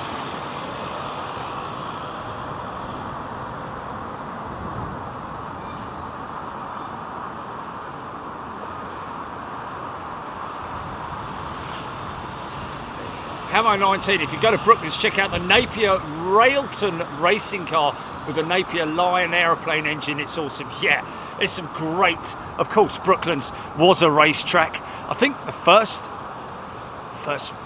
Well, it wasn't the first place. It was early racing. I think the first road race was actually down on the seafront at Bexhill-on-Sea, if I'm right in saying that. I'm not sure 100%, but Brooklands, very famous racetrack, oval racetrack from the and of course used during the Second World War to assemble Wellington bombers as well. So it's got a lot of heritage there. They've got, if you like, buses. They've got a great bus display there as well, and of course lots of great things going on there. Amazing volunteers who work there as well, especially the guys in at the Concorde exhibition. Of course, they've got the exhibit outside. They've got Delta Gulf that's sitting there, and you can walk inside her. You can check the interior out. Lots of knowledgeable volunteers who work there, and of course they do have the simulator as well, and they do tickets for the simulator, which is one of the original simulators.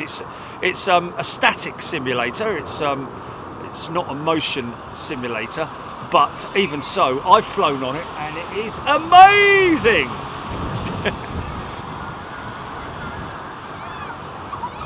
And you can, of course, check out a video that we put up of the Brooklands Concorde. Our times there. We've got a. Did you make a playlist, Gillian? Did you? Okay. Well, we've got a number of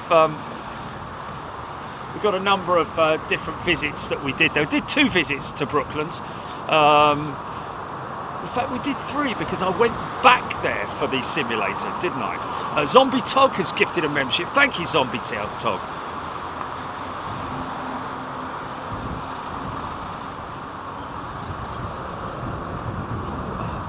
The Toy and Model Fair at Kempton Racecourse. Oh, that's a shame. What's that? Andrew switch over.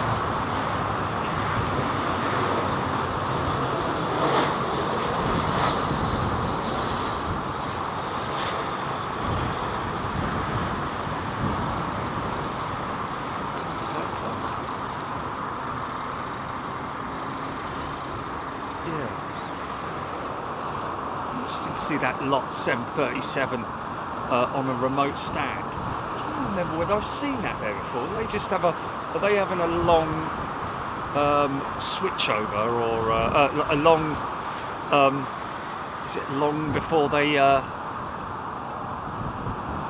turnaround, sorry. Oh yeah, here we go, look. So model fair or something.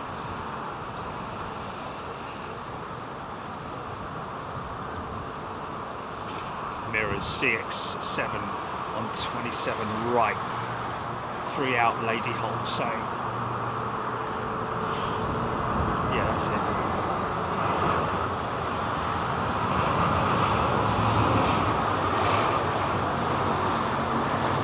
Fly SC1, I believe there's a Concorde flight simulator in the museum in Toulouse. I think you're right, but we didn't get to look inside it, did we? Is it a full sim or is it just part sim, sort of like, you know? I'm not sure.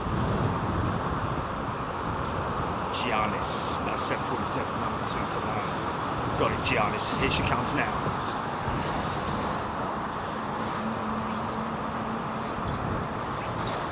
Your daily fix of jumbo jet, folks.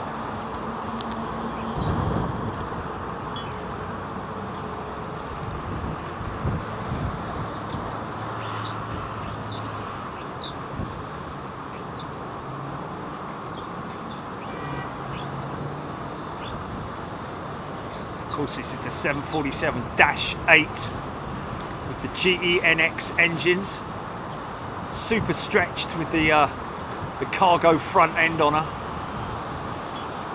She's got a swing nose.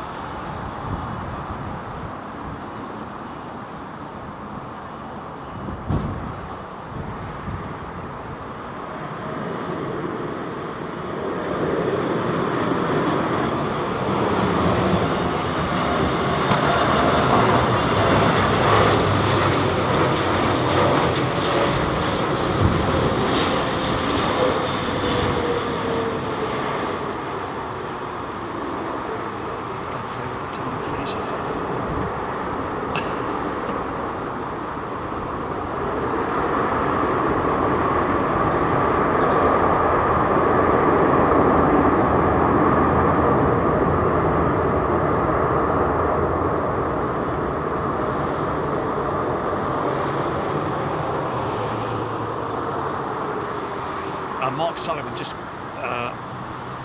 select allow gifting on your page. Rab H Cafe, known for some Bosches. Indeed they are. Some proper Bosch work.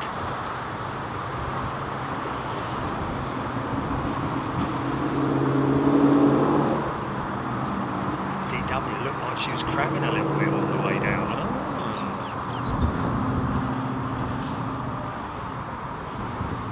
Clive Clark's in the house. Good day, Clive. Leslie McIntosh, Brian Stewart, Josh Green. I live on the London Heathrow flight path and you can always hear when there's an A380 coming over. Wow. Yeah.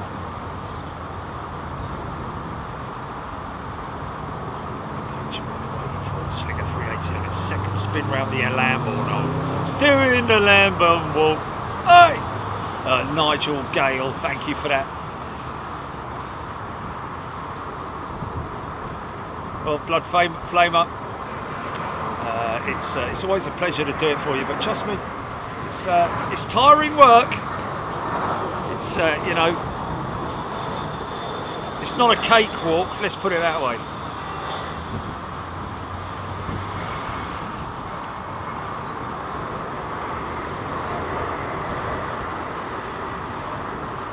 Ronnie and Ewan are returning members. Welcome back, Ronnie and Ewan. What's that, GP? Sorry.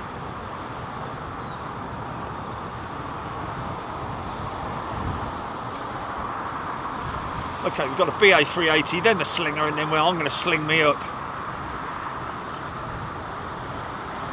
Raskas Singapore Slinger, less than 10 minutes out. Thank you, Raskas. Jules Harris. My best mate used to work for BA. He said he's heard it on the grapevine they might be considering updating the livery. He's heard it on the grapevine.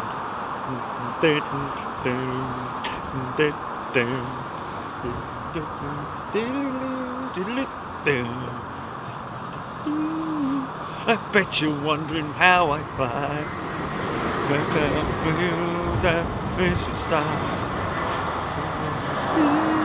Said before.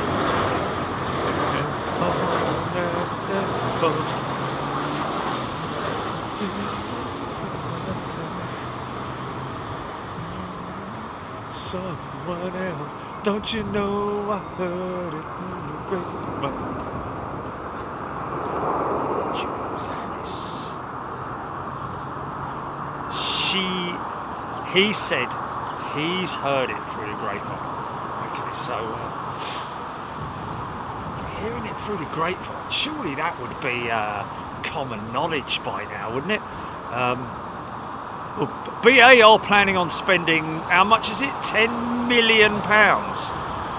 No, 9 billion in 2024 on improvements to British Airways. I'd say before you get your planes repainted, maybe make your website better. Yes. I know it's going to be a lot less cost, but it's going to make people a lot happier, man. I'd sooner your planes look like they do now, and because they look fine, but get your IT systems bang up to date and you know, more reliable than they are, because it's endless, isn't it? The whole issue with the BA website. It's not just us. It's just a constant complaint, isn't it? So it must be so sort of like mundane and repetitive for the poor folks at BA. Oh, here we go. It's another one complaining. Oh, there's another one. There's another one. Yeah. Gary Lyon got BA Singapore Emirates 380s coming in the next few minutes. We've got 3 of them. Okay, so 3 380s. First in is BA by the looks of it. This is the LAX. Kevin Beasley, thank you. Aaron Thomas cargo planes are the best. Can't argue with that, Aaron. Ronnie and Ewan.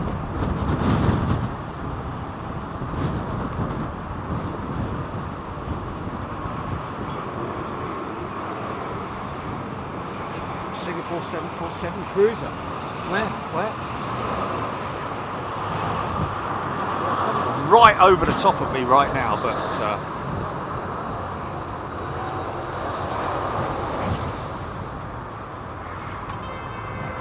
mind that.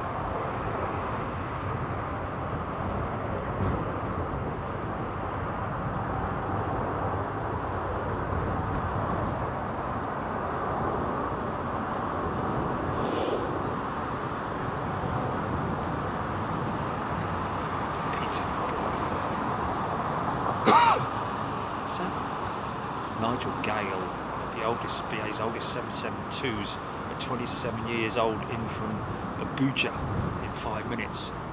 Well, unless she's in front of these stack of 380s, I'd have to say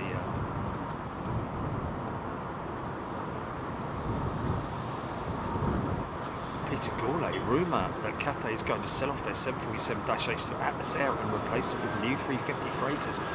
Well, yeah, that's I knew that they're getting 353s, but is that where they're going? Placed already.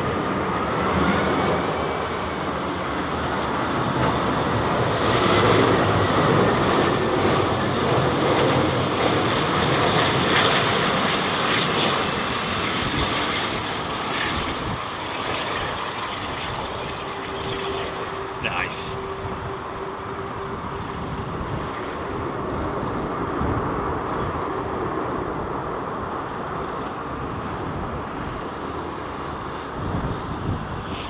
Very interesting talking to James Shepherd, one of our pilot friends, talking about the reversers. Apparently the idle reverse on those engines, believe it or not, is as powerful as just on idle, when the engines are set to idle. You know, you say idle reverse, but the engines are literally at idle. The doors are open, but only a certain amount of deflections going on, very little, but the engines are set to idle. But even when they're idle, they're more powerful than a Trident at full power. That's an interesting factoid. And Ross A380s do need a good overhaul, especially the interior. And IFE, is he talking about the 380s? Well, that's one thing I did notice on the 380 when I flew with BA was the IFE, which is outdated, shall we say. A bit like doot, doot, doot, doot, doot, doot, playing the old ping pong.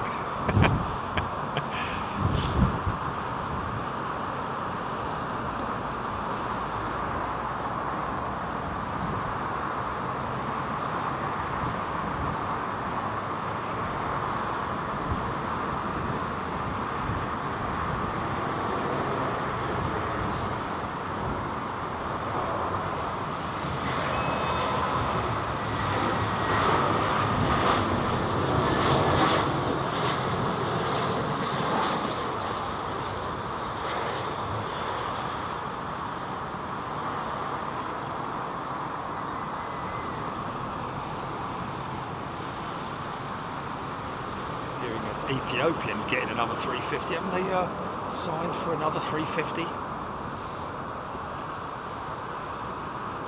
I just know that Airbus's order books are literally bulging at the seams, but how are they going to be able to deal with all that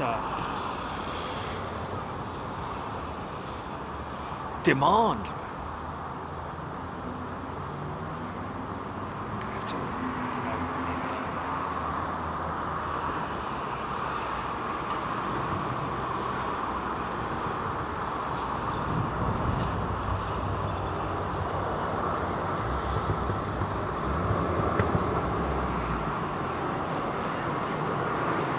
Slinger now number 4 in land. EGPX, thank you EGPX. Got it in my sights now, I think. Let's see if we can get that gear coming down. Or is that a triple?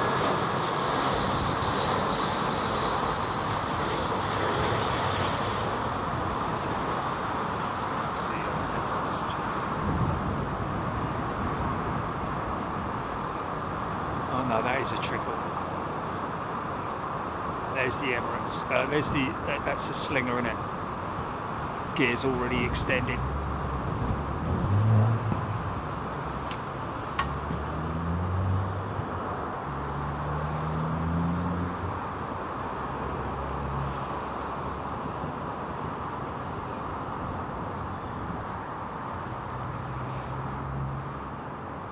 It is amazing that these modern engines, the bypass ratio of the engines, high bypass ratio turbofan is the full name, but basically what that means is that the ratio of air that's being used by the engine to go into the combustor is only around about 30%.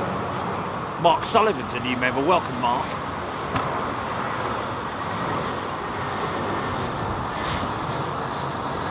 Whereas the majority of the air, between 60 and 70% is used for bypass energy. So the main fan blade, the front fan blade, is creating 60% of the forward motion of that aircraft. It's unbelievable, isn't it? You know, so it's mechanical power, if you know what I mean. You know, obviously being created by the core of the engine in terms of its drive, but it's sort of like a system that works two ways, isn't it? You know, the back end powers the front end, but the back end of the engine is caused by the intake of the air. Suck, squeeze, bang, blow, basically, is the way it's used. The air is used. Sucks the air in, squeezes it with the compressors.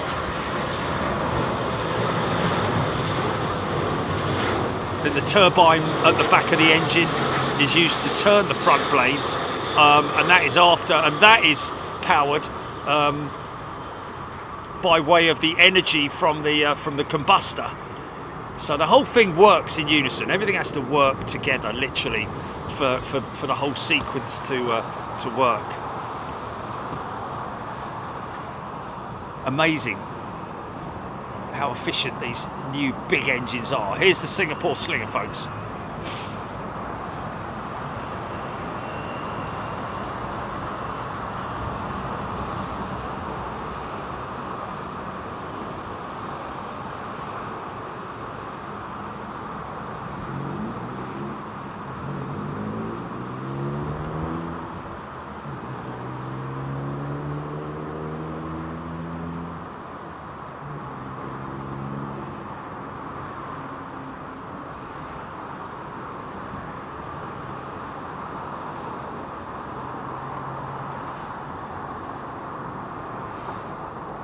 Approaching minimums.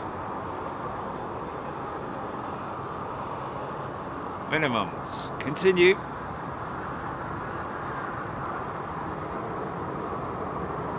That's the minimum distance you're able to see the runway.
Flying that airline, majestic LZ.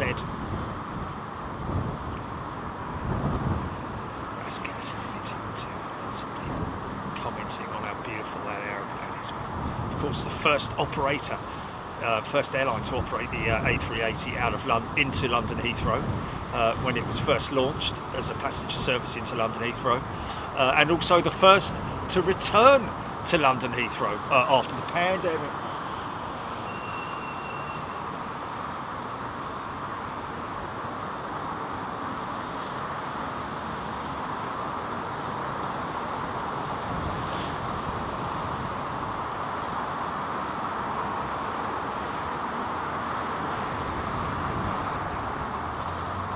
John Lehman, good day to you.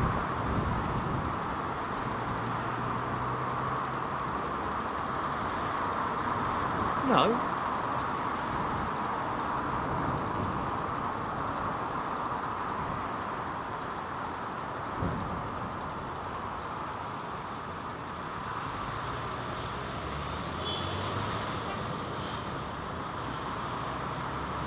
Screaming emu. minimums based on the lowest you can go while still guaranteeing single engine climb performance in a go around. Wow, I thought it was something to do with the wow. Okay, well, it's nothing to do with the visibility of the runway then. I thought it was something to do with visuals. The minimum altitude that you're able to see the runway. So that if you reach that minimum point, you can't see the runway, then you execute go around. So I'm completely wrong with that then. I must have misheard it somewhere. That's interesting. So it's the lowest altitude that you can reach for performing a single engine go around. Wow, you're going to lose possibly 3 engines all in. That's amazing.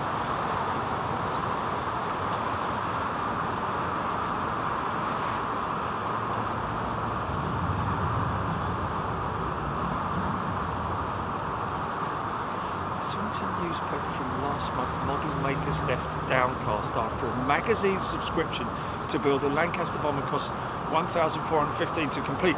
Michael Barber, that's absolutely right. This is what Hache did a long time ago, didn't it?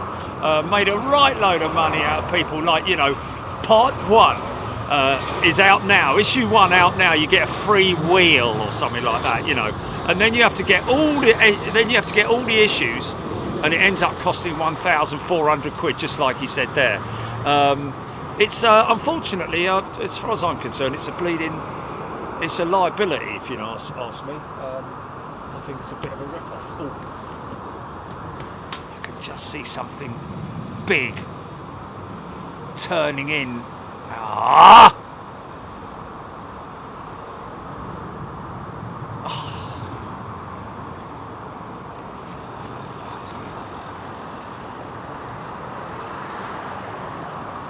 Okay. There's your curtain call, folks.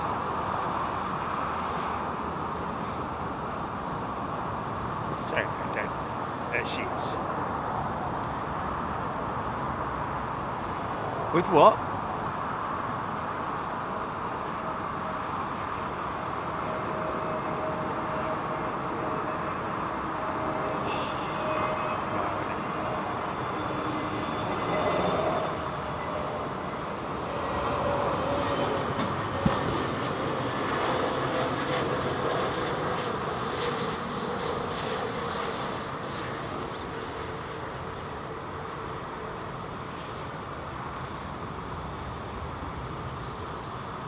So a little bit of housekeeping before we go, folks, just to say thank you to everybody for tuning in.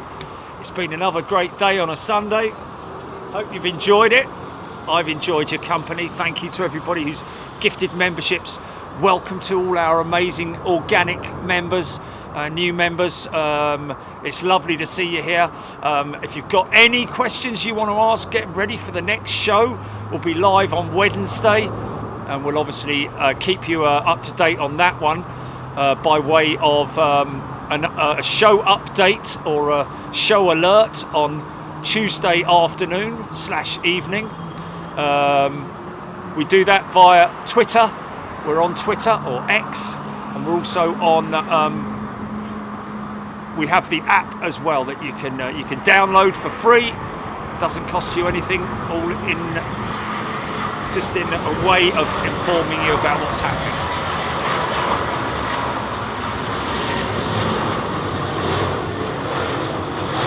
And also, if you don't want to do any of that, but you don't want to miss any aviation with Big Jet TV, then obviously subscribe to the channel. Put your notifications on, that's really important, obviously. Yeah. And before you shut the door on the way out, just give us a like if you fancy it, folks. It's entirely up to you, of course. There's no pressure to do it. If you like what you see, give us a like. We really appreciate it. But what's more important, that we just don't want you to miss. If you're an aviation fan, or if you're into your engineering, and you're maybe not so much into planes, but you've sort of like turned to planes now because of they are engineering marvels, let's face it, and there's a lot of engineering and tech talk that I like to get involved with. So if you've got any questions for a future show, then note it down. Oh, listen to that.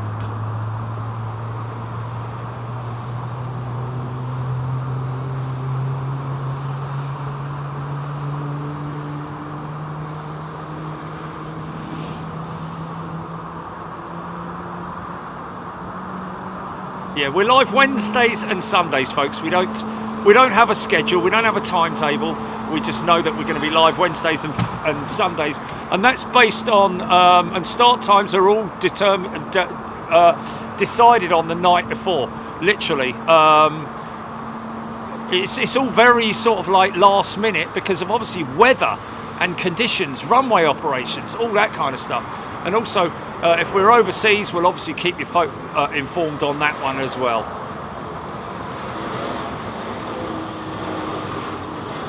Wow.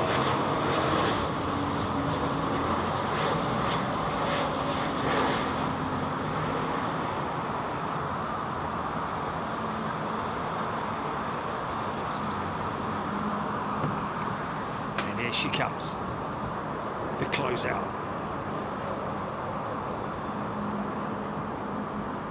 LA girl, thank you everybody. C5 Alan, 777 startup, music to the ears. Ked in PJs, big lad incoming.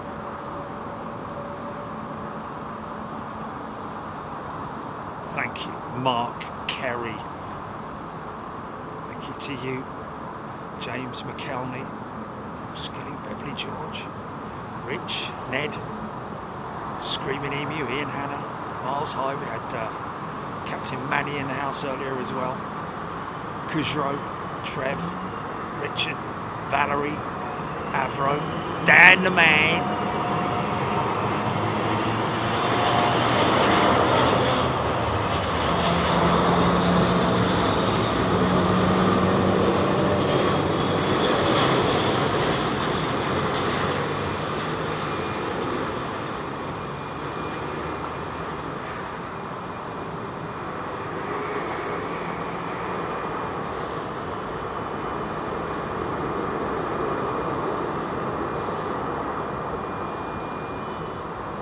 Whose birthday was it on Tuesday, Jilly? Who's going to be 100 and something, isn't it?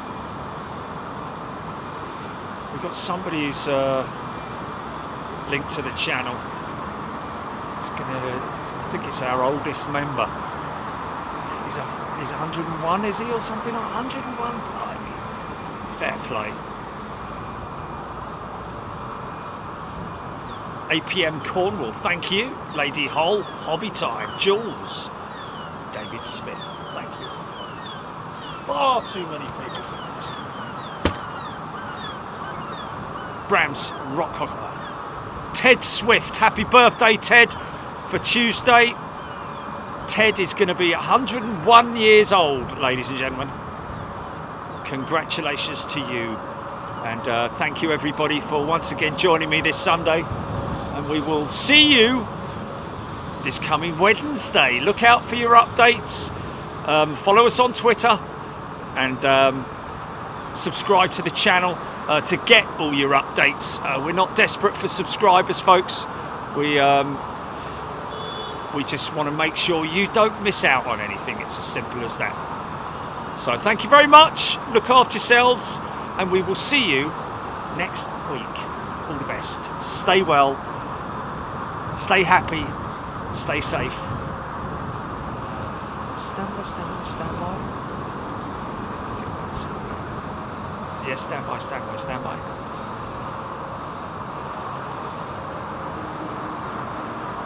Oh, Screaming Eve, did they switch the APU off? Did it fart? No, I think it's just an exercise. There's nothing squawking on approaches there. It's a pretty standard. I think they do that every few hours or something like that, don't they? We had one of those. They'll do a circuit, maybe a spill somewhere, I don't know, but certainly not hurtling it towards the like they normally do in a real emergency. Just sort of like normal speeds. Right, folks, we'll see you next week. Look after yourselves, be good, and thank you. I really do mean it. Thank you from the bottom of my heart to everybody who follows the channel, who supports the channel, and Jilly, of course, for being there and helping us out as always, and Trish as well, I believe, who was on duty today. Thank you, Trish. We will see you on Wednesday, folks. Look after yourselves. Be good. See ya. Bye bye.